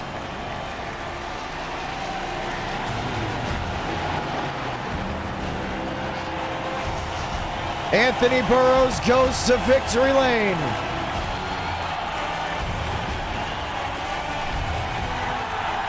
Let's watch back the closing laps. Watch this 22 make the move. Just threw it right back to the inside.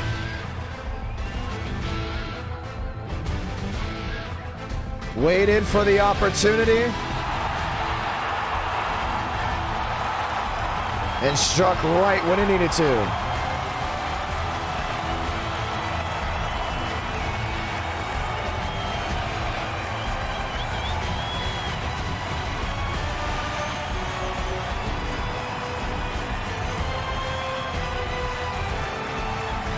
Clears them.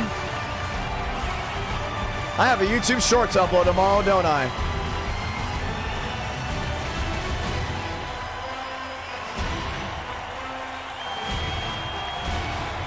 Bravo. Watch it again. Touch once, twice, 3 times. And Anthony Burrows goes to victory lane.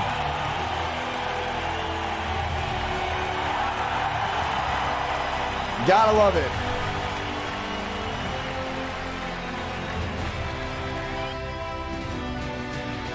Unbelievable. We will have another race here tonight. But you see drivers running out of fuel, trying to get back to the start-finish line. Let's go talk to your race winner. That's awesome. That was amazing.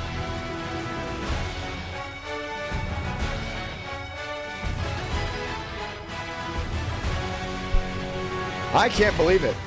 I can't believe how the last 2 races have been. They've just been absolutely amazing. That's what we say. You just never know what you're going to get.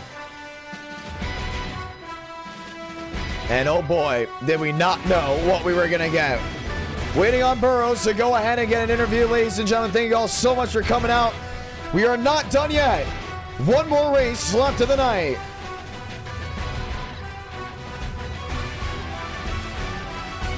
Unbelievable. Unbelievable. Well, we can't talk to your race winner now, but we can talk to the bridesmaid, as we'll talk to Braden Mubbick before we talk to Burrows. Mubbick, it's a Johnny got a copy. Yeah. Yeah, you got your mid-race interview. How was it? That was fun. That was actually really fun. Walk me through that race and walk me towards the end of it.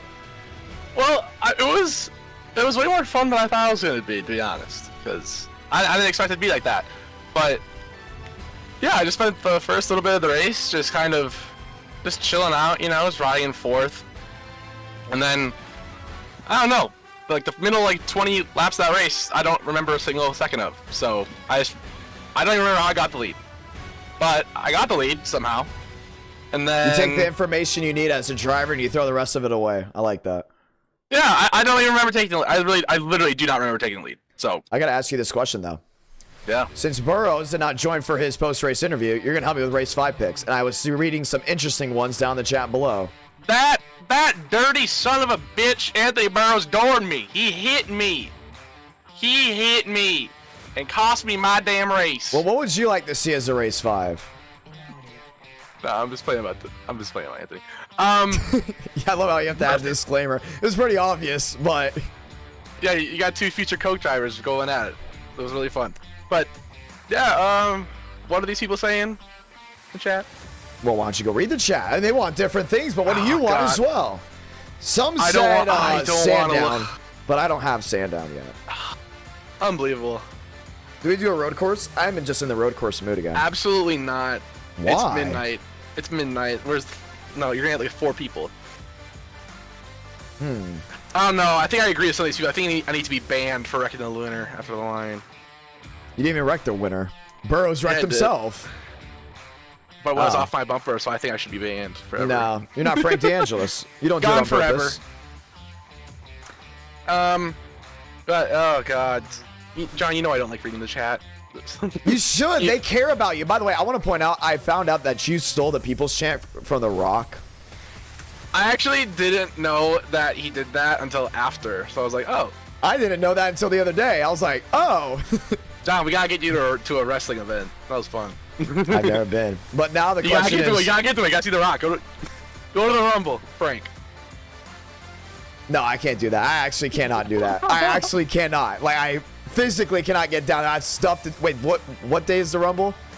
It is the last Saturday of January. It's the 20th, isn't it? No, it's like the 27th. I will not be able to do it. What a shame. Because the week before, I gotta do something and I gotta save my fuel. Oh no, some of these people are saying Gen 4 Atlanta. Gen 4 Atlanta, do we end? The first 2 races were just wreckfest. Wait, no. I forgot that New Atlanta exists. I forgot that exists, so no. Let's never do that Okay, again. how about Gen 4, and I put a disclaimer of Legacy Atlanta. Ooh, I like that. I like that. Okay, so we got one. Read the chat, Muvik, and you start picking the best ones out of it. And then I'll agree or disagree. I see Connor W. Murphy in the chat. What a W. God, Jesus. We're not going to Bathurst. That's not happening. It will happen one day. We're gonna go to the next gens there, I think, over the summer. What? His mic couldn't take the yelling. Not the next gen, please. At Bathurst is the only car that would work there. Arca's the best road course car. Nah. Or we I like what I see with the next gen. If we're going to Australia, we gotta do it with style. John, I literally won a road course race on the next gen. That's how bad that car is. You know, you are an interesting character. Bro, Ethan Stanley couldn't pass me. Like, that's how bad that car is. I just think Ethan Stanley wasn't quick enough. Anyways, we're wasting Nightlight here. What are the last three? John, this hasn't stopped us in the past from talking for 30 minutes after an interview. That is true. Absolutely no Homestead. That is garbage. No, you're just wrong. Bad opinion, Braden Muvik. Dynamic track does not work at that track. He's lying. It doesn't work. What about dude, this chat's moving so fast. Some of you have asked nationwide Talladega, but that was mostly a request by Frank DeAngelis, but he is absolutely in timeout. Not. That's the second worst Super Speedway package. That, you think everything is bad on iRacing. Super Speedway package and the nationwide car is awful. You'll say this is so bad, then love it. I want to point that out. I've never enjoyed that car. The netcode's terrible in it. Okay, I'm reading this. I see 87s at Daytona. That's super a great late idea. model. Super late model. Super late model. The super late model race at Richmond. I did not just do 40 super laps late model at Richmond. I did not just do a 40 lap race at Michigan to end up going to a super late model race at Richmond. I did not just do that. I did not just put on a show for this to happen. A show. I am the show. What about National Super Speedway? You know, where you took out the entire field on the last lap at Drive Smart and blamed it on Shea Schaefer? Well, he doored me at the track because he doesn't know how to drive. What about Eldora? Eldora Next Gen. We've never done that before. For good reason, John. For very good reason. Honestly, when was the last time we did National Super Speedway? That's what I'm thinking. Like, when was the last time we've done National? Dude, that is such National Super Speedway Gen 6. I don't think we've done that since 21. I don't think so either. We have not. Last time we did Nashville Super Speedway at the Gen 6, Josh Berry raced. Yeah, and my pedals broke when I was beating him. Now I have new pedals. So I never got redemption, John. If I do National Super Speedway, will a NASCAR driver join with the Gen 6? I mean, we have to, like, continue it. Someone go hit up Connor Jones. Let's go see if Connor Jones will do it. Because I have to continue the tradition, if that's the case. Are you there? Did I lose you? Nick Lights. Let's get Nick Lights. Get Nick Lights. Someone go wake Nick Lights up right now. Someone go Adam and say to join this. This is why we should never listen to the chat. I just saw someone say super late models at Chicago street course. Let's never listen to this chat, please. Bad. These people are insane. What do you think about... Oh, no, do not kill my viewer morale here for Willow Springs, because we're doing Willow Springs in the future. But what is your opinion on Willow Springs? I don't know what the hell that even is. Not gonna lie. Are you kidding me? It's a road course, and it's gonna be on C-Fix soon. It's in America. Wow. Willow Springs. You know all There's this a lot knowledge. of American tracks we've not gone to yet, John. Wow, I can't believe that. Well, we're gonna go to Willow Springs one day. We're not doing 87. No, I mean, we could put it. I really want National Super Speedway Gen 6. Like, I now really want that. I think that would be fun. I think we have not done that in 2 years. So, okay, but I don't know. Should we throw a Super Speedway in there? Because I kind of want to chill with the Super Speedway until the next stream. Everyone's going to vote Super Speedway. Yeah, that's the thing. It's like, the second I put any Super Speedway in there, I could have you guys in go-karts, and it would win by like 50%. Oh, my goodness. What do you think? What do we roll I with? see Monty Tipton said Dover, but I heard that he's never racing again. So, I don't know why he's in that. No, he wrecked a couple people tonight. Gen 6 National Super Speedway would be I don't know great. if he's never racing again. Remember, we only blacklist for a couple weeks so they can get better. But I don't think Gen 4, I don't know if we're blacklisting him. Old Atlanta could be good. I have Gen 4 Legacy Atlanta, National Super Speedway Gen 6. I want skill, Muvik. I want it to be... These are literally skill. I know that. Trucks Long Beach. Oh, Jesus. Do not use the Lord's name in vain. Knoxville. No.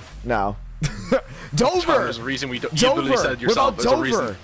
Dover Gen 4. That Come would on. ruin my mood so much. I like Dover and all, but like Okay, what's your favorite car track combo with Dover? not What? enough that I want to do. Oh my right gosh. now. You would be like the worst person to go shopping with. Like you would probably like see 4 things and like not know what to get. Bro, if I went to the store and I just saw like a can of Celsius or something, that's all I. All right, we're wasting time here. People want to get to bed and they want to see the race. What are the last 2? I'm looking at it. I'm gonna just start putting them in if you don't know. Trucks Canadian Tire. I don't have Canadian Tire yet, so but we're looking at doing Trucks Canadian Tire. What about Trucks? Trucks Montreal. Come on, jeez. come on. Think about it. Think about it for like a moment. You know no one's gonna vote for that because it's a road course. What do you mean? People want ovals. The viewers love the road courses. I love the road courses. Your core audience. Don't lose that. Don't go after the casual viewer too much. you can't make those What about mistakes, John. Phoenix? We haven't done Phoenix in a while. Oh, What? Do you that's just the not source like Phoenix any? right there. Do you just not like any? We need 2 more. Let's see what Bob National said. Super Quit Speedway, yapping Gen and hit 6. the McCl- No, but Gen thank you, 4 Bob, for the Atlanta. 2. And then you pick the other 2. You know It's not what? Super All right, Speedway. fine. I'm just gonna pick the other 2. We'll do. Dang, now I'm on spot. Let's see. You guys are not gonna. You guys don't like when I pick certain tracks. You know what? Let's go COT Kentucky. No, I'm just kidding. I'm kidding. I'm gonna do Kentucky again in the future, though. I'm not gonna lie. We can't do that yet. We can't do that yet. You know what? No, because I know my super speedway crowd will vote for it anyways. So we're gonna go trucks. Hold on. Let me really think. Trucks, Daytona Road. We're gonna go trucks, Daytona Road. We're gonna put one last one in there. TCB's asking for the super speedways. Because he's washed. One short track. I need to throw one short track in there. You know what? I'm going to throw in one short track. What is that short track? South Boston. South Boston. Yes. Arca, South Boston. Arca. Do it. No balls. Sobo. Boom. That's There's great. our 4. There is our 4. You can't ask for a better lineup than that. So, someone honestly get don't know what Nick to vote Lights for. up. And I want to point out, if I go to the truck race at Daytona, I got to wear a Nick Lights shirt. You got Because it. he's just him. We love Nick Lights. If you guys don't know who Nick Lights is, he races NR9, he races in the truck series. Connor Jones is the same deal. Connor Jones wrecked out of the first stream of NR9 and literally messaged me, like, pissed off. He's like, what was that? I was like, I didn't control the car. Someone wake Connor Jones up and tell him to go race. This is like the greatest car track Bro, combo why we got people still commenting combos? We got our combos right here. Arco South Boston is winning. I can't believe it. Yes. No, Yes! we got to do National Super Speedway. Come on, guy. I will. You know what? No, I can't. It's up to the people to vote. But I endorse Nashville Super Speedway. Wow, there's no way we're going to South Boston. That playing backburn on you. Wow, yeah, I'm not gonna. I kind of put that in there because I was like, yeah, why not? Like the casual viewer does not want a road course, Sean. I can't believe this. Tyler. Hey, Brayden. Oh, how's it going?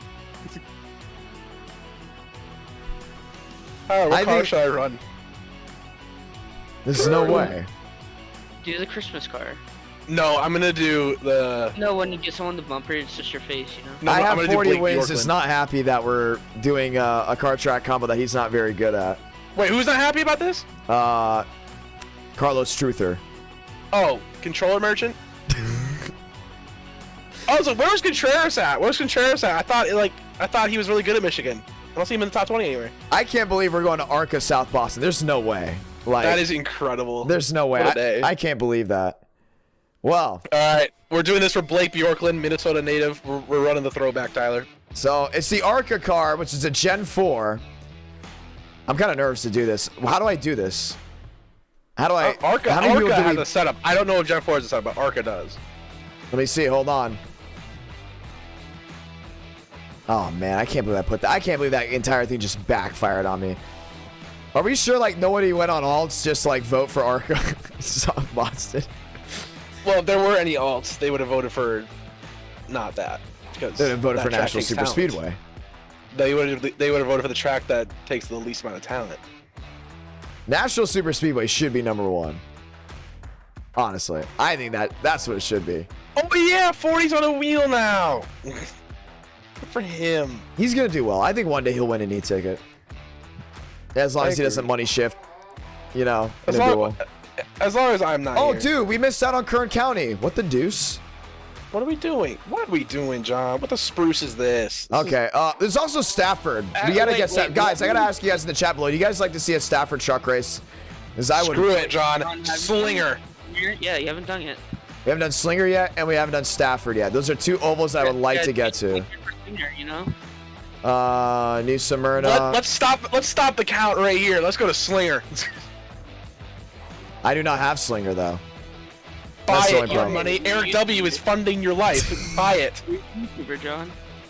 Chat if you want. All right, we're gonna go South Boston. South Boston is. Oh my God, Ethan Ecker just voted Nashville. I might unblock him now. Are you okay? Like, or did you have like a little, too much to drink tonight? John, I'm 18. How dare you even suggest such a thing? I'm promoting underage drinking. Wow! Wow! Wow! Wow!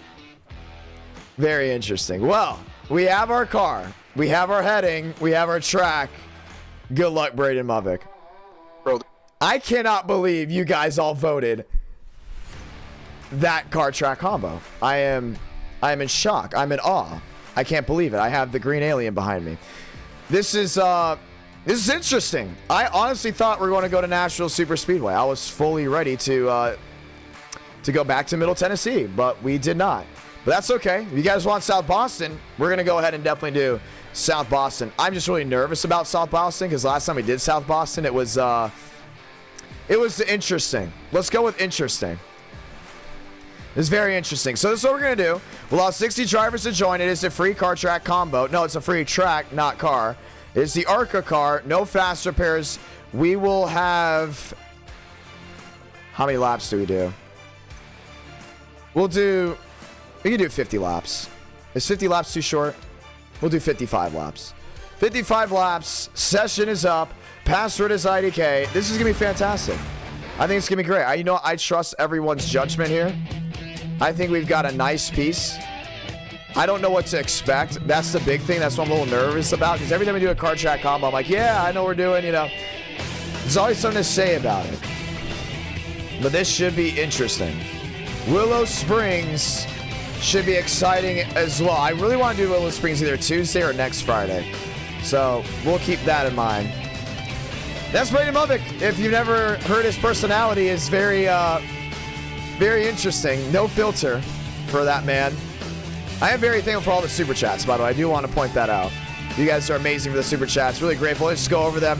Bird dropping the 2. Cooper Nash dropped the 2 for the Super Speedway. Got National Super Speedway. Agent dropping the VIP pass. Eric W. Thank you so much for the 10 gifted memberships. Sergeant dropping the 2. Patrick dropping the 20. Zach dropping the 2 months. Wes Edits and Eric W. giving out the memberships as well. Thank you guys so much for everything you guys do. Really do greatly appreciate it. Helps us continue to move forward on the sim stuff and try new things, try new e-ticket events and get things going. Should be fun. It should be very fun. Now we got 60 guys heading to South Boston. So we're going to put the cap at 28 drivers. So over half the field, if we do get that many, will miss. Which would be big for the polls, for the power rankings. Why is that? Because if we get 60 and over half miss it and you win it, you had to go ahead and make the show, which was tough, then win the race, which was tough. David Bell dropping the $1 super chat. Thank you so much. Max Swergian dropping the $5 super chat. Thank you very much as well. Saying allowance. See, all that stuff goes to e-tickets. All that stuff goes to all of the great things. So, very grateful indeed for everyone. We have a lot of drivers. We have a ton of drivers. Wow. It's going to be interesting. So for the ones that are wondering why it's called Nashville Super Speedway and not just Nashville Speedway, it's because of the fairgrounds. Originally, the fairgrounds was called the Nashville Speedway. And then it was called like the Music City Speedway, Music City Motorplex. It was Nashville Super Speedway or Nashville Fairgrounds. It's had like a million different names. And then finally, when they built Super Speedway during NASCAR's big boom with the cookie cutter tracks and everything with the early 2000s, they called that Super Speedway so it wouldn't be the same as Nashville Speedway that was over there in the city. Well, then Nashville went to the Nashville Fairgrounds Speedway, which I hope they never change that name ever, because that would be really disappointing. Became the track in the city, and Super Speedway became the one in Lebanon, Tennessee, which is just outside of Nashville itself. Kevin Champagne dropping the $10 super chat. Thank you so much. Really grateful for that as well. Thank you guys so much for the super chats. You guys are awesome. Thank you. A lot of cars rolling around. South Boston getting ready for some more green flag racing. Kyle Terzakson, Alex dropping the $2 super chat, saying good to have NR Night in America back. Missed it. Thank you so much, Alex. Very grateful for that one as well. Lined up, ready to go racing once again. Champagne, Bomar, all joining on in. A lot of machines, a lot of opportunities to qualify. 28 oh no, this is gonna be something. They're already wrecking. 28 drivers will make the field. We're gonna be heavy on penalties because I do not want a crapshoot. Do not at all, but at least the graphics look fantastic. They look really, really, really, really good. We have 60 guys, don't we?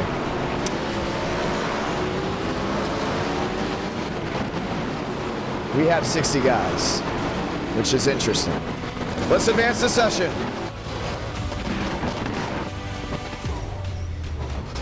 And our night in America, fueling victories all year long.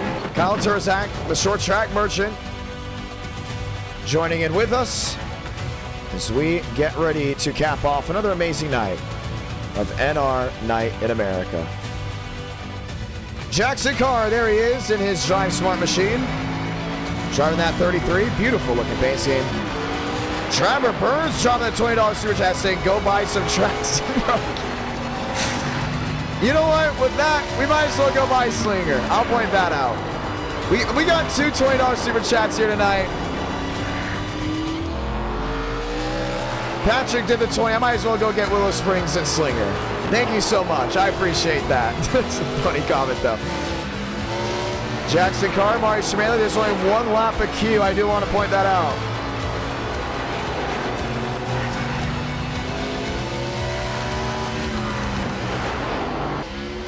TCB joining on in with us.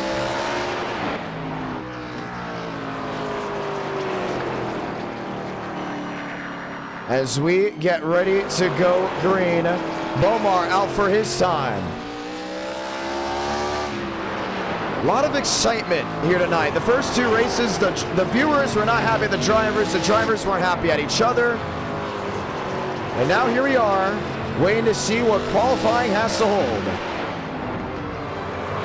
So 50-something odd drivers have worked their way to South Boston. One lap of qualifying. The top 28 make it. Jackson Carr on the bump. Delgado on the bump. Max Swearengin and Braden Movick on the bump.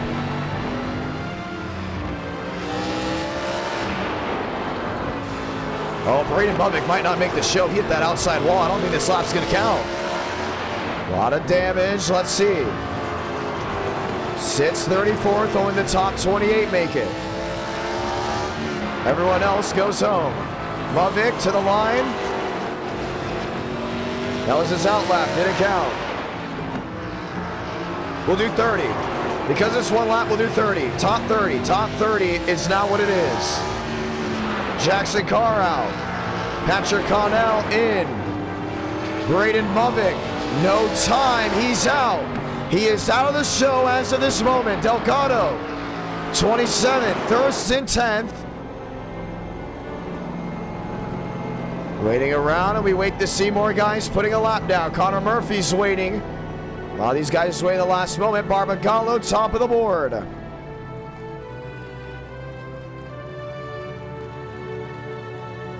Lyman, Pena's in. So it'll be top 30. Jackson Carr out, Braden Movick. will not make the show in that 42 machine.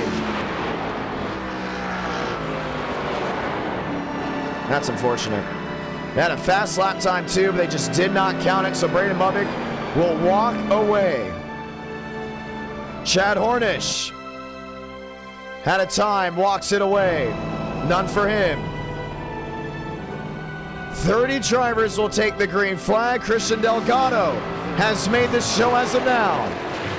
Carson Freeman out as well. No time for him. James Thurston in the 07. 30 drivers will take the green flag.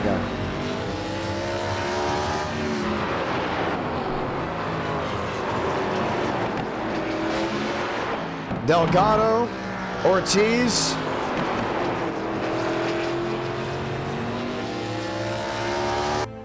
And that is it.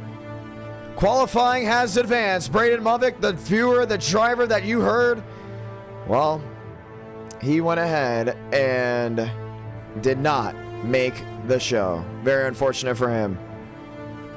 Barbagallo will be one of the guys that are coming on in with a big opportunity to go ahead and get things done. We're so glad to have everyone coming in and ready to go do it.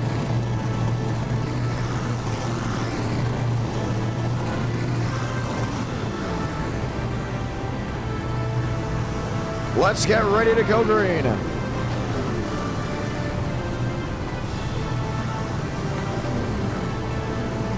So a 55-lap race. As 30 drivers will take the green flag here tonight at South Boston.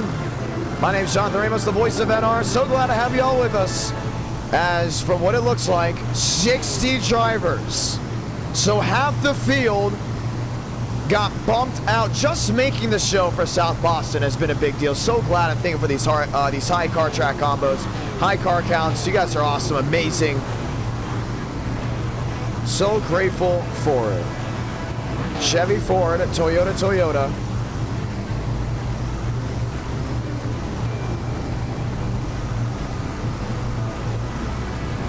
We'll be ready to go green.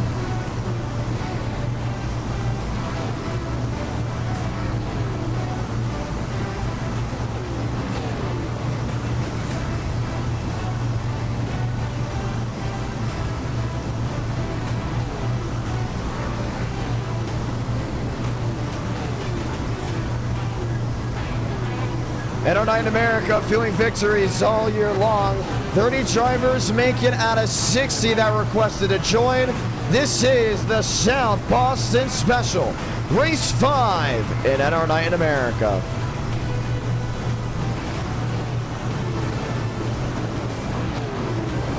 And we look to see where the rest of them are. There's the 30-car field.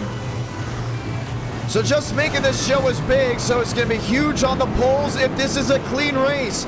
A clean short track race with great finishers will make a difference. Let's go ahead and say those magical words, ladies and gentlemen, before we cap off the night.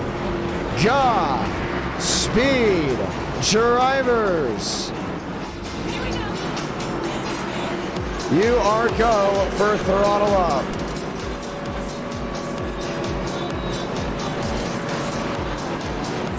Green flag racing this time by.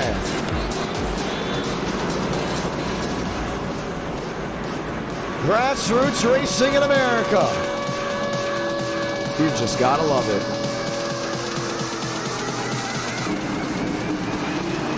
Kendall Carpenter, William Schmidt, and others have lined up 2 by 2 as we get ready to take the green flag just one final time tonight.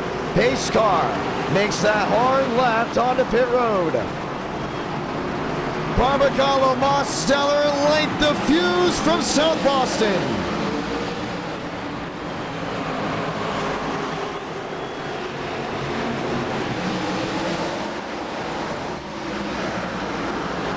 Most to the bottom. Barb the drive off. He will lead lap number 1. Mostly green all the way to the back end. Oh, one spinning. Vincent Gucci. Car up against the outside wall, no problem. He's got to get it refired. We're going to be very heavy on penalties. Cars stopped in front of him. Caution's going to wave. It's a bull ring. That's the big thing you got to look at. We've talked about it before. It's going to be very interesting to see who avoids what type of penalties for what incidents. And there's the parking lot.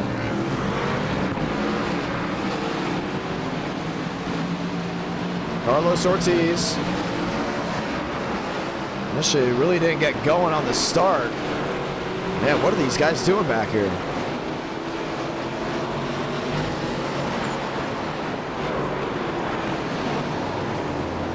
Started with the spin there of that 49 machine.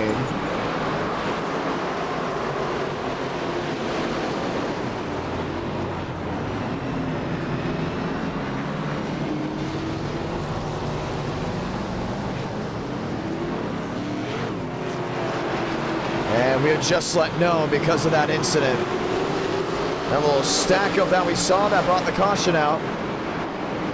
Another single car spin out of him. He'll most likely be disqualified just to keep the racing alive. That's the big thing.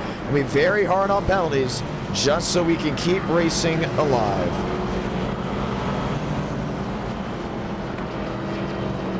Let's get ready to go green. I don't think Braden Lovick was happy that we didn't put 40 guys here at South Boston. Some of these drivers weren't either, so we're going to keep that in mind. I know we do have a truck series set, so I think next time we probably have to put 40 because South Boston is bigger than I thought. But the last time we went to South Boston, it was a big problem. They kept wrecking, and they did not stop.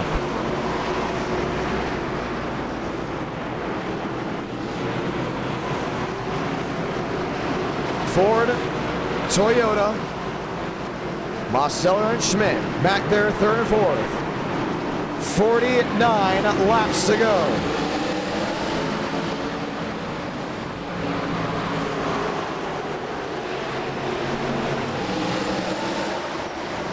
Hunsaker on the outside of Barbagallo. Kevin Champagne gets in the side of William Schmidt. Schmidt can keep it rolling. We're going to be good. Oh, maybe not. Massive stack up in the rear. The caution is out again.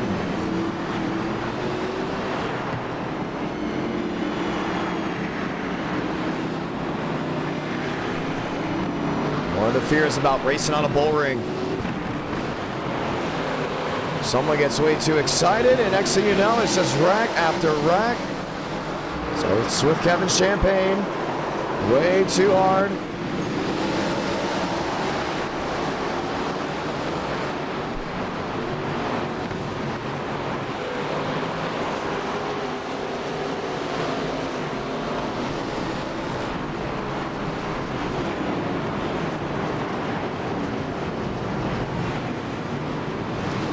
And that is how that all stacked up. So Kevin Champagne will bring out the next caution. He'll just be given an L1 penalty for his incident. So he'll be dropping towards the tail end. As we go, oh, there's a car out there without a number, isn't there? We talked about before, drivers that do not have a number automatically are taking out of the race.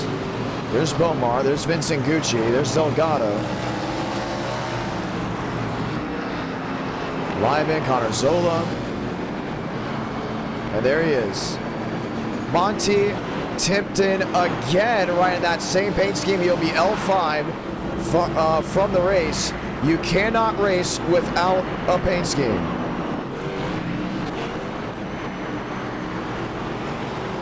You need to have a number on your car. We have to be able to see it. It can't be very small in the corner. We have to be able to see the paint scheme for it to be official. So Tipton has been L5 from the race. Let's get ready for the one to go. So the stagger back up 2 by 2. Carpenter, Barbagallo. Line up, ready to get it back underway. Carpenter on the outside. Barbagallo on the bottom. Once again, these guys had to qualify in from the 60 driver standpoint. 43 laps to go.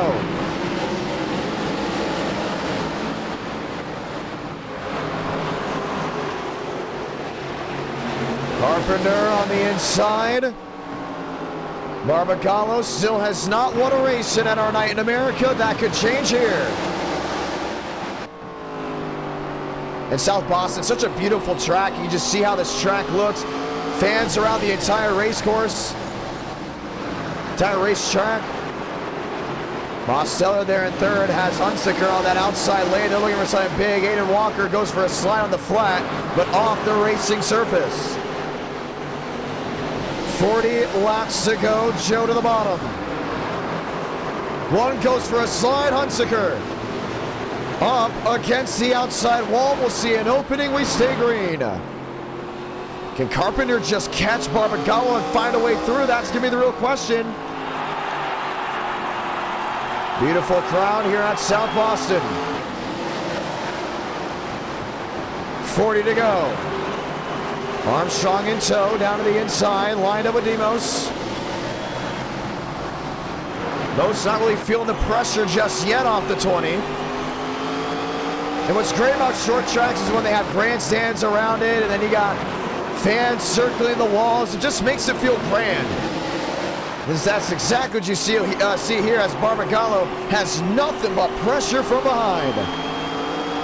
Oh, he gets tagged. Carpenter goes around. Goes for a spin, gets it back, refired, will keep it green to keep the relaxed yellows on, but heavy nose damage there on the 33. And this is now that battle for second.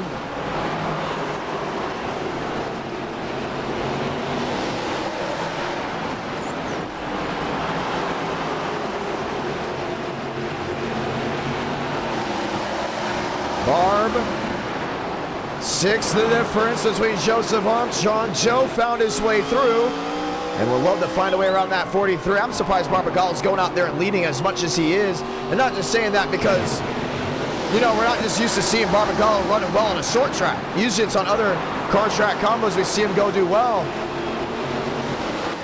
You know, on a super speedway. He's got Joseph Armstrong now breathing down his neck. A lower horsepower Gen 4 stock car. Making for some great racing. Barb under pressure now. That's the 20. Armstrong looking to the inside. He gets so bumpy down off corner exit. At 43 gets tagged. Barbagallo hard into the outside wall. And the caution's gonna wave. And his first career win goes up in smoke. Man, he caught that weird angle on the wall.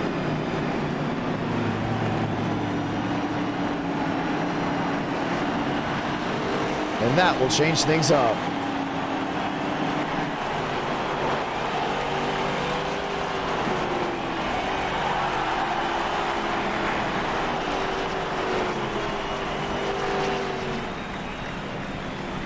Hackstrong strikes again. Man. Just got right in the side of him. Boom!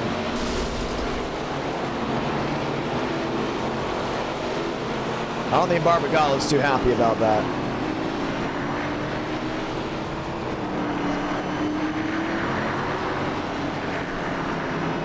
Unreal. Watch it again. It's so easy to pick these cars up. And it's put right into the outside wall. You know, I don't think Barbagallo's done yet. This is a short track. And he's on pit road. And we got 29 laps to go. Oh, and Armstrong says it's payback from Wisconsin. Remember, earlier in the stream, Joe did say he wasn't happy with Barbagallo. I think it just proved there what that was all about. Let's get the one to go. Fun night at the bull ring.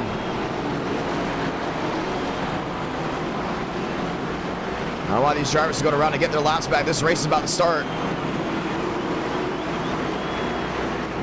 28, 27 laps to go from here on. Chevy on Chevy.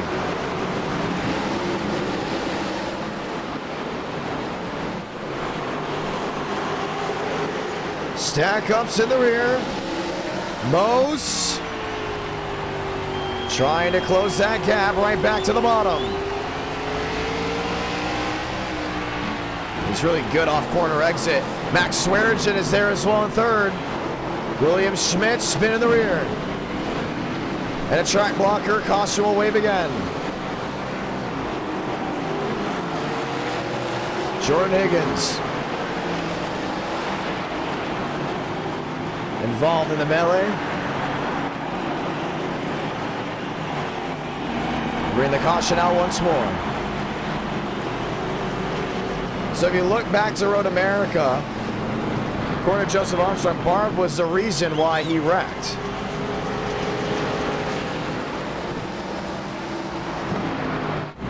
But right now, we look how this is going and we start saying to ourselves, 24 to go. Demos Joe, clearly the class of the field.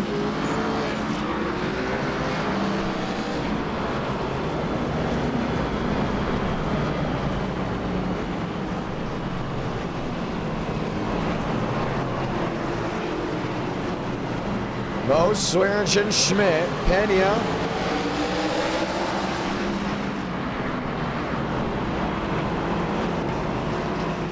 Lined up, and with 23 laps to go, things are ready to change. Now they're gonna get the lights off right here, so they're gonna line back up 2 by 2. Now the admins have been very harsh on the penalties right now, kicking guys left and right to make sure we still get a clean race in to the finish. But things still subject to change, 22 to do it. Swearinger on the bottom, Mosteller on the outside lane. We're gonna close that gap once again. See those guys behind trying to make up time. Swaggy downstairs, Schmidt on the outside, all that pull, all that push. Thurston's up the 5th. Kendall Carpenter's making a move. Remember, Carpenter was in a big opportunity to win this race, that big move. It also got turned down off corner exit. 20 to go. 34 back, 33 back. Demos, an opportunity, one spinning outside wall, maybe Joey back. We stay green. He's up against that outside wall, definitely enough time to get back down. Everyone shuffling back. 19, 18 laps to go.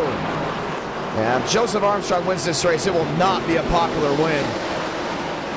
But if Demos wins this race, it will be a very popular win. Still watching on.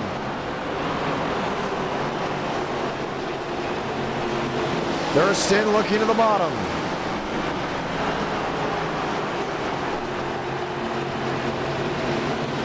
Looking once again, no move. 17 to go.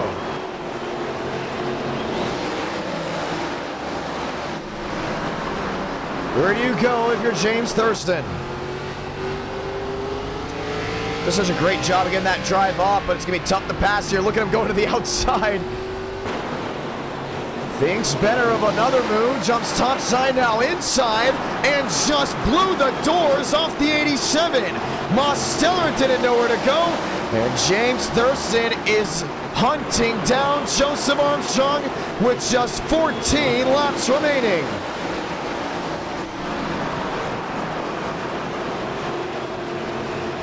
$13 to go. Can he catch him? He's got him on the hook right here. Now, if you're Thurston, do you junk the 20 after what you saw earlier in this race, or do you race him with class? This is a bull ring. This is race 5. Anything goes from here. He's got that thing dialed up. Thurston already one win tonight. 2 wins will easily put him in the Power 5. Armstrong, 2 wins thus far, 11 to go. Top, bottom, middle. 10 remaining. He's got to be smart right here. He's got to be smart on this end of the speedway. That's where he makes up the most time on Joe. On the last lap, if he is there, I wouldn't be surprised if he uses the bumper. 10 to go, 9 to go. This is nowhere near over. Armstrong, a little daylight. Finds his way around the lap machine. Thurston, right to that rear end.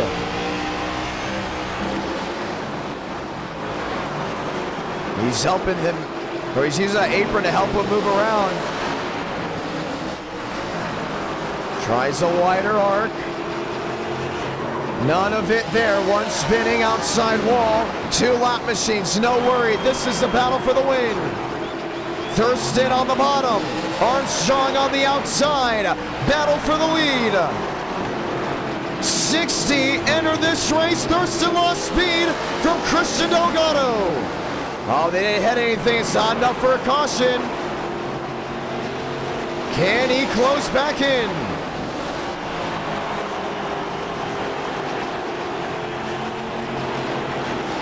Time to go.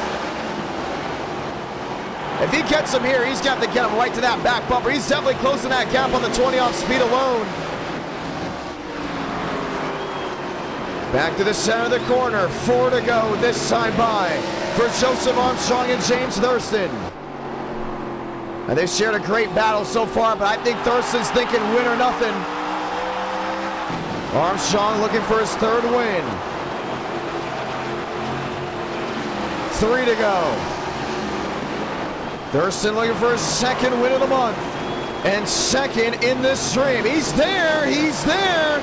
He's up to about 3 car lengths back. 2 laps to go from South Boston Speedway. Grassroots racing at its finest. Armstrong in the Yahoo 20. Thurston in the DirecTV 07. Now 2 car lengths the difference. Lap traffic up out of the way. 1 to go. Thurston looks to the bottom. Last opportunity to 3 and 4. Goes for the send.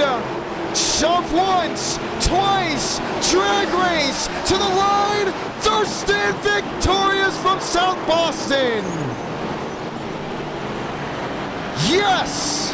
What a finish! That's how it's done. 60 entered this track. 30 got to race. And James Thurston caps it off with a win. Phenomenal.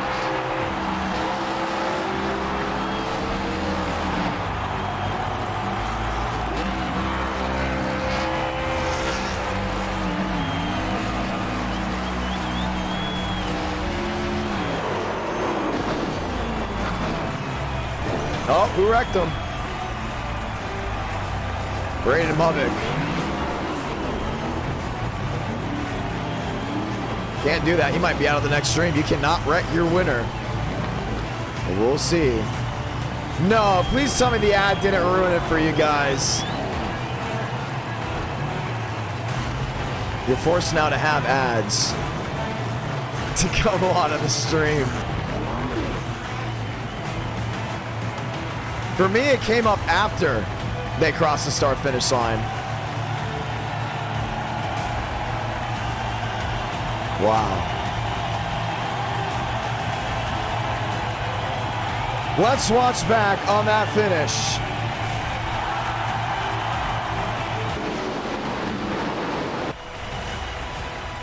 James Thurston, a very popular win and a high SOF.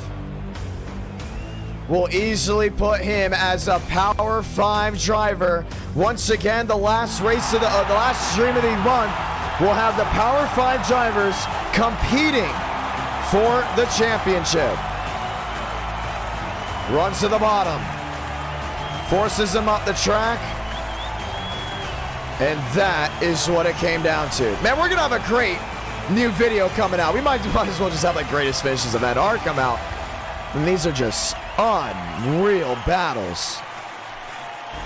Well, ladies and gentlemen, that's how the night will end. The first 2 races start out very choppy, but the last 3 must-watch TV as the DirecTV machine goes to victory lane. I'll see you all this Tuesday night at 8 Eastern, 7 Central for some more NR Night in America.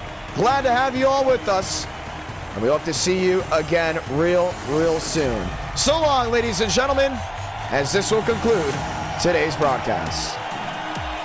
And if you're new and you love what you see, don't forget to feel free to subscribe and notifications on, because we hope to see you back no matter what. Have a great night, ladies and gentlemen.